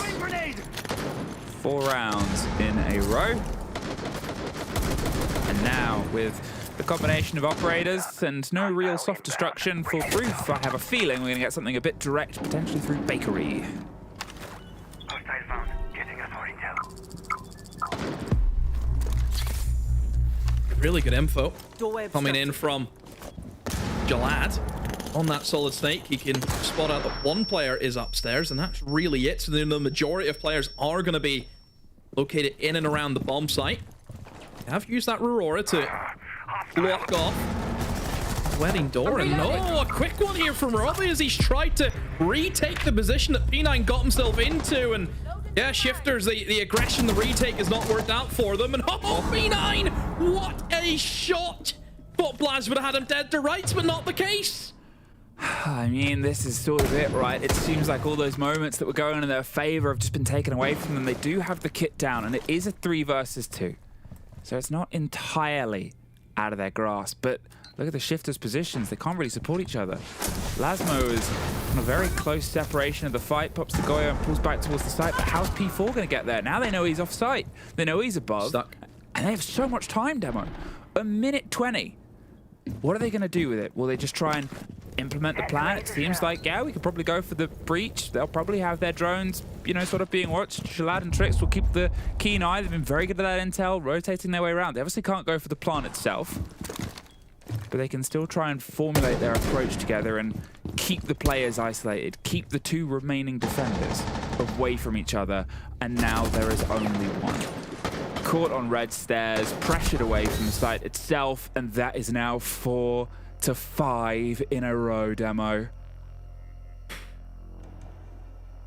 It is mighty for Twisted Minds. I mean, you look at the setup.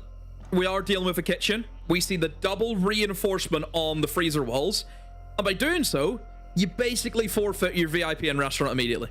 Because once you see those walls reinforced, you can take white very, very easily. I mean, defenders have no reason to play instead of VIP anymore, because generally the whole reason why you play in VIP is to stop the hatch drop from happening.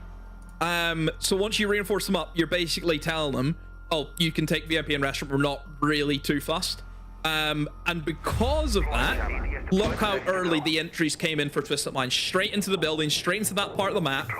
We've seen that retake try to come down from white. It got shut down because P9 was just at the Christmas tree. And then you look at that 3v2, and you mention it, the amount of time that they had because of how early their entries was. You just rotate that man to where you know the 2 defenders aren't, in towards Bakery. Guy stuck in red search, he can't come down. The other guy's stuck inside of deep kitchen. He can't do anything either. Dove walks in, finds a freebie. 3v1. Yeah, Twisted Minds just playing it so well in the scenarios that are being gifted to them. But you just look at the kill difference on boards. Like, you look at Shifters, 3 kills is the most, and it's P4. P4's the top performer in the kill department for Shifters. We know something's going wrong, because that's not the way it's supposed to be. Will we get another 7-0? It becomes the question on everybody's lips. Are we going to have our most competitive series so far of the 2 we've had today, and only really have 1 competitive map out of it? It becomes this worry, right? There's an absolute reversal of fortune, of fates, and, you know, if we talk about how great the opening map performance was for P4, now you get to say the same about Dove. You get to say the same about the other side of it, of these players who are usually a bit quieter, a bit of a backline, who aren't the sort of statistics driver, knowing when they need to sort of put gas in the tank and drive, baby. What can Shifters do here? What can give them a lifeline? Give them a single round, 1 to play with. Oh, here we go. The next kid with the glass. Straight into it. Oh, and he's gone. Last map just takes a shot. Picks him off. However, there was a second man that followed in. He also takes a lot of damage. P9 on a sliver of HP. Jalad being able to find 1. Do you not know about the player in Pixel? Well, now they do, but thankfully for Lasmau, he is the Azami and can just block off that doorway. he is in a tricky position because he is constantly being pinged by those graves. He's going to have to try and go for it again. Shalad is really trying to go for the kill here. Freck on the P9. I mean, it's a weird round for Twisted Minds, but it's working out for him. Never mind, Freck. A very important kill. The window there where the trades come in. But Lasmo, who was stuck in that corner the whole time, able to find Hashom and Dov now in the 1v2. However, no. Look at HP and Blaz. Doable? Maybe.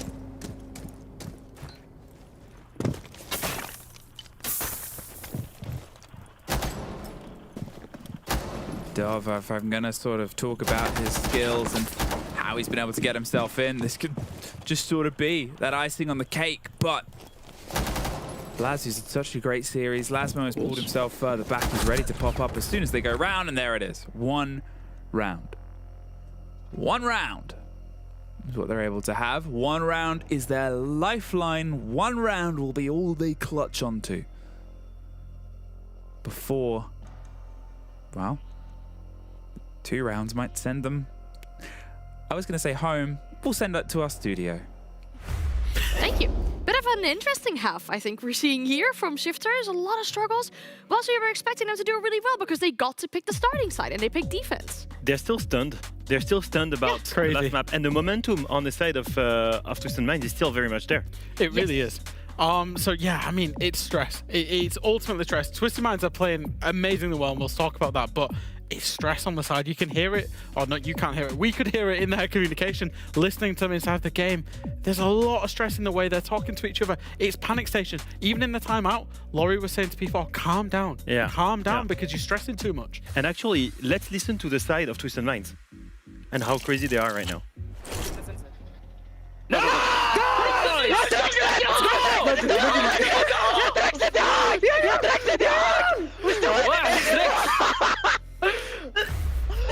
So you can see the mood shift on one side. Yeah. One team is panicking hard. Yeah. One team is heavy onto the crazy attitude right now. But they're also quite silent. That's what we're noticing in the comms right now from Shifters. There's not a lot going on. Whereas It feels like they lost already. It's night and day difference. And it comes back to this at an elite level, at such a high level. When you're in the, the upper echelons, this is the top level of Rainbow Six inside of EML. Yes. It comes down to mentality. It's such fine margins, and when things go wrong, it can be like a landslide. And I just feel like looking at Shifter, Twisted Minds on one side, I feel like there's one player that, for example, has turned everything around. Dove, you mentioned it multiple times. He just went from being the worst player on the team to the main character. 8-2. That round was with the Nomad, and he gets a 4K on the first round. He's the one that is pulling all of the team together as the support player. It feels like on the side of Twisted Minds, you said it all the way at the beginning, there is such a big delta between the players. Everyone is kind of average. Well, Dove, he's finally hitting his mark right now. And in what a way to do it, in potentially like the most important map that you're playing in the whole of Kickoff, because this is essentially coming down to a best of one. We're potentially, in the case of Twisted Minds, 2 rounds away from making it to an international event. That is absolutely huge for that team, and especially going into the defensive half right now and thinking of operator bans, things they can take out of the hands of Shifters. The first one they were taken out in this case is the Capital. We've seen Shifters play a lot with that.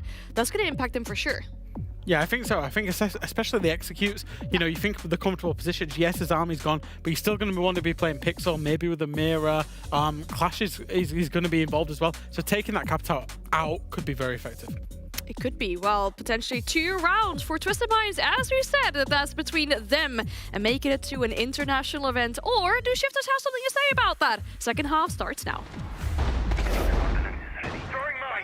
And will it be a long one, or will we be back with the desk in about 10-15 minutes? Who knows, Demo, at this point, with how this has gone, how much of a mountain is this now for Shifters to climb? I mean, that's a lot. Whenever they go on the attacking side, this is where they have to try and do it. I mean, last time we kind of mentioned, whenever they played Cafe, they had a 6-0 defensive half against Rebels. And they just had to have the one attack, and they won that. So it's not as though we have a massive amount of kind of history here with Shifters on their Cafe attacks. We'll have to see how they get stuck into it, whereas compared to Twisted Minds, I mean, they were able to win 3 defenses against Fnatic, so we know that they can defend this map to a big confident level. Already, Jalad getting lit up quite a bit like F2. I think one of the sort of things about it, and obviously the statistics will have less... Oh no. Blaz is gone. There goes early on. One of the statistics, they have less maps in their pool, but coming into this, they had the best attacking win rate of any of the teams in the EML kickoff so far, Shifters. They, you know, had themselves at a nice sort of 65%, but again, they've played 4 less maps than, say, Virtus Pro at this sort of point, and a couple less than the other teams that have done the long series. Reload. Shifters losing Blaz. Obviously, Jalad, you said, had an early engagement, but what a way to sort of set the pace, right? The timeout came together. And then from then on, there was a bit of a slow.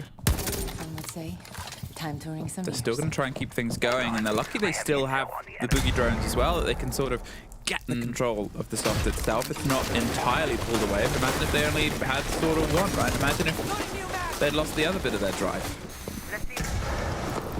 I think the main issue with losing the sledge, though, is the nades. That's probably the biggest issue you're going to have, because there is certainly a few things you want to try and nade off, mostly being the Goyo canisters, and also maybe the Scopo shield, which last time we checked, it was in towards Coat. For Freck, he just has the one nade, of course, with Solid Snake when he gets the one, unless he can replenish it. But not a lot has really happened here for Shifters, apart from the main setup of getting in towards that mid floor and opening up the vertical angles and getting the hatch open. No kills have came in favor of Shifters, so Twisted Minds can just sit in their hands and hope to try and hold on to that man advantage. However, Freck will get stuck in with the first pick for Shifters before Jalad is there to take down Robbie. Now that 4 versus 3, I mean, it's just as scary as the 5 versus 4, but they lose Dokby this time. There's a slightly different op, and then there's another. Oh no! Oh no! It's a 4 versus 1 out of nowhere. Freck, he's been able to have some magical moments, but look at Twisted Minds. They're applying the pressure. They're forcing him out the building. They're forcing them out the round, and they're forcing them to have to be flawless from here until the end. Twisted Minds. Well, maybe this is a twist that Shifters did not see coming. From where we were, a 7-0 opening map, to where we sit now. Oh, how they have fallen. It's not done yet. But if I said it was a big task last time, it's Herculean now. Have to play perfect. 5 rounds of perfect siege is what is needed here from Shifters, but I just don't see it happening. I think Twisted Minds. Twisted Knives. I don't know why I've said knives. That's a bit random. They are just flying high. I mean, you don't see them coming down anytime soon. I just think they've brought the energy. I mean, you heard the comms. Just screaming their heads off. You know? And I think for Twisted Minds, it's been a long time coming, hasn't it, since we get a MENA team back at international stage. Oh yeah. You know, it's been a long time since we had that last thing. It was what, last year's SI, wasn't it? It was. Am I right saying that? For obviously only counting tier 1 circuit events from last year, yes. And it was a shame, I think all of us felt, that they weren't represented in EML, right? That obviously, you know, they were at the point under Falcons and the buyout happened, and you know, a very talented roster got unfortunately sidelined for none of their own volition, right? None of their own work. And now it's almost a bit of a revenge arc. It's a bit of a return. And it's not done yet. But think about where we were. Think about that, you know, clubhouse round with 30 seconds left, and Shifters let it sort of filter through their fingers, and how that one came down to 7-5. It wouldn't have sort of dictated the whole map, but could have been an OT. This could already be done, and now instead, here we are. Dove goes down as the first. Lasman's able to get the lock in with a grenade. There's the swing through, and there's the second. Freck applies the pressure and goes for the close down. A bit of damage done towards Blast and Freck, both of them, but they're in. They have the top floor control, and they have 2 bodies for the trouble. See if they can hold on to this one, but Jalad, that is a great pick.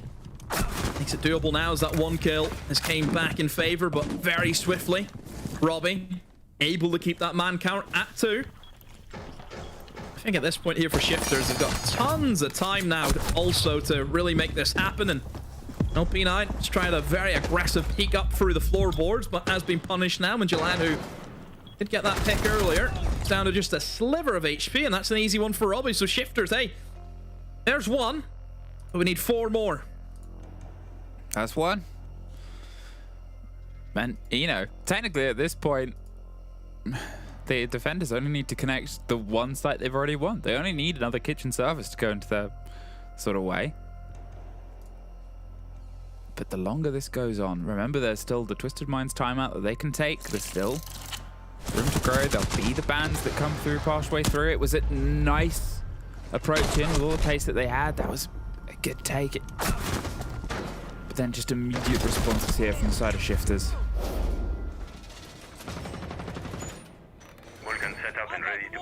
A better step back in, but 4 rounds.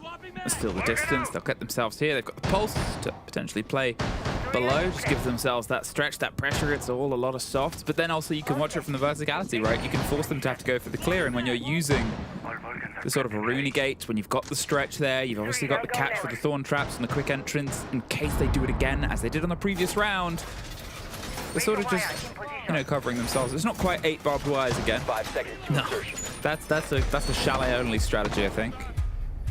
Attackers That didn't really work out. No, it was Chalet. It was Chalet. Diffuser has been dropped. One thing I will say about the pulse on this site, it gives you that alternative option. Look, everyone's obviously going to try and hold above. That's going to be the kind of go-to strategy for the defenders. But if you have a pulse, it gives you the options to go downstairs, and you can maybe try and go for a C4. However, I mean, Shifters, I mean, straight on the money. They're not going to allow any C4 presence down here, as Breck has taken a very early standpoint. That does limit now Twisted Minds in terms of what they can do. But hey, you never know. Maybe Freck will come up at some point and leave it open, but in terms of tricks, kind of playing at the way that you kind of see the site pulse, where it's just gaining information, feeding that information through to the players upstairs. You can call out if someone's on, you know, piano windows, if somebody's going to drop in towards the piano, or they're going to go for the swing. That's just from a yellow ping. I mean, just a shot from Blaz. Wow, just all from the drone. Yeah, they sort of had that read. I mean, it's a great drone. Oh, that's a great response to it. There's a take back on. The Dockerby's gone. They obviously still have the line that they can utilize. Robbie almost gets caught by a Razor Bloom, though. Oh, and P9 swings onto the door and delivers a bit of pain. And there's another follow through. And there's one more. And it's just Blaz left. Gets it down onto a single player. And they finish off the one that they caught. There is a rotate coming through. They've got somebody pushing up white stairs and somebody pushing across the top. And they're just sitting, waiting. Kills his teammate, says, we're not going to give you the option. It's a fair play. And that is a fair shake. An absolutely monumental return to not only this series, but also the Tier 1 circuit. Commiserations towards Shifters. They could not find the gear, but Twisted Minds found every single idea, Demo. That's a tough one for Shifters. After the opening map that they had at 7-0, you think, okay, Shifters, here we go. But Twisted Minds respond. They take the second map. They take the third. Freck and his camera. That's the picture right there. That sums it up. Well, who else sums it up? Oh yeah, our desk. That's their job. Let's go to a break before we're back with them.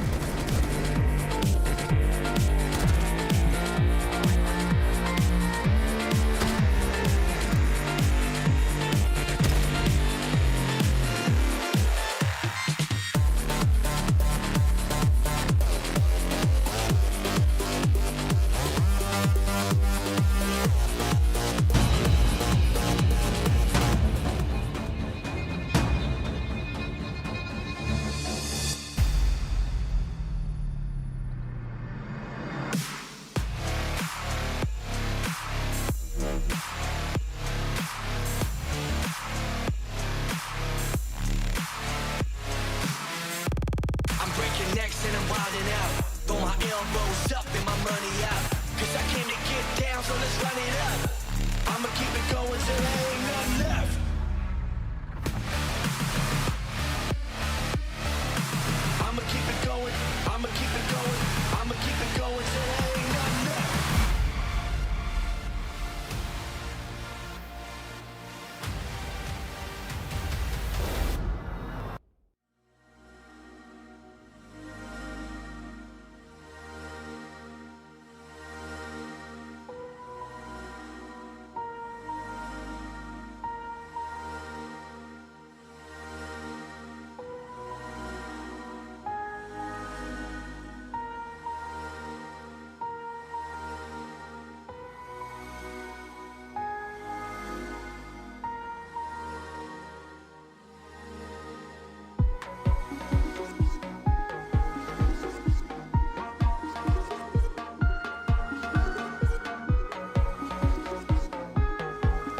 لحظة ميد وايت امريكا بنشوفكم في امريكا يا عيال Absolute happiness and massive congratulations to Twisted Minds for qualifying to the Salt Lake City major. That is great news. And therefore, we get to speak to the victors. I'm pretty sure we have a very happy P9 on the line. Congratulations on making it to your first event in over 2 years. You must be feeling amazing. Yeah, I'm feeling amazing, and I'm very proud for what have we done. I think we did great things, especially that it's our first EML and we qualify through it. Yeah, speaking of this P9, I think you guys just made history, you know, for MENA. Not only just coming in with EML and your first time being in this league, you not only proved that you deserve the spot in the league, but also you deserve the spot amongst the best teams here. How do you feel carrying the hopes of your region here all the way to an international event? Well, as you know, that EML is one of the hardest league that you could qualify through it, and honestly, I think we didn't show our performance yet, and we hopefully can show our performance, real performance, during the major. Yeah, because if I look at the last few times your core of a team attended events, you know, Montreal Major, SI in Boston, you surprised everyone. It was top 8 every time. Do you think you have that in you to at least secure a top 8 going into Salt Lake City? In this major? Yeah. That's like major. I hope, but nobody can predict what will happen. Yeah, you don't want to jinx it. Yeah. Okay, I understand. Yeah. But we hope that not only top 8 first, inshallah. Okay. Talking about today's game, you said EML was one of the hardest regions. It was looking a little bit close to comfort when you lost the first map 7-0. How did the comeback come about? Because you know you seemed very confident after that. Yeah. Well, I don't know how, and I just you know what Daigo said and what Jalad said was very emotional for us to reach this major, you know, and we are very exciting to reach the major. So I know the first match was 7-0. It was a lot. We didn't predict that, but I don't know. We just have great mentality and we are capable to do the comeback. One more question before we let you go, because you have a whole series to play still. Any team in particular that you're looking forward to hopefully play against at the major? Hopefully, I think for me, I don't have any preference, but I think maybe Hashum want Alimo. Ooh, okay. I think, yeah. But for me, no one. I just want to win. All right, that sounds awesome. Thank you so much for sharing your insights. Again, a massive congratulations on making it to Salt Lake City, and best of luck with the next best of 3 you have to play. Thank you. Wonderful. I feel like that was very contagious happiness that I was getting from that interview. But just to rewind everything, right, where we started about 3 hours ago, going back to all the maps and how they ended. Yes, we saw the 7-0. Yes, we saw an amazing comeback close on the second map by Twisted Minds. And then on the third map, I feel like it was over after the halftime when Shifters got real quiet. Yeah, that second map felt like the switch over. It felt like in map 1, Shifters were riding the high, riding the momentum, and then map 2, it kind of dipped off. Whereas for Twisted Minds, it was the opposite. Map 1, terrible. Can't get much worse, right? And then they really grew into map 2 and then map 3 onwards and really, really kicked on. It just goes to show just how important mentality is in elite level sport. And that's the same in esports as well. Twisted Minds, they dug in, they kept in the game, they ground out a win on Clubhouse. It wasn't pretty by any means. It could have gone the other way in another scenario, but they got over the line. And then once it got onto Cafe, once they felt like they really had the advantage mentally, they put their foot down and they flexed their muscles. What's incredible is how Shifters was dominating in most of the rounds, by the way. You know, like, you look at Freck here, 9-1 in the entry, Lasmo 6-2 in the entry. Yeah. How many more opening engagements do you need to win? I'm thinking of Clubhouse again, and I just rewind things, and I'm like, there was a certain point where they were in the lead, even in the 5-6 scenario, they were in the lead in that round, and they throw the lead away. They must hate themselves. Actually, I believe that round crushed them mentally. Yeah. And that they'll be thinking about that. That CCTV round will haunt them. Absolutely haunt them in their dreams. Because that round in particular, they got the entry kill with Lasmo on the catwalk. They then had everything in their hands and they just gave bodies one by one by one. Those 2 rounds go the other way. We're talking about Shifters having qualified for the major an hour ago. Yeah. And that will haunt them. And they were probably still thinking about that going into Cafe, to be honest. And you saw all the player camps afterwards as well, right? I feel like that was the realization that, wow, we had gold in our hands and we just threw it away. Imagine the highs they went through. I mean, you just win the first map 7-0. The vibes are completely high. You feel like you're completely dominating your opponent. Everything feels right. You have a small break. You come back into the second map and everything has changed. I mean, look at what it means for Freck. You know, it is a team that made the gamble in a huge transfer period to retain 4 out of the original 5 members, despite having a disappointing year from their own words, right? They only made it to a single event via their qualification. I'm not counting reload. So, you know, for them, this was an absolute mandatory to come in and actually make it to the top 4. And many people would have argued that they had the easiest bracket as well. Yeah. You know, on the other side, it was Secret of Falcons, and they got Twisted Minds. So on paper, they were supposed to make it. Yeah. So there, for so many reasons here, they were the favorites here. And again, the reason they were even in that position in the low bracket, they finished 4th inside of their group, which, you know, when speaking to Doki, I spoke to Doki in the interview yesterday, he said our group was really weak other than VP. So, you know, the fact they finished 4th in it as well, they've got to do some soul searching, I think, because we both believe there's a team there. There is a team there, but they need to find how it works under pressure, because under pressure, that's when they keep consistently failing. But this shouldn't be taken away from the greatness that Twisted Minds have achieved, right? We can have a look at the bracket and see once again where they find themselves in that lower bracket final. And as we mentioned already during the interview as well, right? It's huge for multiple reasons. It's their first stage in the EML. It shows they deserve that spot here. It's great for MENA to have that representation at the international events again for these players that have, when they do attend majors, shown that they definitely deserve to be there. It kind of feels like actually Twisted Minds could actually, even though they are new to the league and like P9 said, it is a step up inside of EML. These players have gone further at the international events. They have got that big game international event experience, and their style, let's not forget their style, is unique.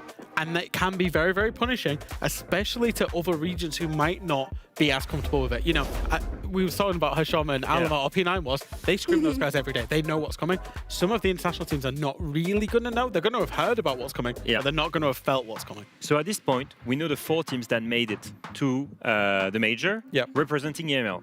And I'm really happy about it for many reasons. I think that G2 right now is looking like a super team, and they've made it. They will carry our hopes very far. Falcons, with the improvement of Joom, I think will really shine. Today really reinforced that for me. Exactly, and we still need to see them in this BO3 and the next one, but I'm very reassured about this.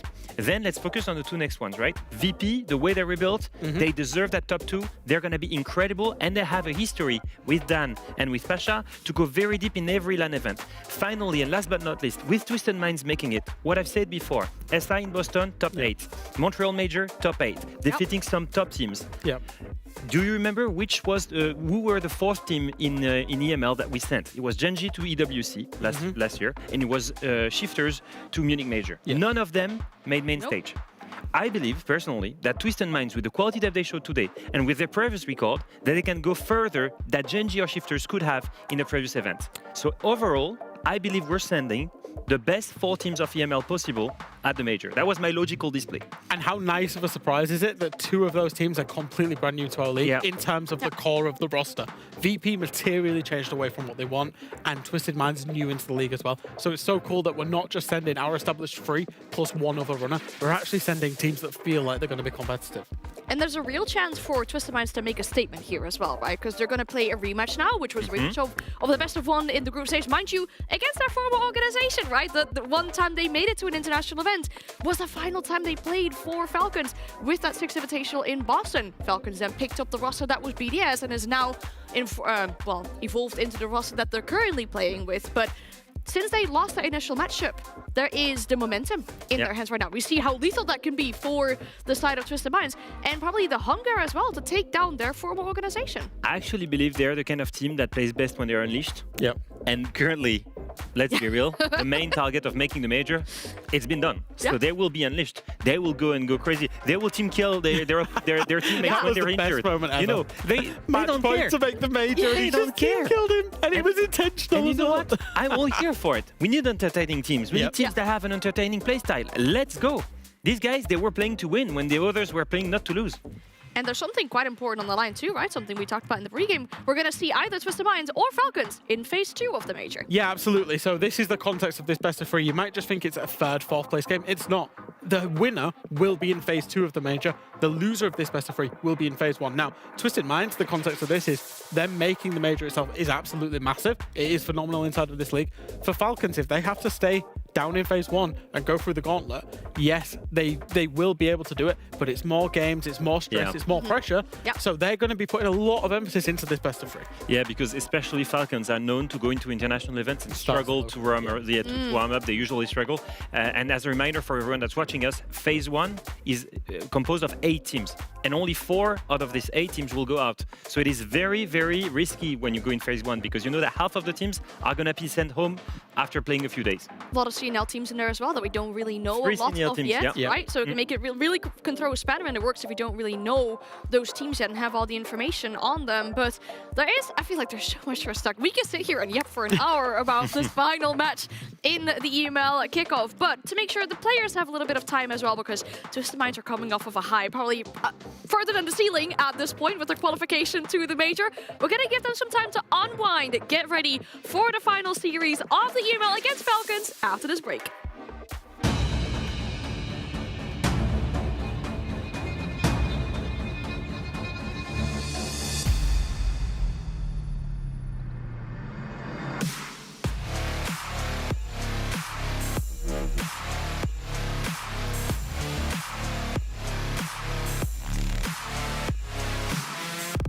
I'm breaking necks and I'm wilding out. Throw my elbows up and my money out. Cause I came to get down, so let's run it up.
Welcome back to the EML, where we only have one more matchup to go, our lower bracket final. Before we dive into that though, we'd like to remind you and everybody else at home that there is still signups open for the Combine. As we're in the middle of the Rumble, another Tier 2 event, another Tier 2 circuit, there is one opening up very soon. So if you think you got what it takes to maybe compete for spots at the Major in the future as well, definitely make sure to find your squad and go sign up.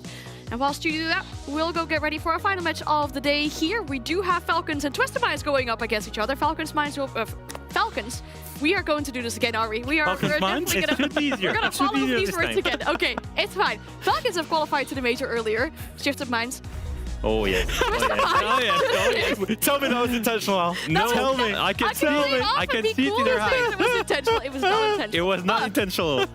I want to talk about Falcons though, because we spoke to Joom earlier, right? We spoke to about how much it means for him to qualify against his old team, to kind of deny them the opportunity to make it to another international event, having his biggest support there as well. Yeah, he said it that he thought that if they lost that game that he actually would have received a little bit of hate, which, you know, I guess he probably would have, because it would have been a massive failure for this roster not to have attended that international event in Salt Lake City. As it is, they managed to win. They managed to win out on that first best of 3 today. They got the job done against Team Secret, but I think what was important for me is they got the job done in such an emphatic fashion. And then my question is, how did they get here? Leo, you have a beautiful clip of displaying how Falcons got to this point. Yeah, I think it's one thing that makes Falcons special. We focused on it multiple times. They have incredible firepower. That's always a cool thing. But what sets them apart from competition is their ability to find ways to win rounds where other teams would just not see it. We're here on the round 1. They're attacking on Fortress against Secret. And they've already spent a lot of time and only have half of the map. If you look at this, you see Savage and Mowgli holding meeting together. Most teams will try and front this because they've spent a lot of time clearing bugs. Now the thing is, and you will hear about it, let's listen to their comms and what do they think at this moment. I'm very low. Guys, I will push Kira with the Kako, I think, guys. Guys, I can check for you as well. You can also rotate like full horse and trophy. Listen, they're not playing horse. They're not playing horse. Yes, go on my last game as well. Go push horse Bride. Go push horse Bride and just shield the cross. I will push East stairs. Alright, so 2 things that we learned here. They learned that Horse is clear, and that's because of Joom, by the way, the new recruit, so he's proving his worth here. Horse is clear, and then Liquefact says, okay, fine, Bride, you go there with Solotov, you're gonna take Horse together, and I'm gonna backstab from East stairs, which is the main stairs here. Why is that important? Because all of the defense is here, towards meeting, and they just found 2 opportunities, 2 gaps to exploit. So instantly after this call, what do we see? We see Bride rotate, fall back with the shield, go with Solotov, the Deimos and the shield together will take the free spot. They will take Horse together. Solotov will die in that process, but that's fine. Bride's got the control.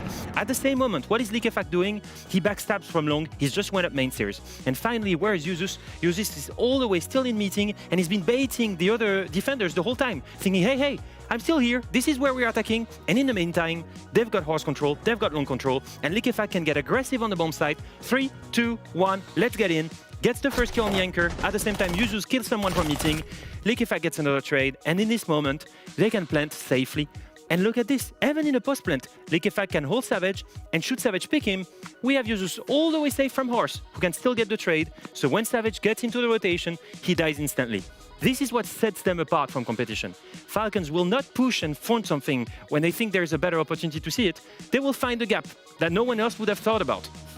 I'm glad we have this little recap, because this match feels about 25 years ago with the way that Twisted Minds game was so back and forth, but they've shown us incredible mental resilience, right? Being down 0-7 after that first map to then have a really close second map and a very dominant third map. It's, again, we talk about how deserving it is for Twisted Minds, but we have to say that, right? It shows in a best of 3 the team that has the most death. In this case, it was definitely Twisted Minds. Yeah, and it was a debate that we had with Jack, right? It's when you look at this team and you look at the amount of time they've played in EML, you may think that they don't have the tactical depth, and especially if you see the first map on Chalet, you're like, what is going on? You know, they're not putting in a fight. What I love to see from P9 in that interview was we had the resilience. We knew that we had it in ourselves. Look at the hype man here. That was after they won the second map. That hype, it carried them all the way through Cafe, especially because they were starting an attack on a very defender-sided Cafe. Look at Trix, look at how he's yelling, look at P9, Hasham as well. It's a team that thrives on momentum, that thrives on firepower, and it's beautiful reward for them to make it to the major. It's maybe not the matchup that Falcons are expecting here. So in case Falcons are watching, Jack, could you please give us an idea or a breakdown of a Twisted Minds round? I absolutely can, and Leo referred to it there actually, is how they can, it's not just about the mindless aggression, it's the mini plays that they make. Now, if you was eagle-eyed yesterday, you'd have seen Leo do a great illustrator about P4 and how he likes to play the freezer on the basement of Cafe. What he wants is to show presence and then rotate himself over to the bakery side and bait people out and try and force them into the bakery. He does that in this play exactly. He moves the clash from the freezer drop all the way to go and help his teammate bakery.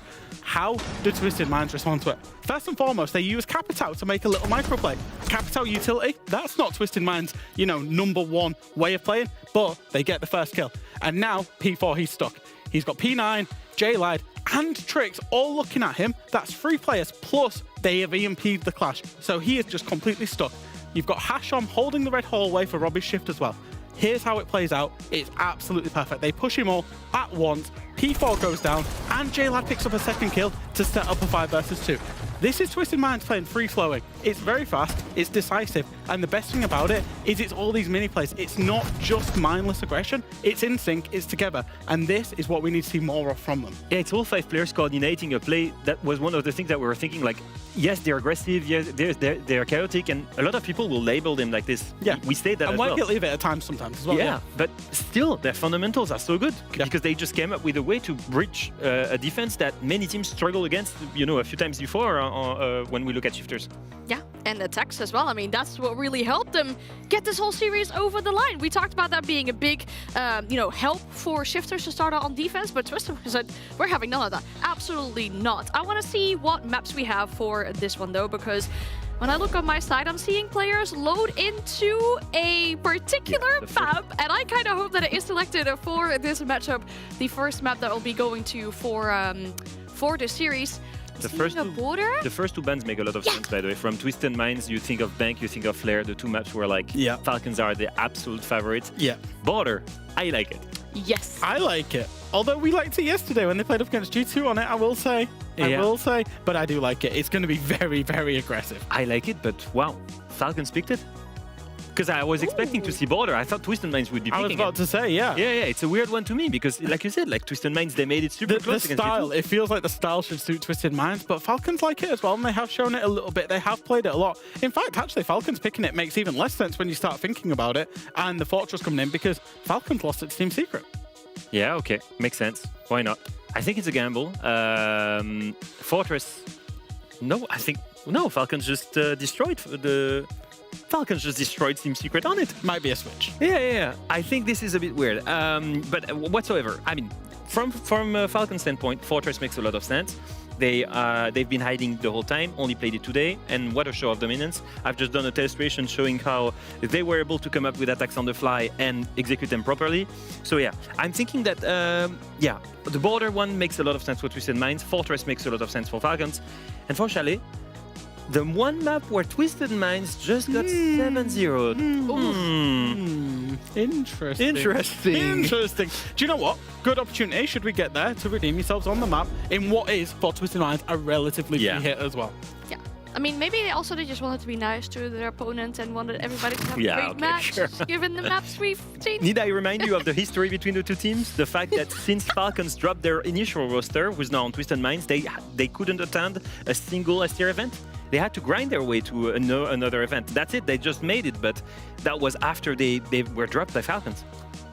All right, well, this seems like maybe this is for a personal reason, this matchup with these two teams and these two organizations, but we can bring in our casters because I believe when we're joined by Fluke and Emma, Fluke, you have something to say to us. Hello, Anne. England calling. Hello. 10 points towards France for the wonderful work that Leo has done, not crying over all of the losses that have otherwise gone through. I'm used to it at this point. 12 points? 12 does go to Copenhagen, does go to Denmark. Congratulations. Congratulations, everybody. Because what a great season it's been. I'm here What now. an amazing EML season it's been for everybody involved. Demo, you love Eurovision. You're excited about that bit. We do it for Demo. We're trying to cheer the lad I'm up. here. I am here. Demo, what would make you smile? That's the Demo. Jack makes me smile. You make me smile as well, Demo. Thanks, mate. And I was also confused about the bit, so it's fine. How do you not? Okay, fine. You're just not cultured. This is what you get. Not European. It's fine. I'm glad we got this We just settled. don't play ranked all day. Me and Demo were not cultured. Yeah. I'm glad we got this settled and this friendly bit before we jump into the final game of the EML, the final game of the day. It is ready, the lower bracket final. Take it away. Thank you very much. I am so excited for this to all bring itself in. I pitched that bit ages ago and I'd actually entirely forgotten what I was going to do. Yeah, you do you. Demo. Hi. Let's just go to a side demo. 76%. We'll go as a side as that is set up towards a Falcon success. Are you want to cheer up there? we're potentially in a tech time out here immediately, Demo. Yeah. You want to, you know? I'm fine. Who's your I favorite never think Eurovision act of all time?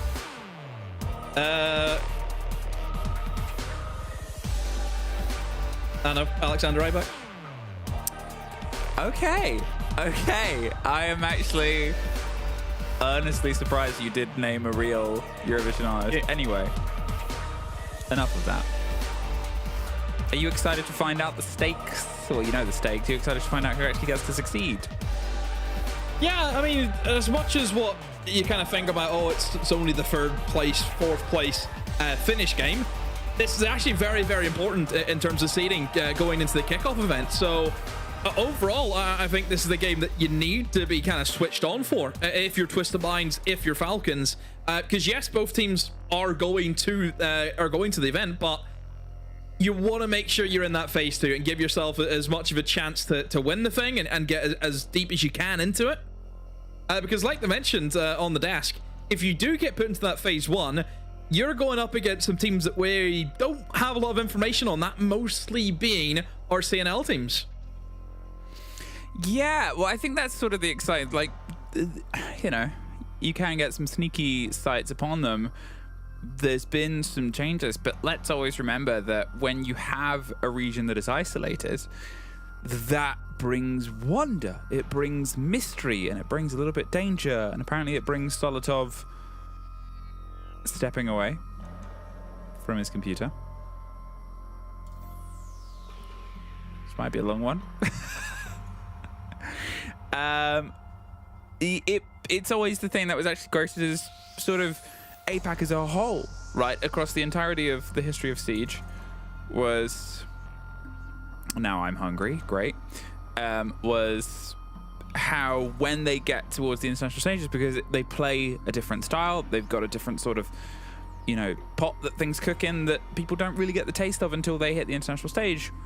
As you said, the mystery will be those CNL teams, but only one EML team will be stuck in. So, anyway, you said Jack cheers you up. Yeah. Do you want to talk to him a little bit more? You're allowed. Am I allowed to talk to Jack? Yeah. Hang on, Jack. Yes, Emmy. Hi. Just, you know, we've got you guys here. Thank you for rejoining us. I guess we're still here. Demo, what do you want to ask our desk? Where's your head at about this game? Just want to say hi to Jack. Hi, Jack. Hi, Demo. All right, you could say hi to us as well, you know. No. I mean, hello? Listen, cut out Leo. I'll tell you why I'm not talking to Leo. Jack. We've got. Let me tell you why I'm not talking to Leo, because yesterday what does it Leo mean? goes about Leeds. Oh, yes. Oh, true. Okay, all right. Is that the bone you had to pick with him? No, that wasn't even the bone. What is the What was bone it? to pick? Like, Why do you keep talking about your picking truth. bones? You've got an issue to unpick with him. Yeah, what's your issue? Was it yesterday where Demo said that yesterday. he didn't think that VP had a chance against Falcons, and then they 2-0'd them? What a terrible take. Oh, they also said that we wouldn't listen like the second we got off the desk, and we were, in fact, Oh yeah. I didn't By say the that. way, you spoke I about believe me not you don't do listening. that. I listen. still It's just believe I can't speak back to you. That's the only thing. That's fine. I don't trust you. All right. I don't know why he came I mean, back. the French Falcons fans giving me gripe about his team losing the VP. Well, you know, I'm also a VP fan. 2 Frenchies on the lineup. Sorry, my Frenchies are everywhere. Okay. I've been asked by production. Listen, children, I've been asked by production. We need to get a little bit more on topic here. True. And what is your favorite Eurovision song? Oh, that's a wonderful. That's good. That's a rough question. I have too many in my playlist. I don't think I can come up with that. Yeah, too many. No. Leo? I'm not the type that gets to watch Eurovision. Oh, actually, I have one, but it's a very hot pick. You might not even know the song. There's a few years ago, like I think it was a Finnish song, a Soft Engine. They competed with a song called Something Better. It didn't do very well, but it's a beautiful song. I recommend people listen to it. Finnish song didn't do very well. Finns in EML didn't do very well either. Thank you for bridging us back into the game. be honest, Talking about this series. Okay, no. We're not going back into the game yet because I don't know if you lot are getting. Yeah, it was good. Yeah. Go ahead. I don't know if you lot are getting no it in idea your what you ears. just I'm said. getting all of production's favourites now, which include Euphoria and Lordi. So they're all feeding me all of the Eurovision details right now. Oh. Just want to say we're not sponsored or anything. I just like ABBA. So, but we can talk about Siege if you like, right? Falcons, Twisted Minds. What do you think?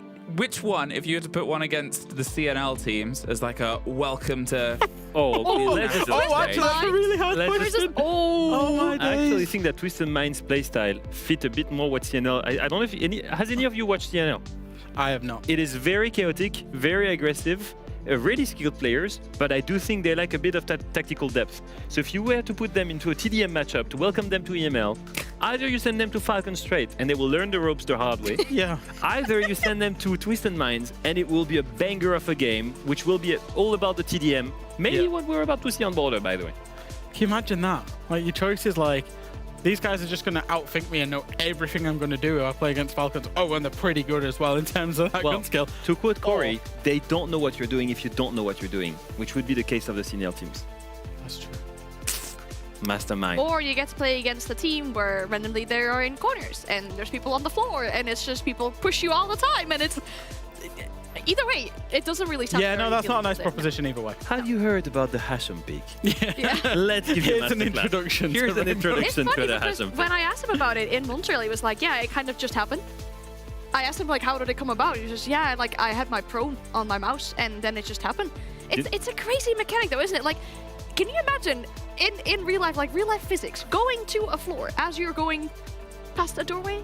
I mean, IRL Only in drop Siege. shots, maybe in paintball, I think that's worth it. But I do think that actually he's inspired a whole new generation of ranked players. I can tell you with how many ranked we've been playing this season, the number of Hasham Peak I died to, especially the Grims. The Grims that play the Bailiff and then they switch to the Bailiff and they Hasham Peak you and then they just one-tap you like this. Oh, it's so annoying. And we've seen it so many times in the ML where it's like, he gets a kill and he's prone and it's just like, you expect it and he's still getting them. I do hope we're going to see more Hasham Peaks inside of this game, though, because the lobby has just started again. The game is all yours. Thank you very much, our wonderful desk. And okay, I take back everything I said. They're always there for us. They're always there. They are the wind beneath our wings. And may they enjoy the... Are you better? Yeah. I like how it talks. It's like, come on, guy. Come on. It's like, smiling. Anyway, we're in. We're off. We're here and ready to rock and roll. Falcons versus Twisted Minds. We got ourselves in towards Border. Now, they sort of talked about it there, how aggressive this map can be, how fun, how exciting, how thrilling. Well, we kind of hope it is, but do remember, though there is great stakes, the 1,000 euro or whatever currency the difference of the prize pool is, I can't remember, the 25 SI points, being able to get immediately into phase 2 is that big thing. But for them, that wasn't the biggest thing of their day. The biggest thing was getting to the event itself. They would have driven themselves in. Obviously, Falcons had, I think it's fair to say, a pretty dominant win across their series. A very quick win. They're 14-1. Yeah, pretty good for the books. Twisted Minds, they had a longer route, but it's either way, it's still been a very long day, Demo. Yeah, I think Falcons have kind of had to hang around for a while, haven't they? Because they know that they had to go in and play this match too. So they have been just sat back. Interesting to know what they actually got up to. Did they maybe have a big warm-up scrim? I don't know. Certainly for Twisted Minds, it's kind of out the frying pan into the fire, you could say. But I mean, we had a good little discussion with the desk there about, you know, what team would we like to see go up against the CNL sides. And I mean, I actually would like to see Falcons down now. And the reason why is I would love to see Falcons just get frustrated with expecting the unexpected that some of those CNL teams can come out with. Yeah. Oh, yeah. Well, this is like, you know, total headlock station for Falcons. We get to have new recipes. We get to have new things come together. And it's always going to be exciting. And here, well, we're still not quite there yet. Starts with a bit of damage done towards Solotov, but that first engagement, a little bit more done towards Solotov. He's obviously in that prime position, right? Attention will be paid to him. He's being swung on either side. There's the Deimos that can get in underneath, as we know Hashon likes to do, and just sort of force them up. The Snake to read it as well, but a shield sort of saying, look, we know you're here, mate. Just get out. That's why they've got that little mute jammer on this position, mainly to sort of play against the Deimos before, but that gets destroyed by a grenade. Solotov does go down, picked up elsewhere, but it's actually Usus that gets locked in, and suddenly everybody is down. They're inside the site. Gillad has a bit of control here. They're otherwise peeling themselves away. Doom is suddenly all that's left inside the office. And he blinked, and well, it seems at the pace that whoa, I'm doing it now. Falcons? Twisted Falcons did. Well, they've kept it up from the previous series. Yeah, no rotate on Fountain to cover off the metal stairs. So a bad site set up from Falcons. I mean, you have to have a rotate in Fountain that leads in towards metal, in towards beepers, in towards Brazil, rotate into CC. You need to have that little junction. And if you don't have that open, somebody can just do that. And yeah, they just kind of walked in and they seen the gap. So Falcons a little bit switched off in that first round. But for Twisted Minds, they'll do that all day long. They'll look for those gaps.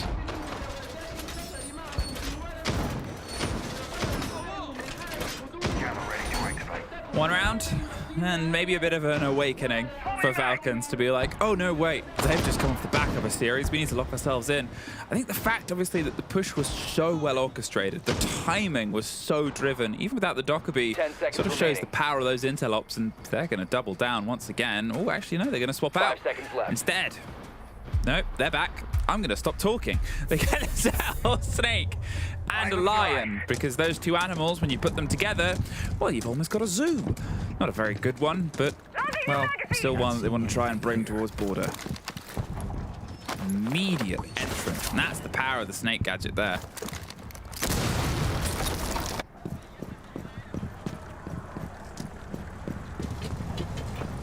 Minds, looking at their lineup. They've got some aggression. They have the Blitz. They've got the Ying. I wonder if they're going to use that as a quick plant. Which, I mean, they certainly could, based on where the diffuser is outside, off the site. So they may go for it. In terms of vertical, or there's a bit. I mean, Usus is here in the half-wall position upstairs, and they'll try and hold on to that window, but he's not going to be able to do much, though, Fluke, if he does get blinded by the Candelas. So that's what they have to be careful of here. Falcons need to react if Usus can no longer hold the jump. And here we go, the plant's going in. They're just going to send it in. They've got the shield on the back, and oh, there is at least somebody pulled off the last split second. What changed? They are able to find a single kill. The C4 does a lot of damage towards two different players, but they've prevented the plant. EFAC also has Hashom, and I mean, yeah, Gillad is massively hurt, but all their damage came just after they attempted the plant. Instead, they've swung their way around up top. They decided they wanted to fight instead, but Falcons are happier for it. Usus gets another, and I mean, I'm going to have to sort of have a look back at what it was, right? We saw the rotate coming through. Elamine. Yeah. Yes! Oh, I mean, save the round, right?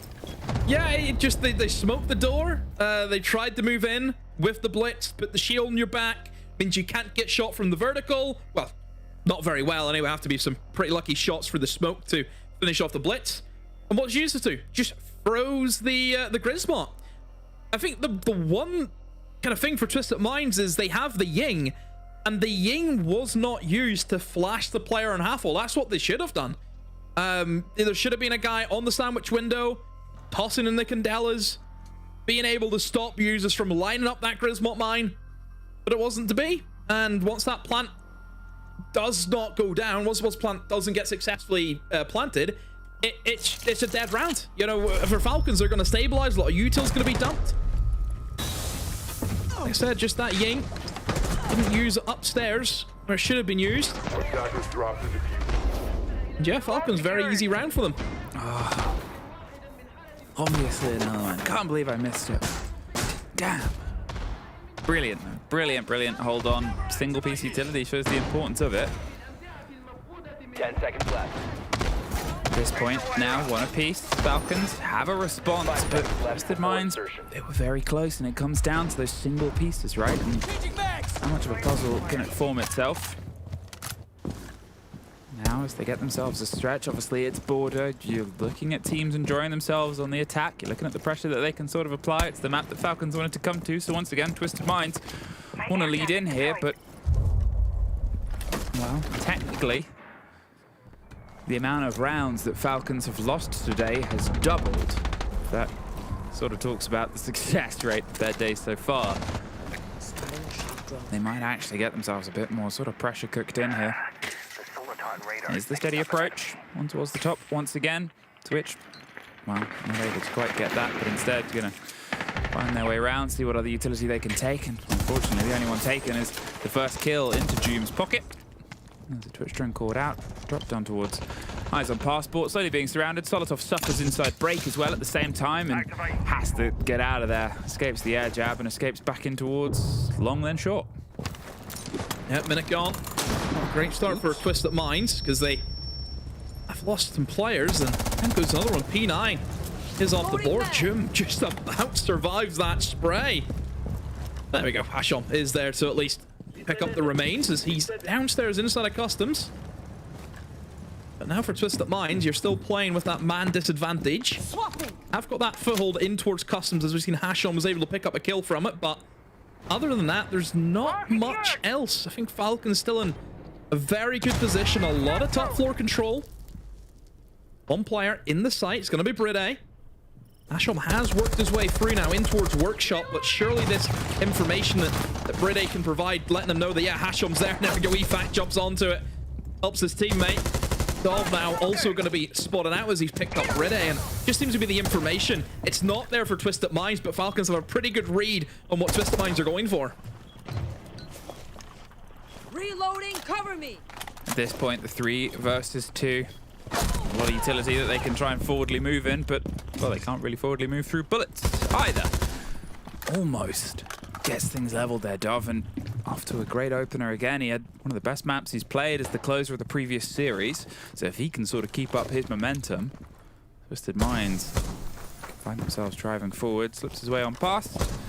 30 seconds, and he's actually able to cross the divide, and unfortunately, well, there'll be at least one less player on the defense, but they're already dead, and now that's easy swing round. Falcons regain some control.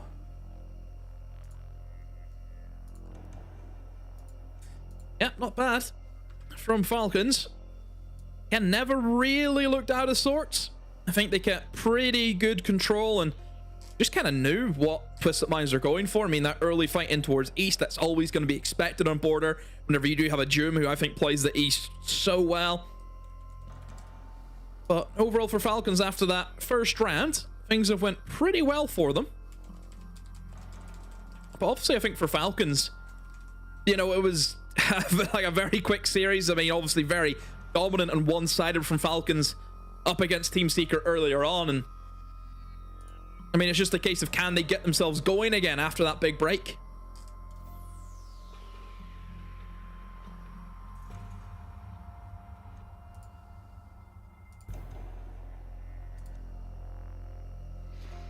Here we are again. Here we go again on my own. We find ourselves. Designates, really? The more and more I hate them. Why is that? You get to enjoy more Siege? That's true. Well, no, this doesn't count. Games, yeah. It does. Give me 8. Yeah, sit here and you look at these guys. Look. I get to look at the panda. Little panda in the background. Where's the dog? Probably sleeping. What time is it? Well, actually, it's not. Not that late. 10 p.m. in Europe. It's been later. Yeah, that's how time works. Where's the bands? It's also been earlier. Solid Snake and Warden goes. So, I mean, I think if you remove the Warden, you should, from Falcon's perspective, be ready for quite a lot of Ying and Blitz action. That's just something to make note of. It could be the way that Twisted Minds wants to kind of change their mentality, is just going to abuse the operators that don't really have a counter, because you remove the one counter in the game. And look at Trix is on straight away onto the Ying. No Blitz though, which I mean certainly is an operator that we know that Twisted Minds can play. Yep. I thought they had a good game against G2. I mean, I think that board yesterday, fundamentally and strategically, it wasn't, I'd say, great, but in terms of entertainment, I thought it was fantastic. From Twisted Minds and G2, it was really kind of on the edge of your seat stuff. You didn't know how a lot of the rounds were going to go. But overall for Twisted Minds, I mean, going back to border, after a very good showing from G2 despite the loss, should feel still pretty confident against Falcons. I mean, the thing about sort of, you know, Snake leading in towards it is talking about how powerful the operator's been, but talking about the information game that has been grabbed so well. They're now down to obviously the Deimos. They can utilize that with the Lion as they've done before, but limiting the approach and the pinch. Oh no. He's gone.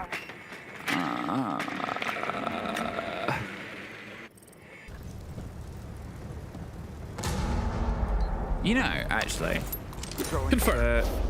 Yeah, for how the split has gone, we've had a pretty easy time with it, to be fair. It's getting them all out now. Just a few problems, but a couple teething issues, I call them. We'll get there. I hope so. We will. No, we will. But as I was mentioning, you know, Twisted Minds up against G2 yesterday, we had the luxury of casting that game, and I think in terms of Twisted Minds, I mean, they weren't looking good in the first half. Certainly their attacks was a bit of a weak point, and then their defenses really started cooking, and then they just got let down in the OT. But again, very, very close affair, no doubt about it, and very easily could have beaten G2 and went on to the third map, but it wasn't meant to be. And one thing as well, I thought that they done really well was the opening picks. I think the opening picks from Twisted Minds yesterday against G2 was always an important stat line. I think they were able to get that opening pick. Let me see. Yeah, 10 times out of 15 rounds, they were able to get the opening pick. But obviously on some of those rounds, they struggled to actually convert the rounds because of it. So, again, not much to talk about as 2-1 as we take another tech pause. But at the moment, it's a 2-1 in opening kills, so they are dominating so far this game. I have good news. Okay. Your favorite guy has got something for us, apparently. Jack, show us what you got. Oh, I'm back. Well, Emmy, you actually asked, as we were in a previous tech pause, which China League team would prefer to play? Would they prefer to play Falcons? Would they prefer to play Twisted Minds? I actually think it's Twisted Minds. So in this round, Twisted Minds are completely focused on Solotov inside of that CCTV room there. Look at how he's been naded out. There's utility, there's Goyos, there's all sorts going on. But wait, what's going on at the same time? J-Lad has walked into site from Archives. Who knows why? Who's watching it? Absolutely nobody. Why is that happening? I don't know. He walks in, he gets 2 kills, first one onto Solotov, second one onto Users, and opens up the round for his team. But wait, there's more. Where's the diffuser, you might ask? Well, this is Falcons, this is Twisted Minds, and they've got it outside the break door. The win condition is kills for them. So they play it through, and it's as simple as that. Suddenly, a round on border, within 1 minute, just goes to a 5 versus 1, 5 versus 0, flawless round, and that is how, because a player has just lurked into sight. That is the Twisted Minds that we know and love. Oh, thank you very much, Jack. See, always ready, always happy to sort of pounce on this. Sorry to interrupt your point there, Demo. About how the rounds are going, about the entry kills, and about how the balances are coming together. But I guess we'll see if there's something where, you know, the snake with the awareness, the lack of it, of being able to drive themselves in towards the site and it being banned off, fine. But also how it can play in towards your point about the entry kill, the demo. Yeah, I mean, I think the Solid Snake was brought every single round. And like Jack pointed out, I actually thought it was a walk-up metal, but the fact that it came from Archives, I mean, yeah, you didn't expect it would be Archives, because how is probably what you'd say. You know, how is there nothing on Archives that, you know, to let you know that somebody's came in through that door? I thought it would have been up metal because they didn't have that rotate. They didn't have the pressure that you need to stop people from doing that. So, yeah. It's a weird one. Weird first round for Falcons, but I've mentioned they have stabilized, though, from that. I've been able to take 2 successful rounds.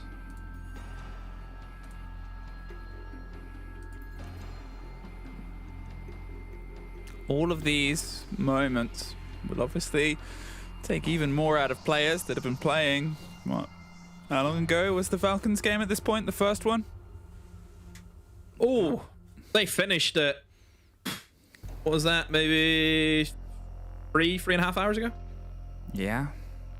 And then they've sort of, you know, had time to eat, but we talked about like sort of adrenaline spikes, right? Even within a series, but in the greater scheme of things, when you get yourself up to a position where you're sort of having to get yourself back up, get yourself back around, then pull yourself back down, it's, you know, it's a big energy spike. You're so locked in, and as we said, there are big stakes for this series, right? In that it's the sorting, get yourself on towards phase 2, be the EML team that isn't in phase 1 of Salt Lake City. But the bigger one was earlier today. There's just no two ways about it. The bigger one was getting to the event, and I'm not going to say they gave their all out there, and I'm not going to say you can't play 2 series back to back, but to think that they weren't trying to give it their all, even with the scoreline that it was in the Falcons game, the scoreline is only that good because they were giving it their skill. They were giving it their all. So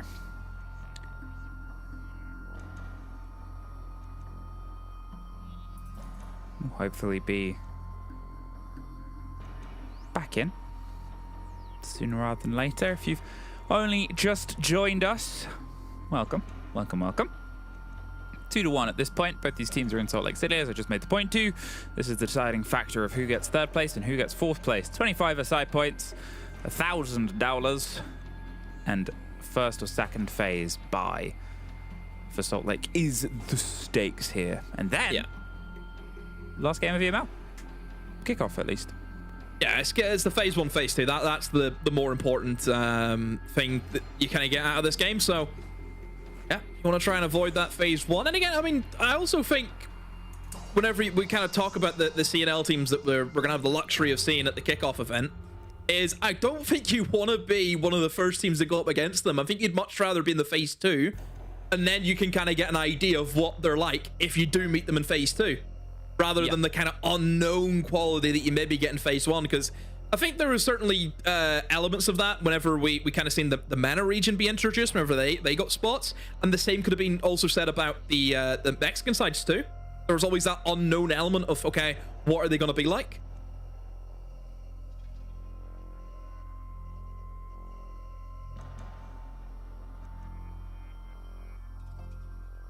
So,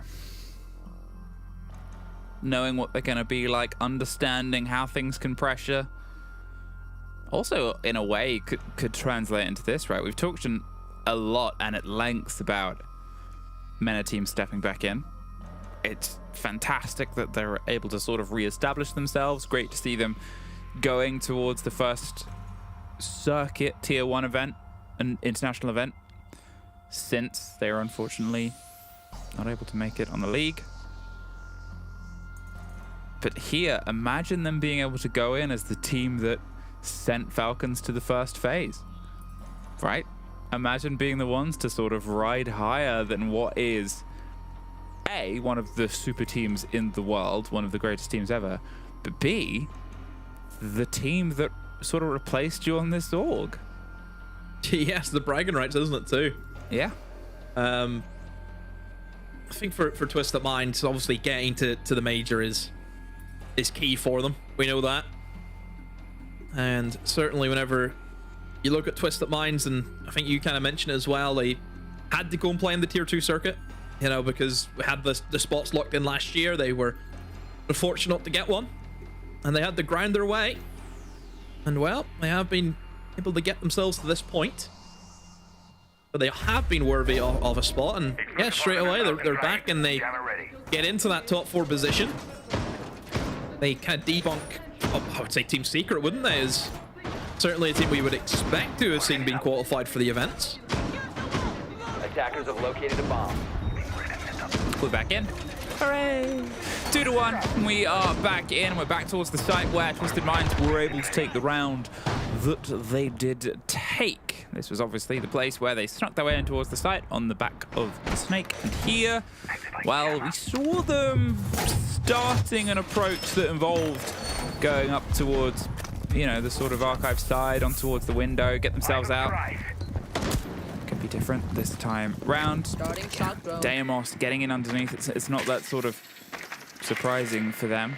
They're a team that loves to stretch the pressure around. They're a team that's more than happy to swing the sort of wets and the wings of a map and put the pressure in. Talking of, it's often Solotov in this opening position here. Finds himself in, but it seems like a similar approach once again, immediately on towards sandwich window, hoping to get a bit of a scrappy take. And well, it's always the sort of take that Falcons sometimes like to fight, Demo. I always think for Falcons, they can go toe-to-toe if their players are up for it, as anyone in the world.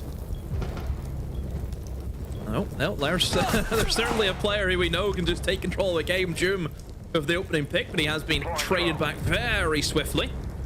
And then there's Solotov to inflict even more pain on the Twisted Minds. As speaking of Twisted Minds, they're looking for an execute here. There's a lot of utils being sent in now. 2 Candelas of smoke as well. The C4 goes out and barely misses a kill on the Trix. Efac though, able to find Jilad. You see that Trix was thinking, I'm going to go for it, and it jumped straight back out as soon as he lost his teammate. Yeah, it's like, oops. He's out. Efac takes a lot of damage there from the pressure of Trix. Probably just, yeah, he's back in. He's looking to find a fight, but look at the lineup here. Falcons, they're just going to swing in, and he couldn't get out the window in time. There is now technically 3 rounds in a row on the other side of the bands, and technically, in a way, Falcons have been able to complete their 3-site rotation just with a bit of a speed bump at the beginning. But for the surprise of what was Twisted Minds sneaking onto site in the very first round, seems like, well, Falcons don't like surprises. Yeah, Falcons switched on again for that. I mean, I think for Falcons, it's playing into the fact that, okay, they're gonna be playing a lot of Ying. You know, they've banned the Warden for a reason. We need to be ready for that. That's probably why you're seeing, you know, the traps come in, obviously, to, if the Ying wants to push in with the Candelas, push in through their smokes, you're gonna have the traps to at least give you that audio cue. And certainly with an Ela and a Thorn, it's gonna give you a lot of info. Look at that, the Ela and Thorn comes in again, so the traps is gonna be the main way that gonna try and fight against this heavy utility dump. Located by attackers. But then this time for Twisted Minds, I mean, they're now switching off the Ying. They're switching off using the Candelas, not even bringing in the Blitz. So in terms of getting the value out of that ban, you're not gonna get it. What have you got? 2 flashes and 2 smokes. That's really it.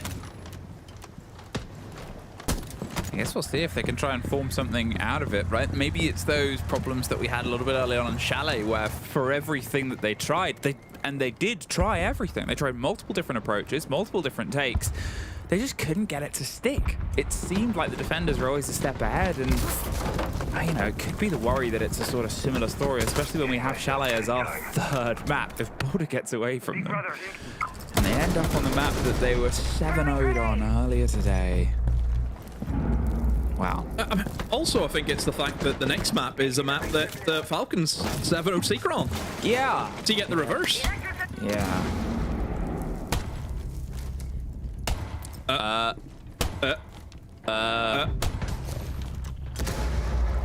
mean, I didn't even know what's happened there then. What's happened there then? Hey. We saw him lying down for a second there as well. Yeah, I mean, Trix just a bit of a misplay there. Dropped the shield, but the single bullet was pure fill. I expected it to ricochet off a shield. Oh, they're closer than you think. There's some support here. They're about to find the swing immediately onto it, but he was stood in the place where it's going to be the pre-fire. P9, full of bullets. CFAT catch Shalad, and probably a conversation after this round. I mean, what game is this? This is One Tap Simulator. It's going out in the store very soon. Is everybody doing one taps? We're doing a bring your friend offer as well. You get a 2-for-1. Oh look! Look! He's trying it too! What is going on? One Tap City. That's not One Tap. Get him out. That's not One Tap. Kick him out the server.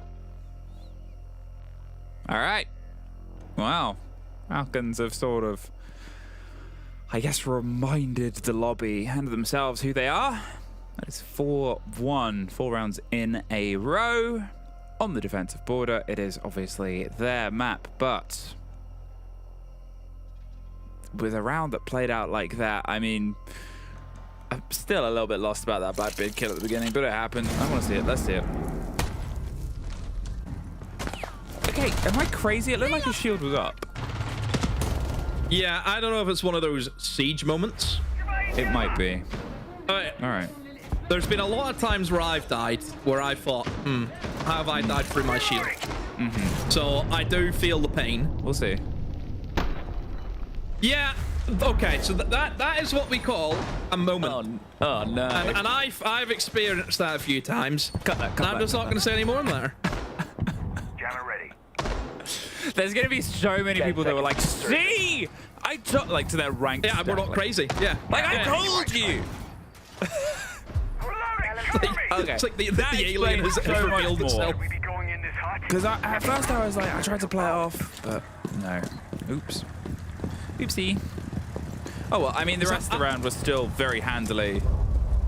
Yeah, I didn't think. I mean, he didn't do anything wrong there, as far as I'm concerned. No. His fault. Yeah. Reloading. Oh well, we move. We keep going. Yeah. Well, let's see how Twisted Minds are going to respond on their final attack, and it's not being a great half for them.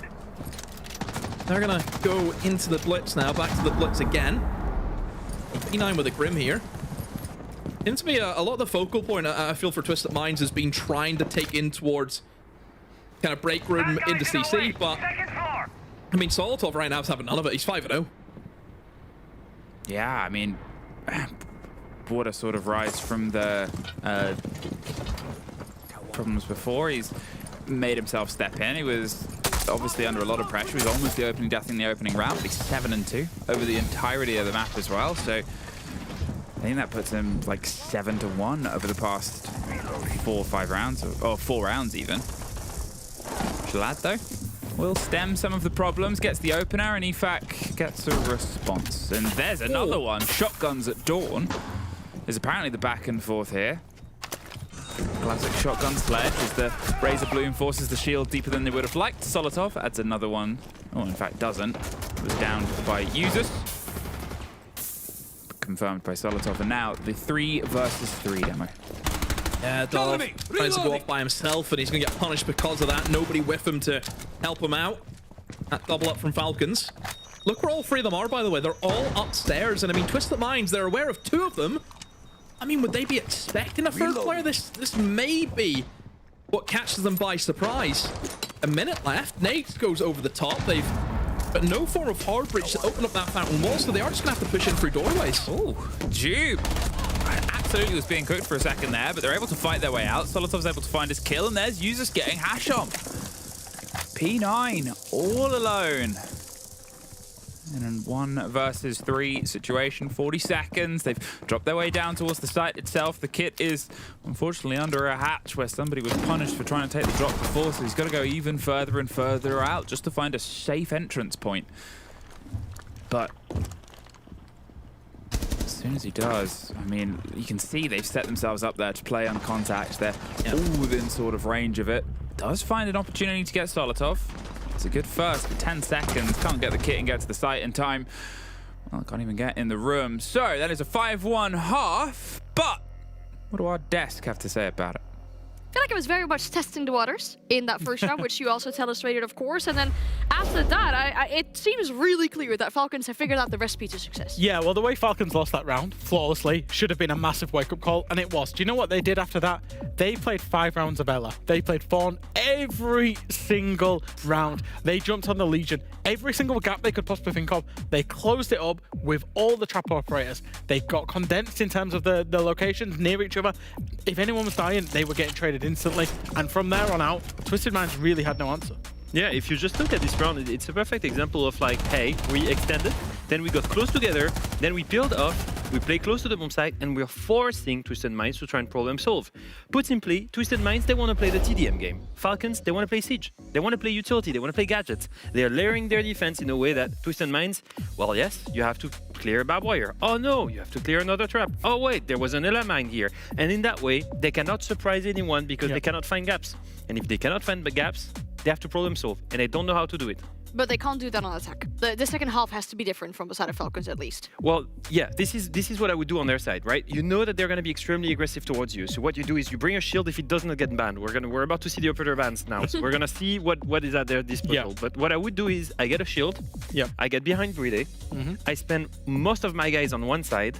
So I don't go for a split take like G2 would do, for example, so that I have enough manpower to resist the aggression on the entry points, and I can trade whoever gets in. And then as soon as I've got an entry point, I just snowball from there behind the shield. That would be my call as an ideal if I face a team like Twisted Minds, where I know Hasham is going to go crazy, prone below the window, jump out, all of this stuff. And actually, we've got precedence for this. G2 really actually struggled to get into the building when they played Twisted Minds on this map until they jumped on the shield. They literally, that was the only way that they were finding any kind of map control behind Alamo on that Monty. So I think, yeah, for Twisted Minds from that point of view, for Falcons, we want to see them on the shields. We want to see them take map control. If not, it's going to be the fight on Easters, the break door, CCTV balcony, all those usual places in border. Twisted Minds will fight for them. Oh, look at that. A Monte ban.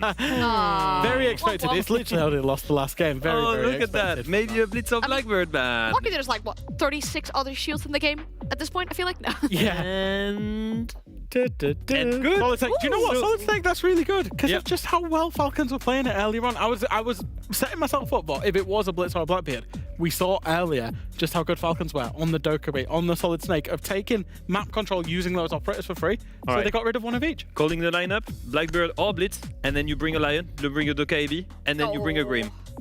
And it will be beautiful. And it will be beautiful. Well, maybe with the operator bans, Falcons have found their recipe to success. We'll see if that is the case in the second half. And it will be beautiful.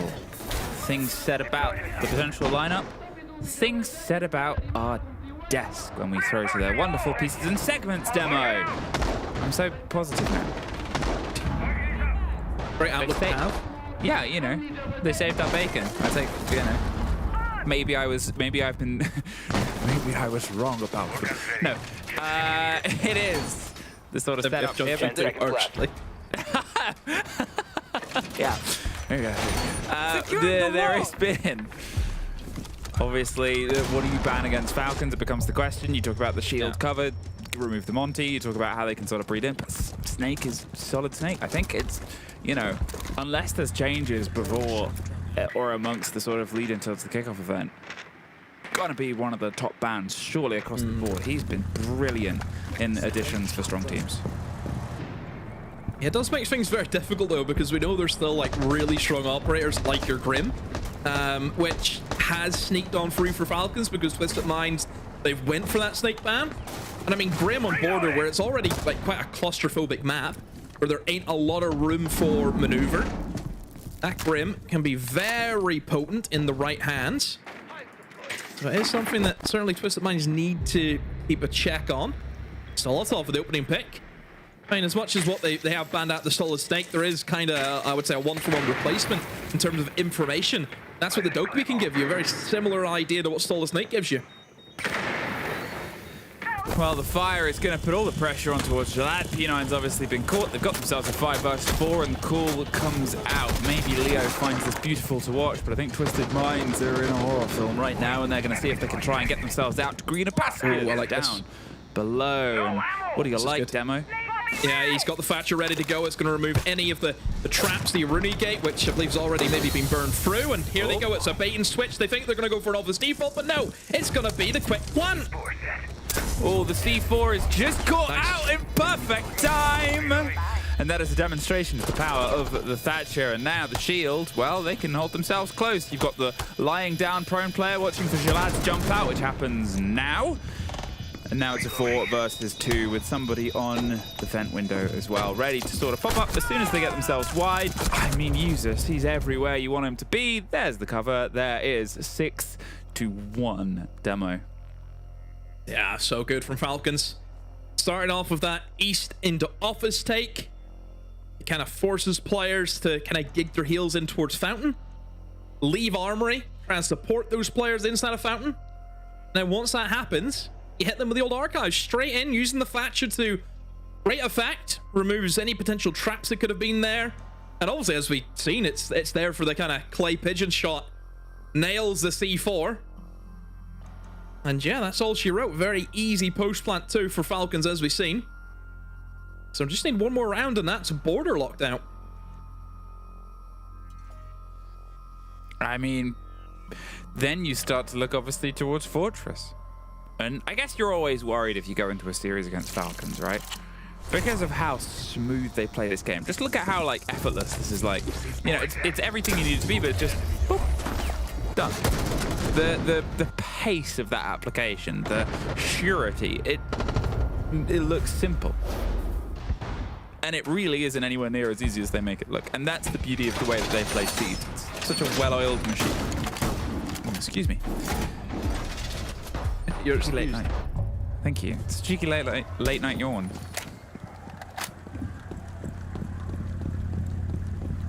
(6-1) Falcons, though, for the sort of slow we had in the middle of this game, they're more than happy to try and pick the pace back up and want to reiterate. And if they get this series locked down in a similar fashion that they did the first series, surely it's one of the best days of Siege a team has ever played in a Tier 1 league. I'll have to have a fact check on that, but could be the case. They are looking in great form right now. Well, if they can close it out in 7-1, again, it's just too easy for Falcons. And one thing I mean, we didn't get the luxury of casting Falcons against Secret. And after they had that loss to VP, you just knew they were going to bounce back. There's one thing about Falcons, it's very rare you would ever see this side lose 2 games in a row, other than, you know, maybe Invite. But whenever it comes to EML especially, they maybe would lose the odd game, and then the next game they would go and dominate. You never see this side have a bad run inside of the stage. Oh, they almost got the first there. The fighters, they're caught and tracked as they battle back and forth. Pinch underneath. Jalad is waiting, anticipating this approach, but they've not taken the bite just yet because they can't quite net the kill flat. So instead, pull off, re-rotate, reapply. Half of the round is gone, and they've not really been able to get inside the building itself. You can see Usus is swinging to the other side. Gadgetry is being reactivated here. The launch has failed to the Falcons. They're going to see if they can try and lick their feathers and find flight elsewhere. Brede eyeing up the pressure on towards Long, but it's P9 that takes the first body. Hasham does go down. Should potentially get back up. You can see him crawling down the stairs. He will. Trickster's there to find the swing round. They finally got the clear here across the top itself, but at the cost of 2 minutes. A lot of utility. Oh, and actually they won't be able to get the player bottom metal. There's just too much potential threat. Or will they just? Look at Hasham's health. Couldn't have been closer. Saved his life. That's beating the buzzer, isn't it?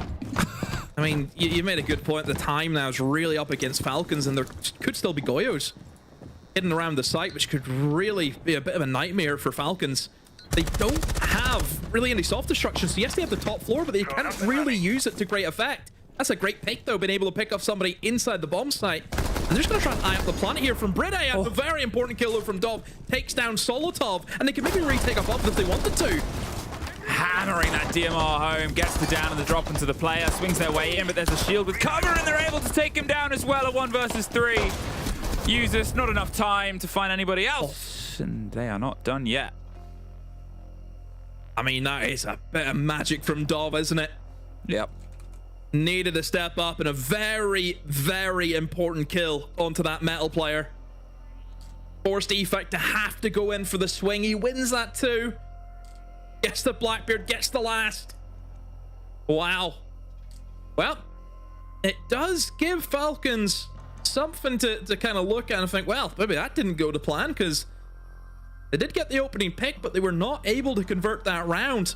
So certainly for Twisted Minds, it keeps them in it for another round, but just depends on how long they can hold out. We know that Falcons, they've got 4 rounds still to see it out in regular time. And for Twisted Minds, I mean, same way we were kind of talking about shifters early on against Twisted Minds, you have to be perfect. Same could be said here. Well, I think this is also the, yeah, right, it's the element of being perfect. And Falcons, it's a bump in the road, fine.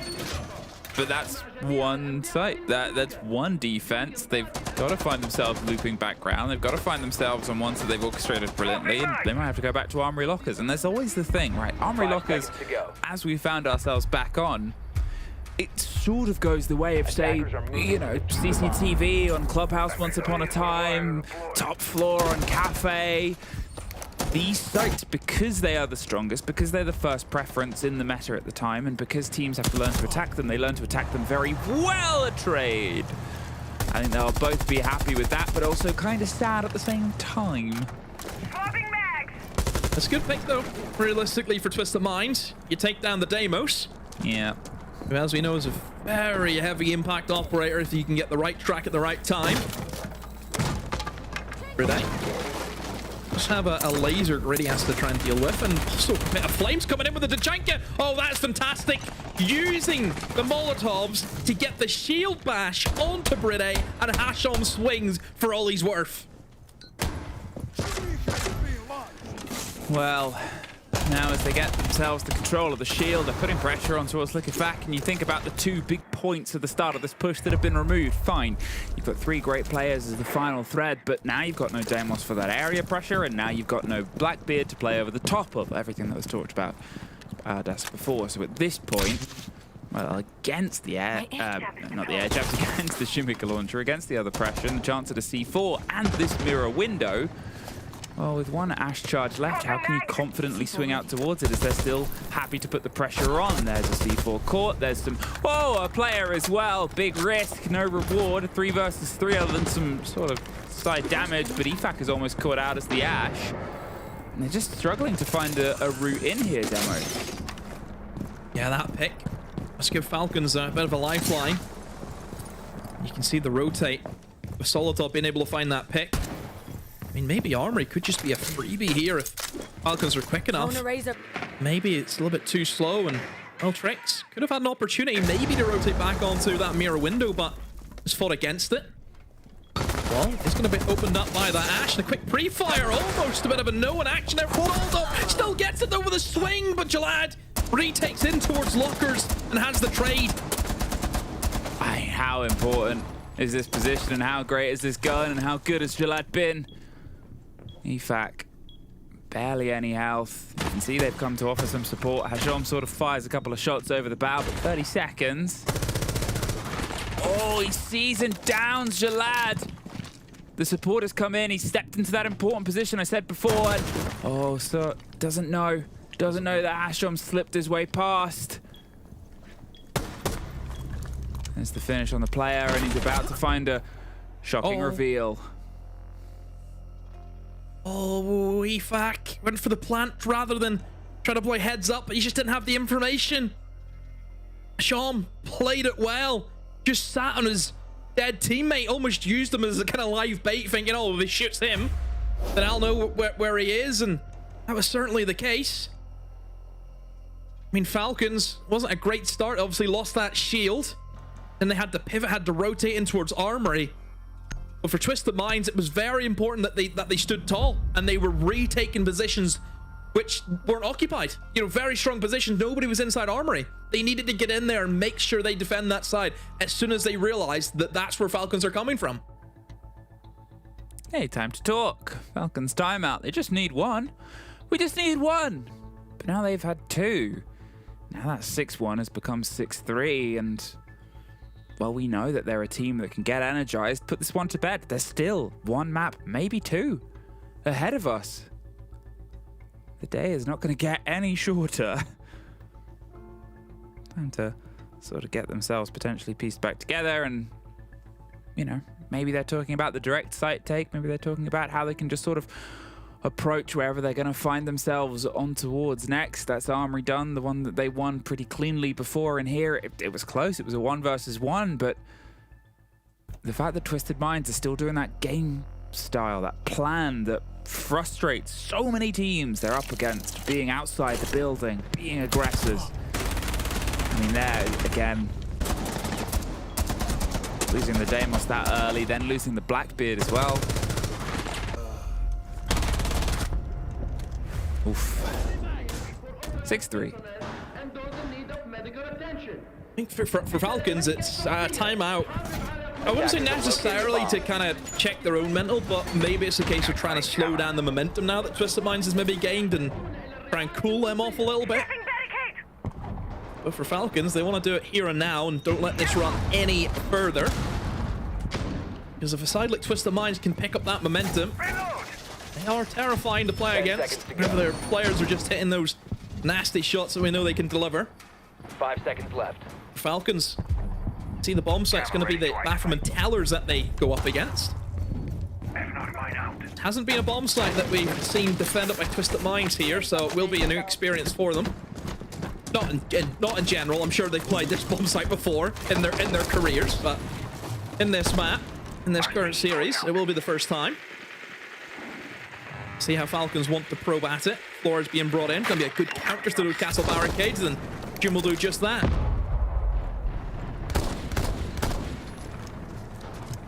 It's always the thing about sort of the extension of the space here with Castle.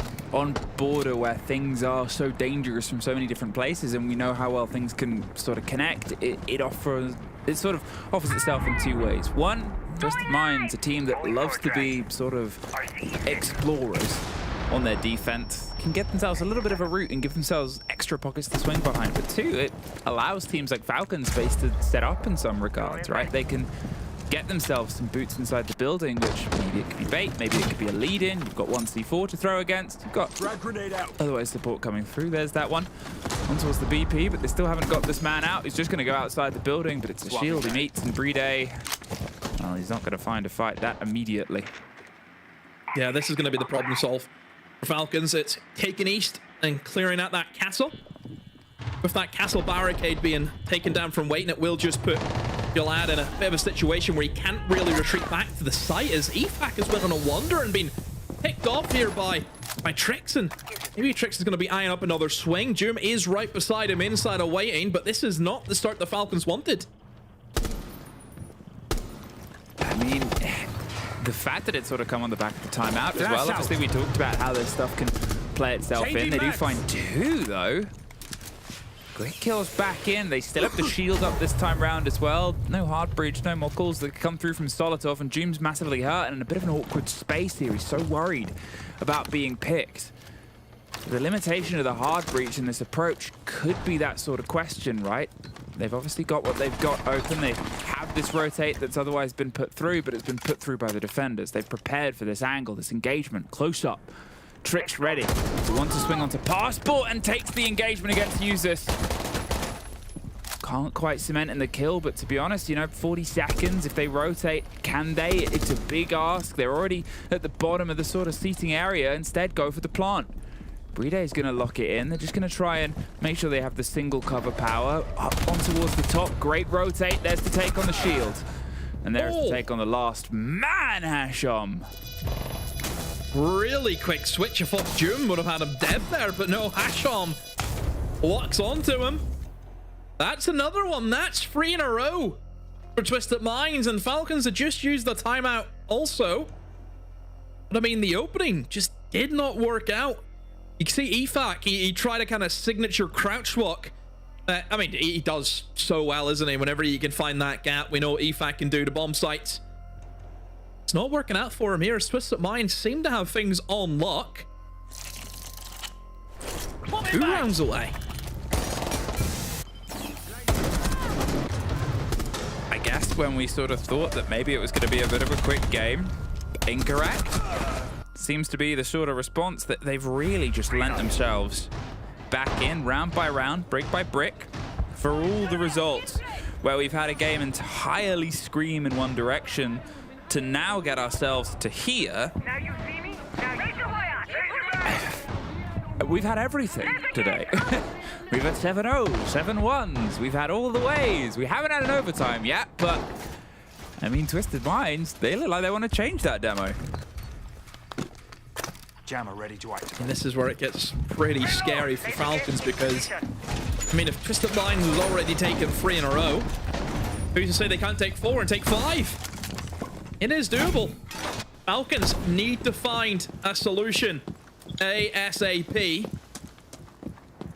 Go into our vent and workshop bomb site, and last time we were here, Twisted Minds was successful, so they will be pretty confident of going back here again and hope that they can be pretty good on it again, have good success. But I think overall for Falcons, they just need a little bit of something. It's been a little bit monotonous almost, I think, kind of in this opening phase for them in the past 3 rounds.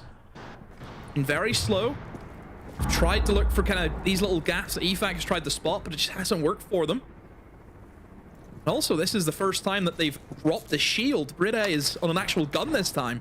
Let's see who's nearby. Well, this first engagement get itself locked in because it's also been a big decider of how this has got itself leveled out. 3 in a row, and it's almost another one. And it is Jalad! Gets onto Liquefact somehow, spins around in and amongst the chaos. He's about to back into another player, and he can't quite escape Bride's long watch, but still, it feels like that's a kill that's, you know, 5 rounds ago, Falcons would have just locked in. Since then, they've struggled there as well. Solotov gets a little bit of a scrape on towards Dov, holding on towards the back end, but not enough, and it only takes a bullet and a tap. We saw the silly 1-tap round. And now we'll see another take outside the building. P9 outside the breach, leans into where a teammate died again and again. Twisted Minds. Yeah, and I think now for Falcons, it's a little bit of a lash out. I mean, Joom's going to try and do it all by himself, but he's not really supported. This is the disjoint now that I worry about. The Falcons are maybe losing their shape and losing their structure, and they're not playing together. I mean, this right here is Twisted Minds through and through. P9, there is no way you pulled that off. Falcons in the mud. Dove with a final pick. They're doing it. They're 1 round away. One round was all Falcons needed 4 rounds ago. And now 1 round is all they have before they have themselves back on 3 rounds. That advantage. I mean, this just finding opportunity and the break in the timing. Outside, P9, time and time again. Still happy, still cheery, still going. Still on map 1. Still with... Obviously, this is their map. Falcons, the pressure of playing a map that isn't theirs, regardless of earlier day results. Well, did anyone think this was going to happen? This is certainly a matchup and a half, isn't it? Hell, 2 halves, to be precise. Twisted Minds 1 round away from kicking us into OT. Over Falcons finally turn the lights on and get the round 1 and get it done and dusted and move on into Fortress. Falcons, where are they going to go? Well, they have to attack into this top floor. This is the only attack that they've been successful on, has been this top floor bomb site. We'll see if they can recreate that. Twisted Minds, it's, again, kind of similar shape, isn't it? You have that DMR inside security, you have the mirror window set up looking in towards break. I really think I think the only change is the Warden coming in instead of the Mute compared to the last time they were here.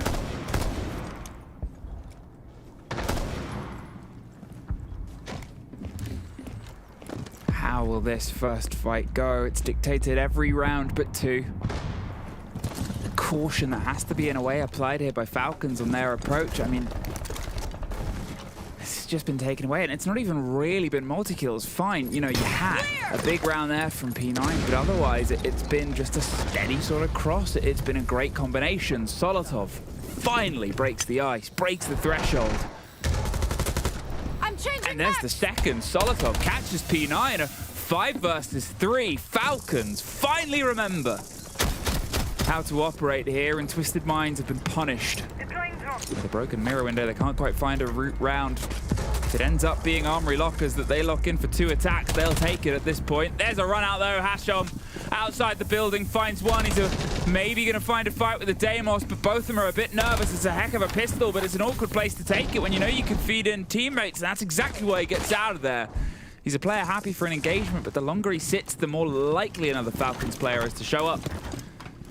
He doesn't quite want that demo. Rene could maybe just try and walk into the bomb site here. It is on for him. There's only one guy has to worry about, that being Dov. However, Hashom is still on a tear. And oh no, the one player that Brune had to watch for. He looked the wrong way, and Dov has been able to slip in there with the DMR, and another one, Solotov gone. Oh dear, Falcons have slipped on the banana peel. And Usus now is thinking, what's happened to my team? He's in a 1v3 to keep the minute and win it in regular time. We really have had everything. Seemingly that what you can pull out is unending, and we are in OT. 6-1 to 6 apiece. We opened the day with 3 7-0 or a 7-1 maps. And now we are here in our first OT.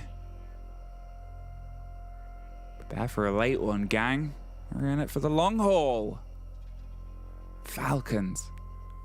They had everything. They just needed one more round, and now they've had everything taken away. Even this, the 2-body advantage. Punish, locked down. Just.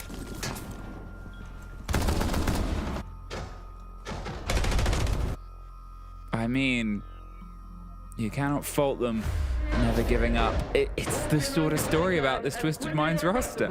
How many times have they had to fight their way back in? Just nuts. Twisted Minds making the comeback happen. 5 in a row, you don't see that all too often. But credit to them, they deserve it. I mean, that defensive half from Border was great to see. And guess what? They get to go back on it again. I mean, this is perfect for Twisted Minds. I will say, though, in the game against G2, it was very defender-sided in the regular rounds. And in OT, it was all attack wins. So who knows? We could get a repeat of that. Well, 3 rounds to now shake it out here on the first map. And it's going to be such a change of pace, because the longer that this border goes on, right? Again, we talk about the length of the day. We talk about how things have sort of pieced together and the pace that it started on. Twisted Minds have sort of kept a level, and you're going into a map that will slow things down. Fortress isn't a quick map because of how it's functioning, because of how new it is. Pressure's either side here, and straight on towards the top of the stairs. And the impact straight out the door itself. 5 apiece. Nobody's been shaken just yet. Nobody's trying to find their way out the building, but you can see how eager, how angsty they are, and you can see how likely somebody is to die. It's around this point that often these first engagements have bled their way in. In fact, half of the opening kills have come in the opening minute throughout this showdown. Yeah, East. That's what Twisted Minds are going to try and hold on to. Gillard is more than happy to give his life up to hold on to it. And it seems to be a similar approach again from Falcons the last time they were here, and it did not end well for them. They really struggled with getting into East, and Brune just gives himself up again. I mean, the impact that he should be having on the shield is null and void, but Efac pulls out a cracking double kill. and flips around upside down. Somebody's got to step in, Demo. Somebody's got to sort of step out and make that mark right now. And if it's EFAC, fine. But double kills bouncing their way back and forward, and just the pressure that Falcons need to try and reapply. They have the read on a solo player, but how will they operate? They know now that one's maybe flooding their way back, and look at the position. They're ready to try and catch them.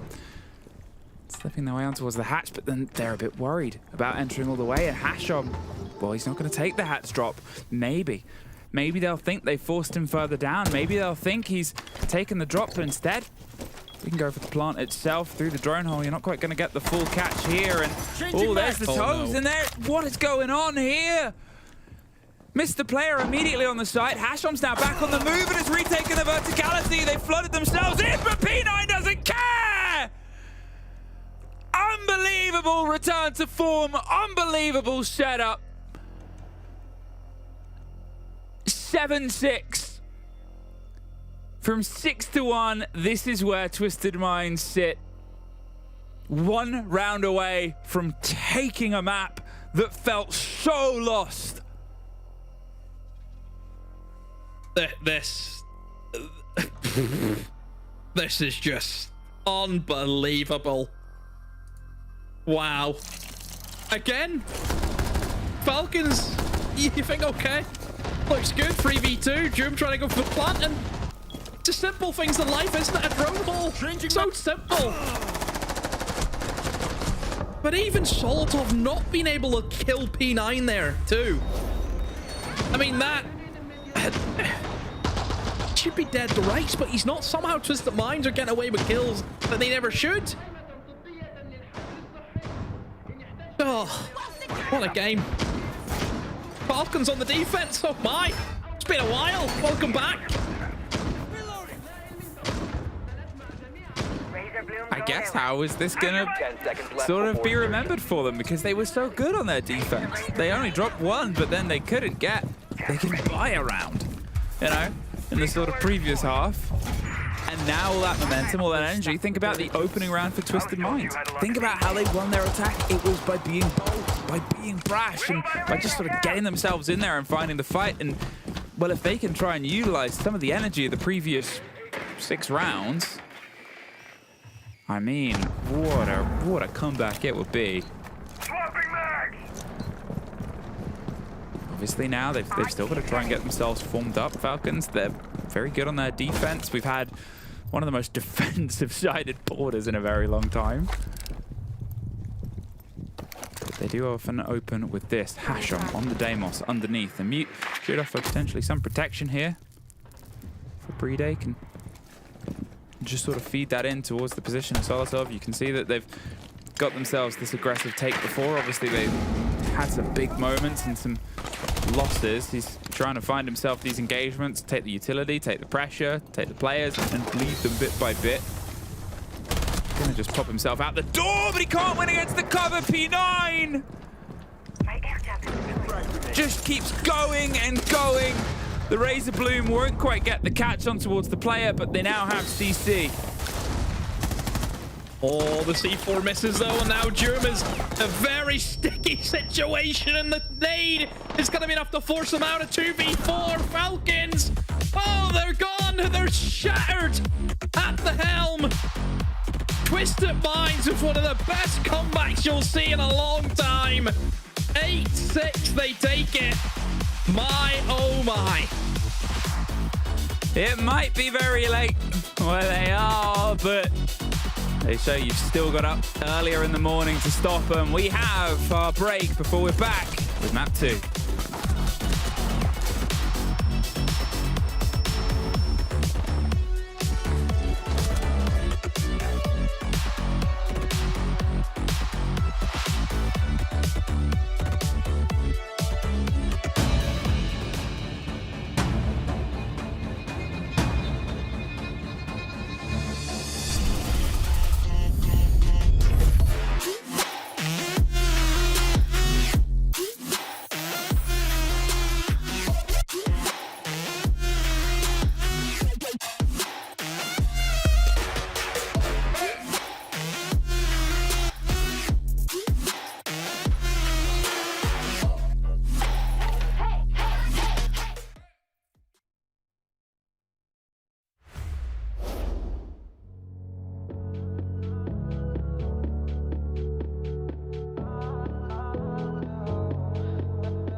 Welcome back to the EML, where in the lower bracket final, we just saw Twisted Minds take the first map. Yes, you heard that correct. It did go into overtime, but round 12 and 13 were very clear standout rounds as to why Twisted Minds come away with the victory. Yeah, it was honestly what was going on. I think Falcons, I'll be honest, like, Twisted Minds are always going to present the same thing on the border. They're going to be aggressive. They're going to be risk-taking. They're going to be stupid at times. They're going to be floaty. They're going to be everywhere at once and nowhere at the same time. And it's so hard to play against. But these two guys sat on the couch, me and Leo, we presented a plan. We said, take East with a shield, play close together, and just control the map, control the pace, control the aggression. And that's what Falcons were telling themselves to do every single round in their comms. Did they do it? No. And they lost. And they lost. And they kept losing. And they are probably quite sad right now, even though they qualified for the major. And Twisted Minds, who probably came into this game without expectations, just had a great time. And they had a hell of a comeback. They might want it more. I think if you look at this, you know, and think of the perspective and the way that Twisted Minds go into this game with, they might want it more. You don't agree?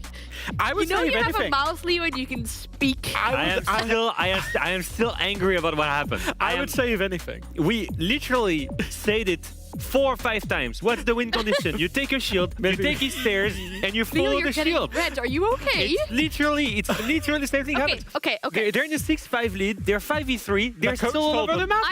The IGL told them. I have a treat for you, a bit of funniest home videos type of style video that we have about round 13. We're gonna play it out with the player comms because it is quite funny.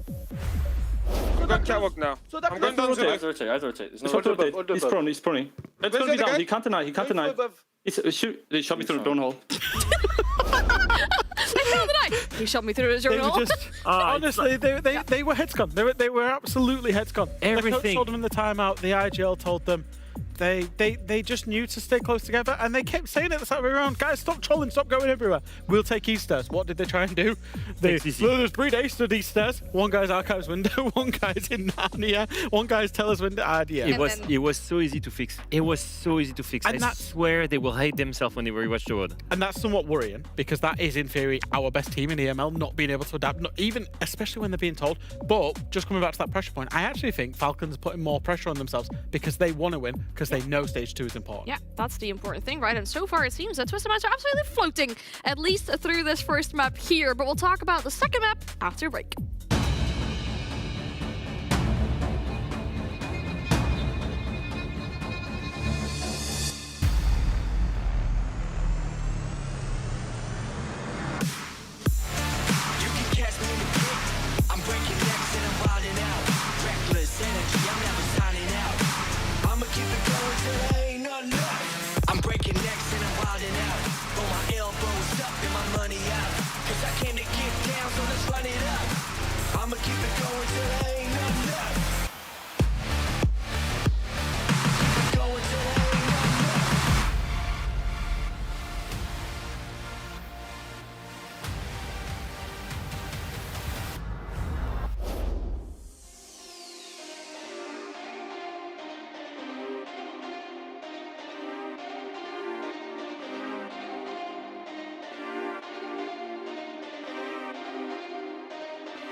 is time to focus on Fortress, as it is our second map in this series.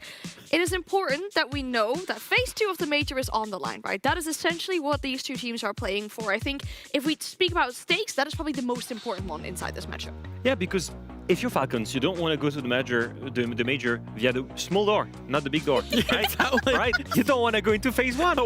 You're supposed to go through the big door. Yeah, let's go to the big door, right? Like, come on, you're Falcons. You've attended so many grand finals, never won one, by the way. But still, you've been so far in every. That board has really upset you, hasn't it? You just got Joom. You just got Joom. Which was in my head the MVP of the SI Grand Final, except for Andy maybe, but who knows. You just got such an incredible lineup. You're telling me you're gonna come into the major being the worst seed of EML. Come on. You're gonna tell me you just threw a 6-2 lead on border and you can't win the rest of the maps. It's fine, Leo. We're gonna watch the second map. We're gonna not crash out again. We're just gonna see if there is a potential for Falcons to fight themselves back inside this series, or if Twisted Minds can close out in a 2-0. I think Leo needs some sugar. Leo needs some sweets. He's crashing out. He's throwing a Mardy. He denies the Falcons fanboy allegation as well. It's sick, isn't it? It's sick. To be fair, because I've been there with G2, so Yeah, I you know what he's feeling. So he blatantly is a Falcons fanboy. I don't know if he's a Falcons fanboy. He loves France, right? He's like anything French, he's waving a flag, you know? And if there's a roster with a French person on it, he's got the jersey on. He's wearing it underneath, ready to go. But I think out of the lot, it's Falcons for him, isn't it? Let's be real. Come on. We'll see. We'll see. Falcons. Now, we don't really need to go too far back to talk about how good they are on this map demo, do we?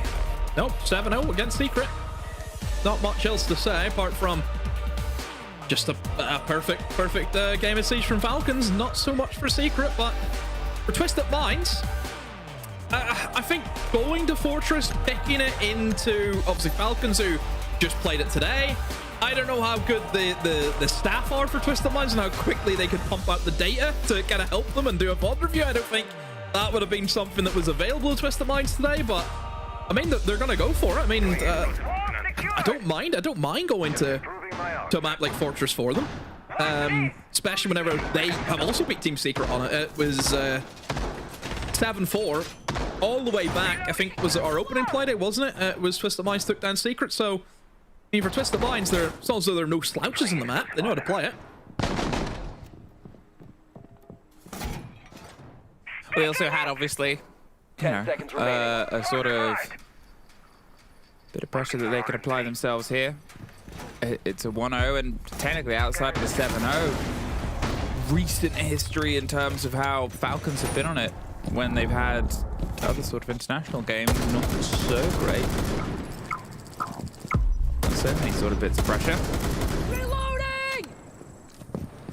And 7-1 lost towards Shopify Rebellion, and otherwise it can piece itself together, but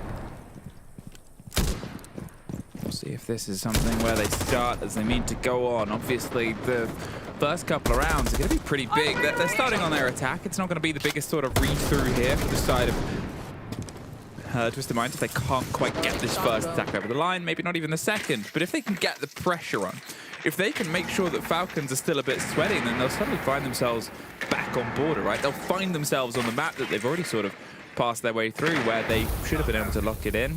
Quick pop of utility, great use of the Twitch, and just getting rid of the problems for later.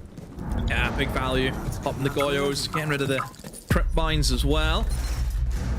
Hash on the barbed wire has been cleared off already, so he is going to start his approach. P9 with a shotgun challenge up against Brady. I mean, it's a very common thing. You'll see a player kind of play that spot to die here on the white stairs, usually with a shotgun, and sometimes the attackers, they take their own shotguns to deal with it. Well, they might not have a shotgun in that position anymore, right? 5 versus 3. P9, the Deimos puts the pressure around, gets 2. They're suddenly too quick back, though. There is the balancing, repositioning on the other side of Horse, and Horse is that big, important position, because how do you force them out of it? They're knocking on the door of the site itself, but until they get rid of this player, they're just going to drive in with a shotgun, go for the swing round, and they're able to get the end of it. Hashom, he goes the down, but P9 locks it in, and there's the round. They said they might not be able to take the first 1 or 2, and they disagreed. And how much pressure does that now put on Falcons? Yeah, it's the confidence coming free for Twisted Minds. I mean, the Deimos knows the position of where that mirror is. He knows he has the shotgun, and he just has to take the swing. He has to take that chance. Who knows? He could just die from a guy holding bathroom, but he didn't, and he gets the kill, and because of that, his team gets access to the horse, and they win the round off it.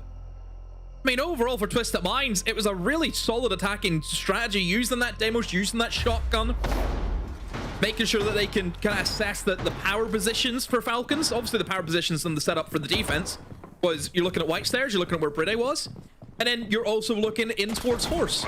And the shotgun dealt with both those positions, using the Deimos, targeting those 1v1 engagements, making it so that Deimos is always going to have an advantage. Bomb located by attackers. Well, off to the races almost immediately here, and that now puts us at quite a lot of rounds in a row for Twisted Minds. Obviously, they're able to pull the reverse sweep.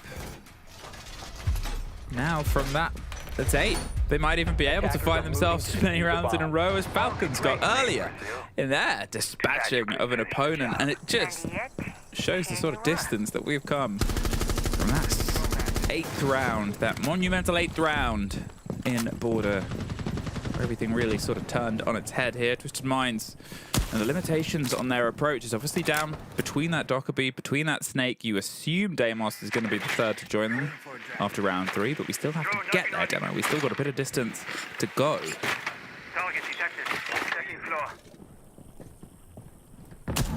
Well, all quiet in the first 30 seconds here for Twisted Minds. Again, they're going to want to try and get good map control. I mean, it's just that this is the guy, I think, for me tonight. He's the danger man, Hashon. You just don't know what he's going to go for and what he's going to do. I mean, he can easily just jump in. I mean, that's the kind of playstyle Hashon goes. Expect the unexpected. I mean, P9 also has had a stellar night, I felt. And him working as that kind of solo individual off in the Deimos. Just a lot of pressure, but never mind. Solotov, blinder of a shot, eliminates the player who did get a triple kill in the last round. That is good for Falcons, and now it's Twisted Minds who need to play catch-up. Well, Solotov's able to get out of there. Ifaki survives his scrape with danger, and oh, Joom gets Jalad. And we might be about to be trading rounds here, 5-1. Isn't a flawless, but he has as much health as there are players against him at this point, so let's see how much further he can get in. Maybe one more for the road. Oh, the flash will lead it in, and the pre-fire does net it. 3 versus 1. He just didn't really need to take that. He was just trying to end the round and sort of have a response to a response. The more it can cool down, is the more time Twisted Minds can maybe have something out of it. Changes tack, changes approach. Head back towards the side of bathroom, but when you look at the cross and the divide that he's got to get, as soon as he goes past that wall, he's either got the door or he's got the wall itself, but there's so many ways you can swing onto this pressure point, and you can see how close they are, how tucked and ready they are to go on a mirror window, no less. Ooh, nice little double up with the utility there, but unfortunately it won't all fully read its way round. There's the easier pickup. 30 seconds. Just a sad affair, isn't it? Yeah. Tricks. Nobody's going to give him anything. 20 seconds. Just sit in your hands, Falcons. He's 1 HP too. Really anything will kill him at this point.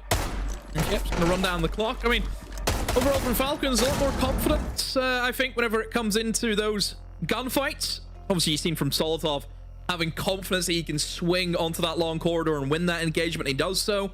You lose that Deimos for Twisted Minds, P9 off the board. And then they just pick kill after kill after kill. So that's a lot better for Falcons. It's the first round that they've won in quite some time. But they're going to need a heck of a lot more of that. Whereas for Twisted Minds, we know they're going to come back strong as ever in the next round. Are we going to have the sort of difference of a game, right? Because obviously, you know, you look at the first map and it's like, oh, they traded the rounds in pretty much exactly the same way on Border. First round went towards Twisted Minds, second round went towards the defense of Falcons, and then Falcons sort of got in the driver's seat and took the rest of the map. But again, if Twisted Minds can keep the pressure up to 3 rounds suddenly on towards their attack and trade it out, they'll get to the other side. And with the woe of the attacking that was put forward and with the problems that were so consistently caused by Twisted Minds on their defense for Falcons, I mean, hey, sky's the limit when you come into this sort of position and standoff. At this point, swing themselves round, keep the rotation. There's no Deimos for the drive in, but you've got a lot of that verticality. That is the aim of this game. Get yourself in, get yourself locked in with those angles and see if you can try and find a pocket of the plant behind the blitz shield. With all the cacophony and noise, they can roll in with the Ying and the Lion. I'm wondering if they're just going to clear enough space and send it, Demo. Yeah, they very well could based on the lineup. They have to try and get their information locked in before they go for that. Need to figure out if there's going to be any traps, and I mean, there is a multitude of traps that Falcons have brought to the party here. 3 of them going to be primed and ready. It's not good news for Dov, as all of them are going to be a bit of a pain in the backside for any blitz. So B9's going to have to do his due diligence on that Twitch drone and eliminate some of that util. But Twisted Minds seems to be the slower approach, as they are now looking to take in towards that top floor. Falcons are happy enough to give it over to them. We're going to try and play that kind of retake site, I suppose, with a lot of players towards the kind of command side of things. Here we go, the ramp. Not going to get much, though. Not a lot of people actually playing that bomb site with the vertical. We'll see onto you. Mostly deeper in towards kitchen is where we see a lot of the action. Oh dear, P9. That's an inkling somebody's going to go for the flank, and Doom falls for it, though. It is sometimes quite weird to see a Twitch with an F2, though, isn't it? after all this time. Right? I mean, I know we sort of talked about it the other day when we said the F2 is a great gun, it's on the side of Snake, but it was how you just had DMRs across the board, and obviously before Snake, it was just the sort of, well, we don't really see that gun anymore because Twitch's DMR is just so good. I mean, it was the best gun in the game, the French DMR, for a period of time.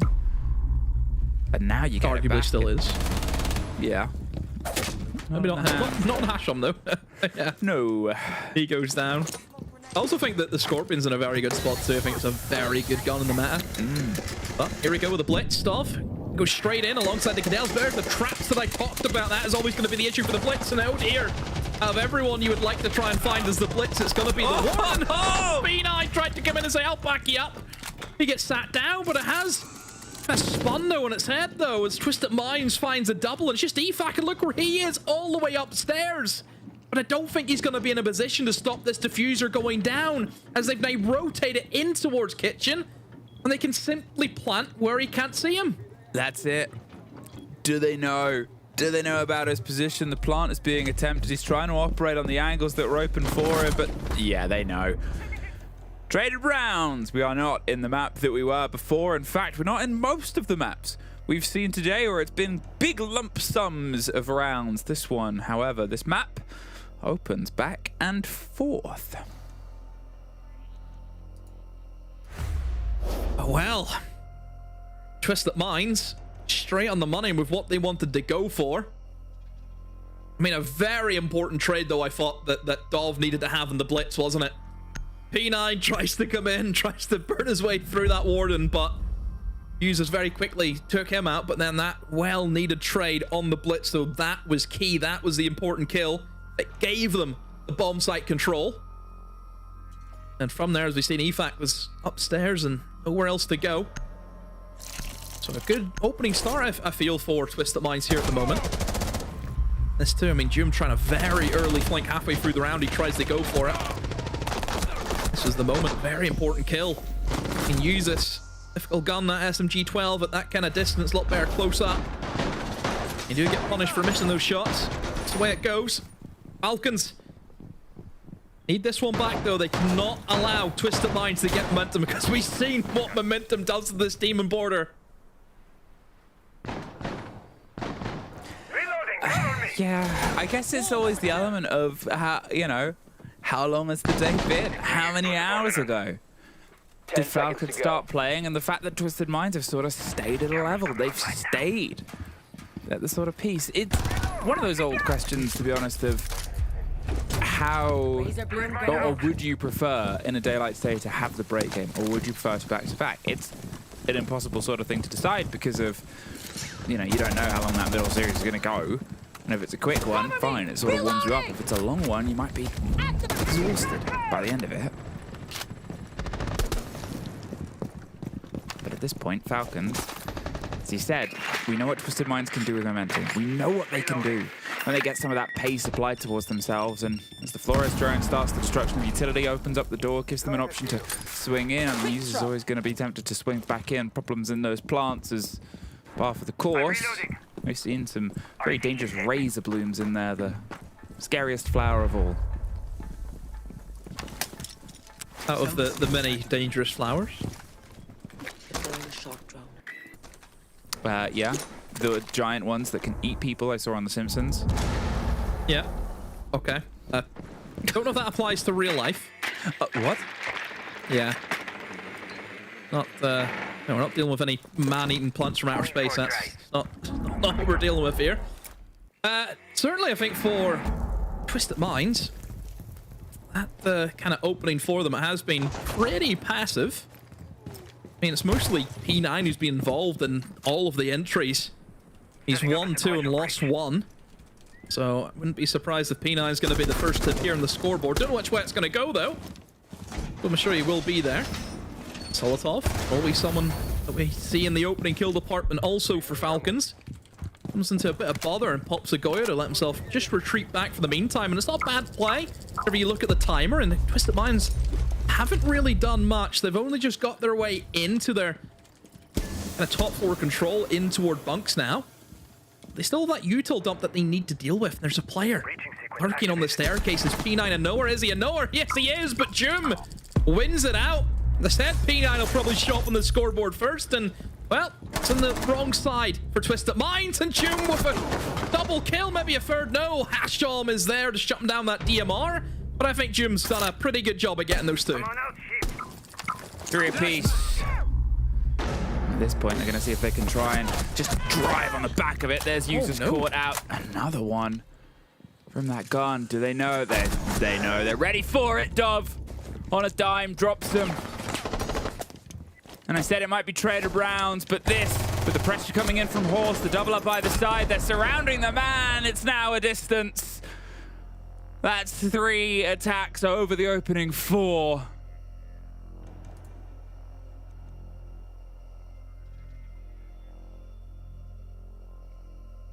This is not looking good for Falcons.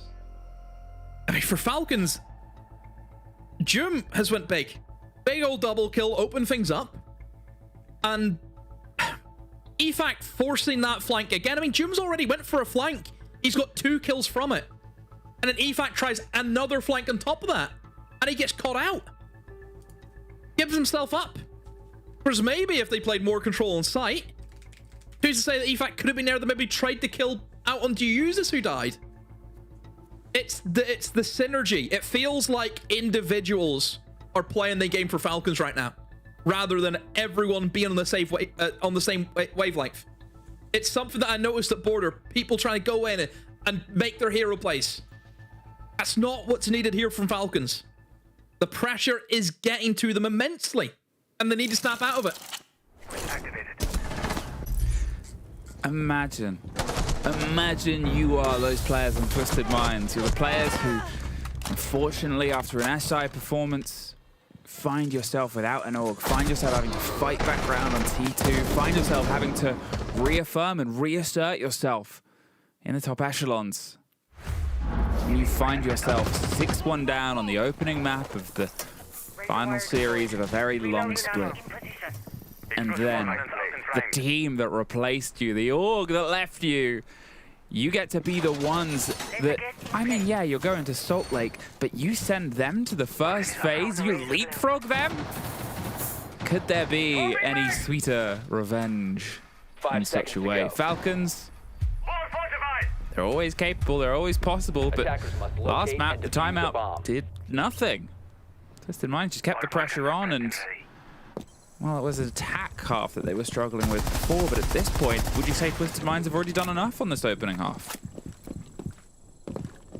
It's not that I don't think it's the case where they've done enough. I just think they're going to keep wanting more and more and more. Like, it's not a case where they were maybe down 3-1 and they've clawed it back to 3 rounds apiece. It's still got 2 rounds to play. I think they're just going to want to pile as much pressure as much as they can on the Falcons whenever they get into the attacking half. I mean, you could argue that they've done enough, but I just don't think they're going to settle for it. They're going to want more and more and more. And I think against a team like Falcons, you always have to be careful, because no matter maybe how they've played so far in this series, as much as you want to make the debate about the border game, you still have to give Falcons their credit. It's still a top team in the world. And if you give Falcons that opportunity of a comeback, I'm sure they'll take it also.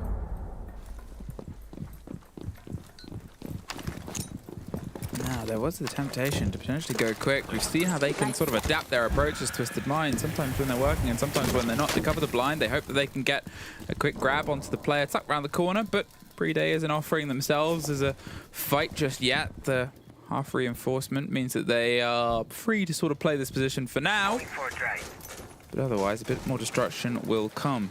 The Maverick line will get read out, and oh, so does at least one, but there's the Maverick. Getting a bit of revenge. However, that does put the kit cold and also removes the Candelas before any of them could be used on this approach.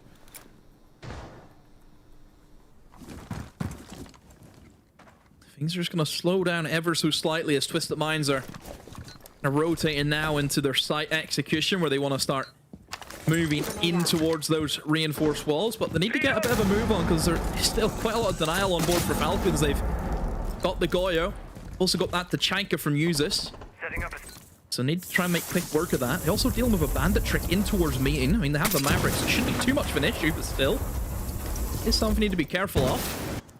50 seconds, this is where now I think Usis on the Tachanka should be licking his lips thinking, well, this is great, the longer they take, the more value I'm going to get. Yeah, couldn't ask for a more perfect sort of operator to have in this sort of setup. Still has most of his Shumika launchers. They've also got the C4 in pocket and 2 bandit batteries. Who knows what they'll be used for. But without them being able to force out this position, with the closest being there, in fact, there is Shalad getting Pre-Day, but Usis is there to pop up the stairs, get revenge, and retreat most importantly. It means that they can't get that revenge. Oh, wow, beautiful take through the burn in the wall, and now a 2 versus 1. Dov pulled off some pretty huge things throughout this tournament, throughout this setup so far, but this is not one for the books. No time, and, well, no time like the present. They take the timeout demo. They're able to get themselves around 3-2. Yeah, Twisted Minds, I think, just taken quite a while to kind of get things going for them.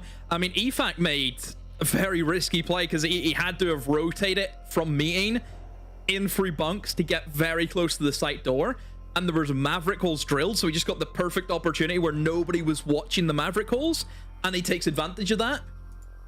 So for Twisted Minds, I mean, obviously they were trying to set up and do the right things, but whenever you let a gap like that slip, you know EFAC's going to take that opportunity if he thinks it's on. And yeah, he punished them for it. I mean, certainly for Twisted Minds, that kind of attack, it's not what we're kind of used to seeing. I think we're used to a little bit more of a util dump, aren't we? Mostly coming in from Old Tower side. But yeah, I suppose if you kind of look at it from Twisted Minds' perspective, if you see it, the chunk could be brought in, what's the point? Because the shields are going to be null and void if you try and go that way. There's a hefty amount of traps also being brought in by Falcons. I mean, Foreign has been brought, what, 3 the last 3 rounds, I'm pretty sure, and Ella even before that. So there's always going to be something that, you know, the shield's going to struggle with. So I get the idea of maybe going for a slower approach. Wondering, obviously, if they can kind of hold on to this Falcons. If they can thread 2 rounds in a row, it's been a long time since they've had repeated success. It's really been an all-or-nothing day for Falcons, and maybe that's something that's eating away at them, right? Obviously, their opening series, one of the best ever played. Their opening half raised to the question, earnestly, this could turn into one of the best days of Siege a team has ever played at Tier 1 across multiple series. Then... You jinxed it. Yeah, I did. Then Twisted Minds happened. And, I mean, at this point, Falcons... You know, they haven't been able to get 2 more rounds together. They've only been able to get them in groups of 6 or 7, it seems.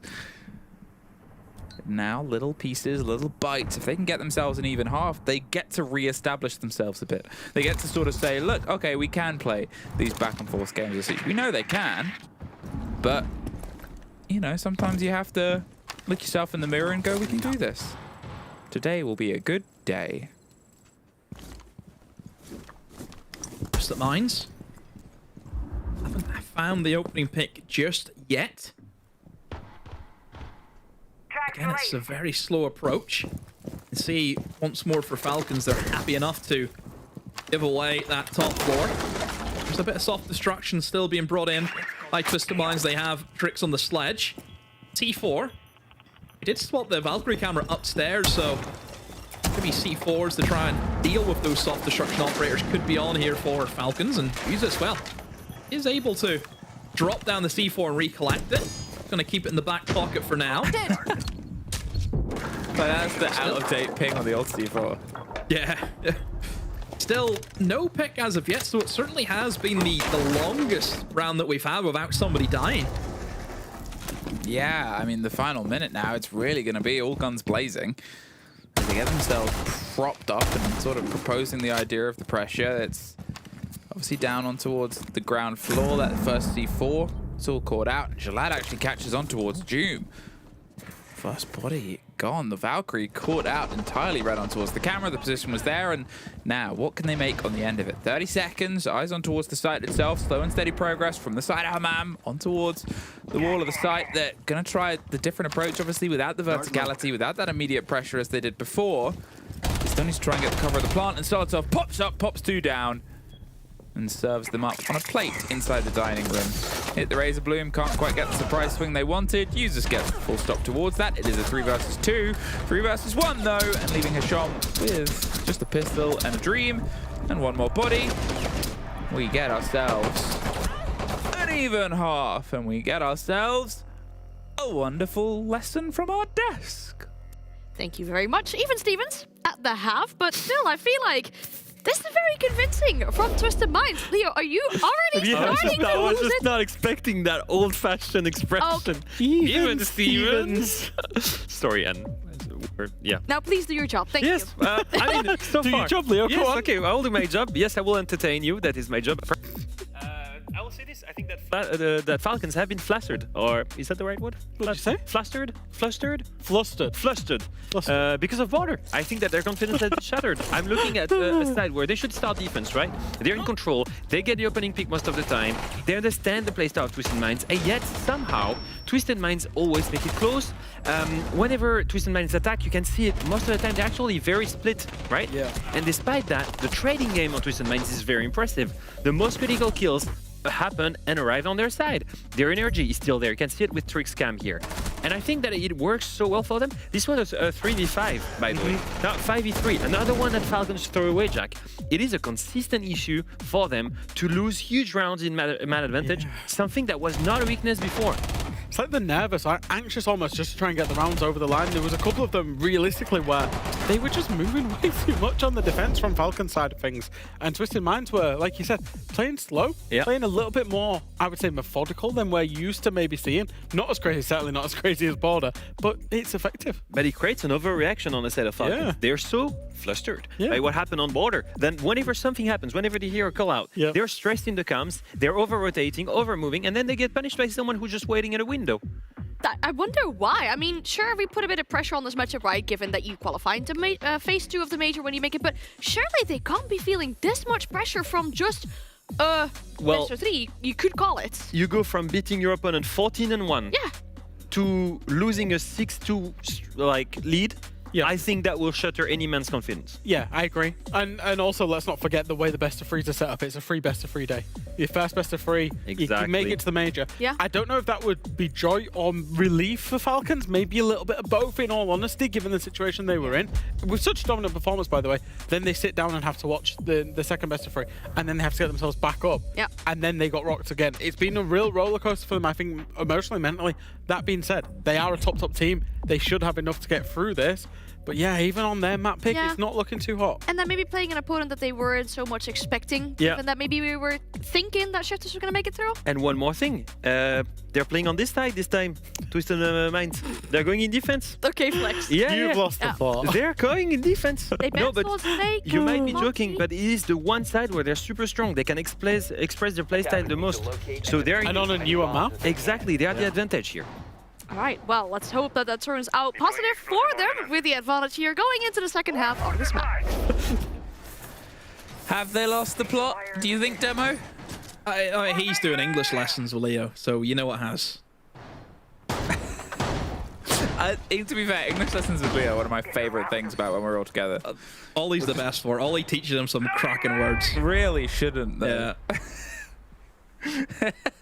Like and the thing is, Ollie teaches him the words, and he uses it so frequently now in broadcast. Like, you hear these words that Ollie taught him, and it's like, oh. 5 seconds to go. Fantastic. I like the idea that it's almost like high school when you learn a friend knows a different language. He loves knackered. That's the word he loves. That knackered is a great word. He loves a knackered. Great word. He hits them with the knackered bomb. I was hoping that when I used the term throw a Mardy earlier that would be explained, but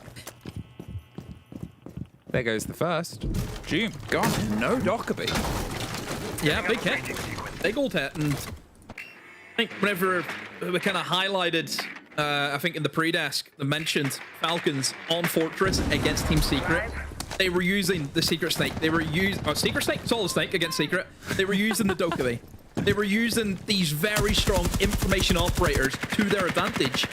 Solid Snake's been banned, no surprise. And then you just lost the Dokkaebi right from the get-go before that Dokkaebi even has a chance to use a call. It's going to make things really awkward to approach because, they've still got the Deimos, thankfully, but usually have the sort of combo, right? You get the call, put the pressure on, see if you can try and loop around the verticality.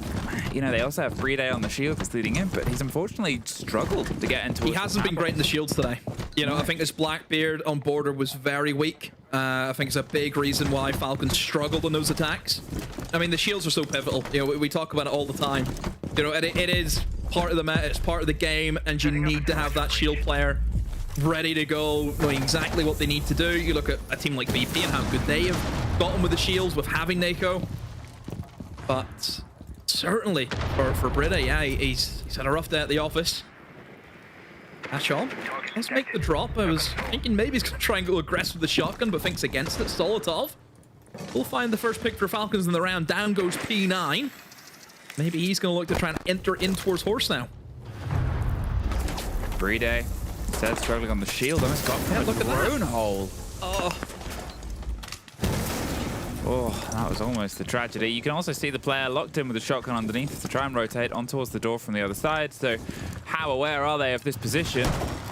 Oh, he misses his opportunity, and well, he's going to actually try again. In the meantime, users kill somebody else and then tries to slip his way in. But the 3 versus 4, and they're going to pull up, go somewhere else. Love free Horse. Yeah, exactly. Approach via Horse, try and get themselves a different lock, and they've realized there's too much aiming their way. I mean, there's still a lot aimed their way. Deimos is a track on a player that's behind a lot of hard. Look at the rotate of Hashom. Oh, he's up and he's somehow survived for 20 seconds. They need to try and push this. They can't leave him to do things like that, Demo! Wow.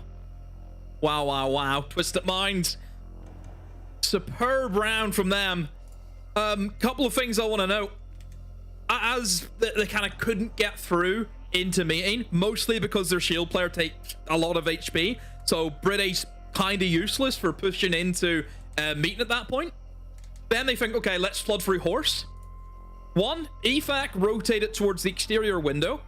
Got absolutely beamed by Tricks. I mean, that was a brilliant kill. Then once you lose EFAC, the rest of the 3 players are all situated beside one another. This kill right here, so important. But you look at that Denari trip that just runs right across Free Horse. It means that Deimos cannot enter in Free Horse to help their teammate. It also means that Blackbeard can't do it either, because you can maybe say, oh, the shield could tank a hit. Maybe he swings, he has the shield in front of them. Because Bride's that low, he can't go for that either. The trip could just kill him. Just Twisted Minds, the setup is good. I mean, obviously, Hashom is just running around, isn't he?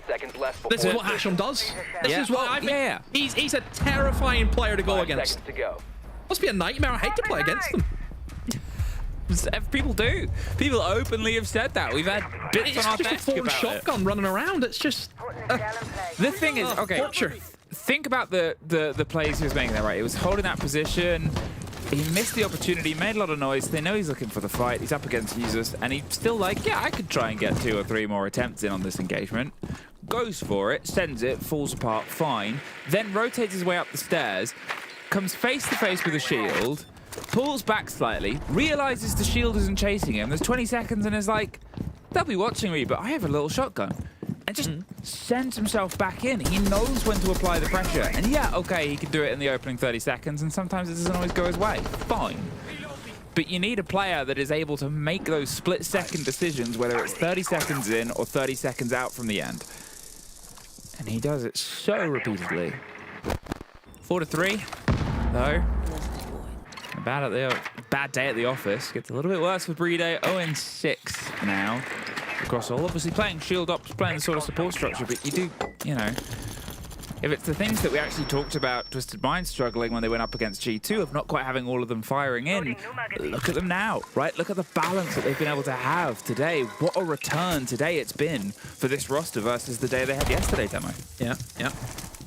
Especially for Dov. I mean, Dov had a really rough series last night, didn't he? And he's really turned it around, so credit to him for that bounce back when it is needed. Obviously, they got the major spot earlier, but they want to try and get themselves in the face to a one-tap. There's P9, as always, is expected to appear either the first kill or the first death. And well, he was the first death this time, so all top one tap in the head. Now, Twisted Minds there, playing at the man disadvantage here on their bunks defense. Just waiting for Falcons to make their approach now, aren't you? Hiding under the window. I mean, they know he's there. He's able to slip his way out behind the vending machine, gets himself around it, and he's back! He's back, oh my. Because why not? And then Gillette gets the kill outside, levels things up 4 apiece. I mean, just... Breede almost caught again. Users does get the kill on the back, forced forward by the Razor Bloom. And just has to keep on moving, Demo. Ashom, look where he is now. I mean, look at this! This is what he does! Finds the Blackbeard, diffuser call, Jum picks it up. I mean, Dov and Trix have to try and hold this out, and, well, Jum's there with a trade. Now it's going to be a 1v1. Jum has to try and win it for his side. Bit of a whiff there from Trix, but now they cool off. The shotgun comes out, but a great repositioning from Trix. It gets them out of the range. The shotgun, and Trix wins it! Oh, my word! Twisted Minds! What is this?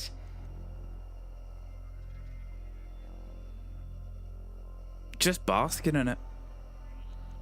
Just enjoying it. Just knowing that this is a team that we get to have back on an international stage, and we get to see other people dealing with this again. Hashom, can we just talk about the Hashom, what he's done that round? And like, honestly, I feel Efac's pain, right? You think about Hashom. Trying to play aggressive with the vending window, yeah? Trying to take the fight to the player on the exterior breach. Firing at Razor Blooms, everything given an advantage. 2 bullets. He goes for... Oh, wait. Okay. No, you can, if you want to... I forgot. Yeah. So, he obviously tries to kind of off angle on the right side of the window, gets caught out, prunes himself away. Efac's right, okay, that's him dealt with. He's ran like a dog with his tail between his legs. Razor Bloom comes off. And what happens? Straight back to the window. Tries it again. This time he brings a friend to swing Efac, kills him. And then he rotates from vending. Keep in mind that the attack was stemming from Old Tower. Yeah, that was where the attack was coming from. And he somehow rotates from the vending window back into the bomb site and then is prone. It is prone in that corner. And he finds the Blackbeard. How's he done that? I don't know. How Falcons have let him do it? That's the main worry.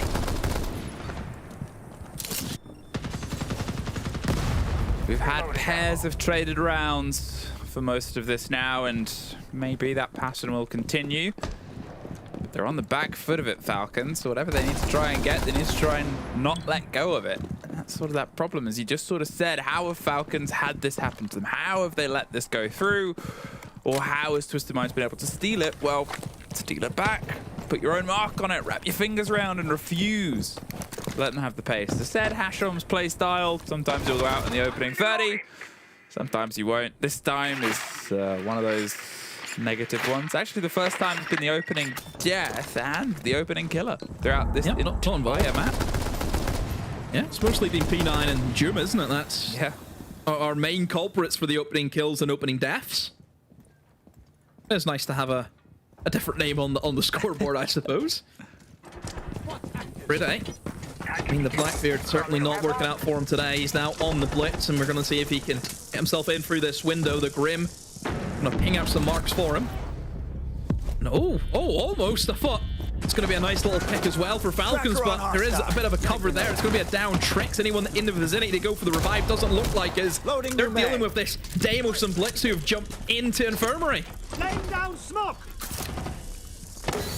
They've got the bees, they've got the sound, they've got the cover, and they've got one more back for their trouble. Puts it to the 4 versus 2 as they're on the ground, but there's the swing round, and Jalad is now the only one left. Has to slip by on smoke, and by on bees, and by on... Oh! Somebody can drop out. Now the smoke, it might not get the end of Brede. In fact, it doesn't even get close enough. That will go a little bit deeper. Unbelievable. It's just him versus Brede. Brede needs his first kill. The shield, he repositions. He's keeping his distance, but it doesn't matter, Demo! It does not matter! How is... Okay, his camera is frozen because I am screaming. We've seen it all tonight. Seen everything.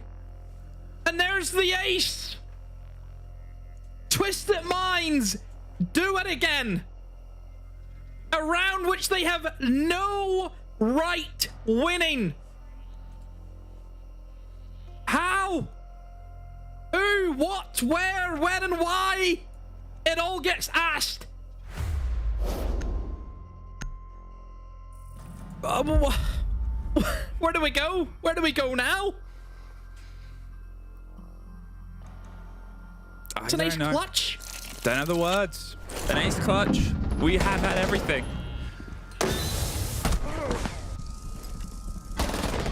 I think at this point, you know, you kind of think, okay, Diffuser going down, he's in the 1v3. Sure, he gets the one, but that overextension there by users, it gives them the 1v1s. It isolates the kills. Well, I mean, the other player was down. It was technically a 1 versus 4. Just beautiful siege. The fact that in the previous map it was a 6-1 and they've gotten to this point, it shows in the loudest volume everything people love about this roster. And everything about how 10 seconds it's to go. just, you keep playing, you keep fighting. Activating camera. I think it's two things for me today after watching this series of Falcons. Locate a bomb and defuse One, shield play isn't there from Brede today. No doubt about it. Had a really, really rough day. And then two, on the attacks, they're not trading their kills back well enough. And it's unlike them. It's uncharacteristic of what we know this team to be. Going Selma, get ready for the breach. 6-3. I still can't kind of believe it, right? I'm still sort of sat there with a big old grin. Feel a bit bad for my neighbours. C4 at the top, won't quite net anything. They're going to see if they can try and hunt down the loose player. Obviously, as the band sort of find its way through, you've got the Docker beat gone, another sort of track off Brede leaves really the Deimos and the Grim as the chance at pulling things together. A little bit of drone parkour up towards the top. Do instantly get shot. That's the reward for getting to the top of the mountain. They know somebody's on that position, and does Solotov want to take the fight? They're so cautious about this early engagement, and to be honest, wouldn't you be?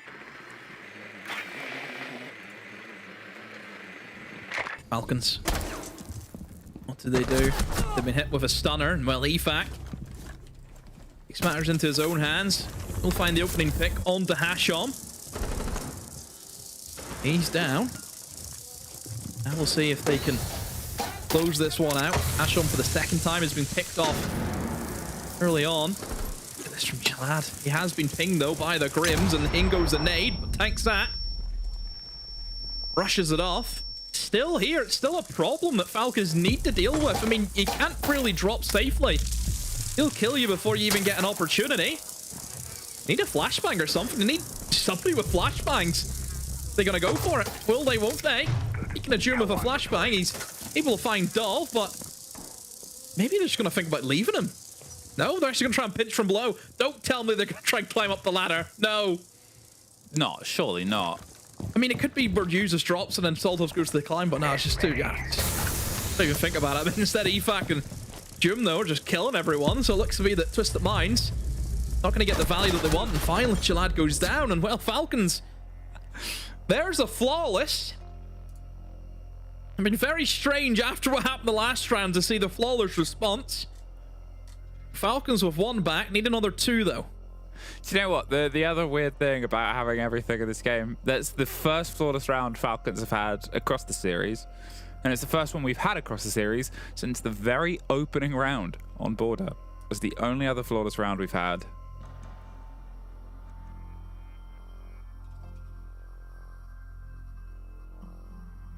Two more rounds, though.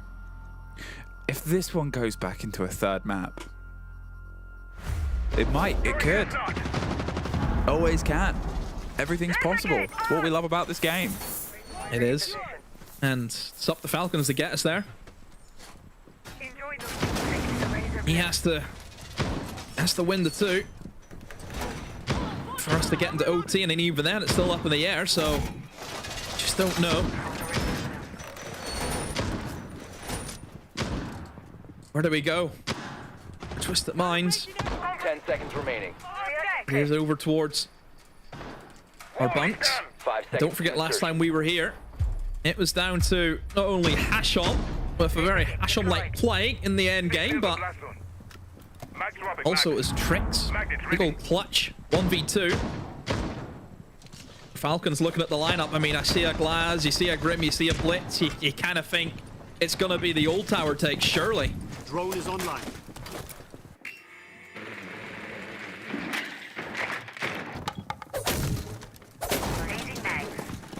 Brede, can he try and operate as well, obviously? You know, he didn't get a kill, but he didn't die. That's something positive to build behind there. Gonna see if they can try and wrap some control here. Just, oh, not even get away with the first bit of crime. June loses out on the first Brava drone, still has 1 more. But you've got a lot of problems to get through, right? You've got obviously the Razor Blooms, you've got the Fenrir mines, you've got the pressure of the laser gates as well. And then if you want to cook against it, do you go for the gadgetry? There's a lot to steal, and you're almost spoiled a bit for choice. Solotov isn't even sure where he's being shot from. We know they approach Vector. In my sight. Second floor. It's all quiet. See the entry in now. Uses has dropped into Old Tower, and the C4 with the response. But the smoke would cover it off. However, Twisted Minds are not going to confirm the kill, as they have chosen to reinforce that single wall. And to be fair, it's not a bad idea. I think they've actually clocked the lineup that Falcons have and have noticed, hang on a minute, they don't have Heart Breach. So this is where Twisted Minds are just playing the lineup, and it's going to create quite a hefty bottleneck now. So this is a big old worry. The side of Falcons, without that single wall, you have to try and enter in through that single doorway, making that cross is difficult. Oh, okay. There's the head of Hashom, and there's a bit of damage, and there's Tricks. Leading right back in the final minute, maybe the final minute of EML. Before we get ourselves in, angled up towards international stage, Jalad takes a scrap of damage. Jim and Solotov are both already hurt, and you can see Brede is so cautious, swings around the corner, but Dov gets 1 before Brede can get his own 3 versus 3. And they're just trying to drive towards a plant position, okay? He's deep, but someone has to stop him doing this, and he's able to get it done, Demo! Tricks, and he's full of them. There's another one before he's caught, 20 seconds. Liquefact cannot do it right, but you know who can. You know who can set no foot wrong today. Twisted Minds. Standing ovation for Twisted Minds. Almost want an encore. Make him play again. Find someone else. Get G2 back out here again. Get that rematch going. Because Twisted Minds, wow, today. Some of the best bit of Siege you'll see from that side. Honestly, they're just rolling for the motions and they're taking everything in their stride. Well, massive congratulations to them, and also good luck other teams in phase 1. You've got Falcons to get through who want revenge, but what we want, well, how about one more desk demo?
What a fascinating result for Twisted Minds. They 2-0 Falcons in the lower bracket final, and therefore they find themselves in phase 2 of the major. We get to speak to the victors. We have Trix on the line to ask him a few questions. Trix, I see you're smiling. You must be feeling very happy making it to phase 2 of the major.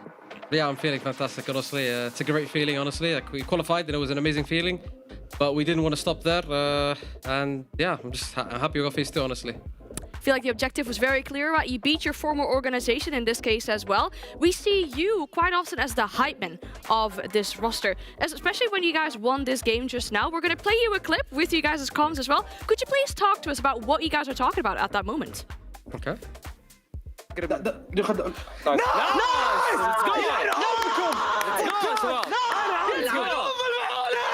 اعطيته فليك اللي برد الويندو ناسكال فهد نايس والله ولا تركس دفعها للأمة العربية هنا نهينهم خلى جروب ستيج خلي يستانس في جروب ستيج I love them. I mean, basically, we're just shouting just to hype. We're calling them bots, and you know, we said they can only beat us in group stage. In playoffs, it's our turf, you know. Ooh, okay. So talking on that as well, then Border, that was one hell of a game. What was going on the defenses? Because you guys were just floating around, making the plays. I mean, I have no idea. Like P9 and Hashum, those like the entire team. Like I barely did anything in Border, honestly. Like the guys they did everything. They just kept swinging, killing, and I didn't have to do anything honestly in Border. Did you guys feel like you started to get like a mental advantage on them because they were flustered? I mean, you can tell we're a team that really, you know, we run very well on momentum. We try to maintain momentum and we just keep going and just fighting everyone. Yeah, that was going to be my question, because you can feel like your energy that's carrying into the game, because you guys are doing like some insane plays, like the J-Lad ace, or like some of the clutches as well. Yeah. The P9 moment on Fenrir on Border where he kills the guy planting through the drone hole on Taylor. Yeah, that was insane. Like those moments, I'm like, I felt like every round you were winning was just building that confidence up. How much did you believe you could actually take down Falcons? I mean, personally for me, even like throughout all of the losses that we had, I was confident in this team, honestly. Like even when I joined them, I'm confident we can really go through. Like we can go through most of the teams, honestly. We need to keep that momentum and just focus up. That's pretty much it, to be honest. Yeah. Well, we see how this works out for you. We asked P9 earlier as well, when he was in the interview, about who he's looking forward to playing against when you eventually make it to Salt Lake. Is there any team in particular that you really want to play against, maybe get some revenge from, anything? I mean, personally for me, it's been quite some time since I last played the S-tier tournament. I think last thing I played was EWC, was GK, like in 2024, and it was just insane. I kept getting grouped and grouped. After the Atlanta run, I've been getting grouped in literally every single tournament. The guys on Falcons, like the ex-Falcons, the guys who are with me, like they did pretty well, but right now I just want to get back on top, honestly. I really respect that. Well, we hope, of course, the best for you going into the major. Again, congratulations on the big victory here, and best of luck with the preparations for the major. Thank you once again. Cheers, everyone. Bye. Beautiful stuff there from the players, but you've mentioned it already, right? There was big hype moments that kept on building to that momentum. The one that speaks out to me is that ace. You're sitting there watching it. How is he getting away with this round? It felt possible as well. The way the context of this game was going, it felt absolutely possible. I don't know how he got away with it. The last 3 kills are insane. That's beautiful. That one. Yeah. Look at P9's reaction. As well. It's so good. It's just contagious happiness. I said it earlier, but I feel like it again. And that seems to be what this roster thrives on so much. Yeah. I think Trix said it actually in the interview. He said we're a big momentum-based team, and I think it's no surprise, therefore, to see the big swings and the big losses in terms of the round results and the big comeback as well. They're so annoying to play against, but they're so fun to watch, and that's the cool thing about this roster. Yeah. The one thing that I will say is kind of tricky for them is that they will reach an event where if something goes wrong, or if you know they start losing a lot, and they don't have one big clutch or one big moment to kick back that momentum, feels like it needs a spark. Yeah, exactly. If you don't have that sparking moment where you're like all of the confidence is there, then you can wonder, where's this team gonna be? Because the reality is they will play in a very different setting than at home. And if anything, though, Leo, this is very entertaining gameplay that we're getting from Twisted Minds. I mean, I know one guy that was just sitting back on his shield, and his name is Dove, and he was just looking at this, and all of his teammates going, "Oh, absolute cinema. Just looking. Well, let's just say Dove actually had some great moments on border. He had the 4-kill Nomad. He had some really good. He had a bigger Rooney. Yeah, he had a bigger Rooney play as well. Everyone was pulling their weight, to be honest. Like everyone was just shooting on their side. And I mean, it takes that amount of skill to take down Falcons. I think for Falcons, it will be a hard lesson learned because they will be sent to phase 1. Yes. They will have to play against TNL teams. They will have to play against the worst seeds. And that will be a tricky one for them. And I think, they always have weak entry into tournaments. Yeah, and I think realistically for them, they'll probably look back on this and just think the weight of the pressure they probably applied to themselves inside of this game particularly just wore down on them way too much. It's a learning process maybe with the new roster changes that they make, right? You gotta get used to that and gotta adapt to that too, but that was our final match of the EML Kickoff. Once again, for the final time, we'll have a look at the bracket and see how things have played out. Now, my main question that I have for you guys when we look at this is, we're seeing sort of a new top 3, I guess, in this case being defined in EML with the way that there's also shaped up.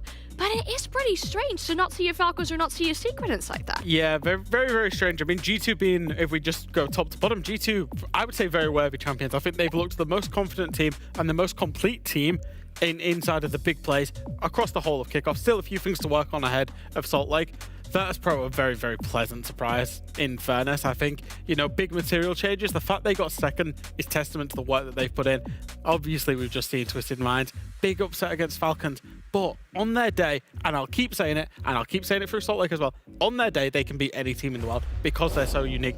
And then Falcons, yes, they got to the major, but clearly still things to work on there. And I think mainly internally as well. Yeah, that's small things to adjust, in my opinion. Like most of the hard stuff that they need to do, they do it well. It's just maintaining, like, they need one free skull, regroup, make sure you don't lose that man advantage, punish at that aggression, and by regrouping, making sure you can trade whoever gets killed. That's something that's kind of easy to fix, especially ahead of the major. The hard things, they're still there for that roster, so I'm not too worried. Any closing thoughts on the EML Kickoff as a whole before we call it a day? I think that the heavy roster mania has made our region even more competitive. I think that we've learned last year that we were struggling to have 4 teams that could compete at the highest level. I don't know if Twisted Minds is there yet in terms of consistency, but I'm convinced that the 3 other rosters of G2, VP, and Falcons can absolutely make it to the grand final of Salt Lake City, and that's what's making it interesting for me. I agree. Good. That's it. Good job. A man of few words for the final day of the EML Kickoff, but it's been quite a day. We will have to be honest with you for that, so we'll excuse a bit of, I guess, us wanting to close things off here, given how the series went and how close some of these games were as well. Of course, there are still many other regions that have to qualify teams to the Salt Lake City Major. We just had the honor of sending our teams first from the EML, so keep your eyes peeled out for that. We have so much Siege action still to come over the weekend. That is it though from us here at the EML Kickoff. We'd like to thank you very much for watching, and we'll see you with our EML teams in Salt Lake City.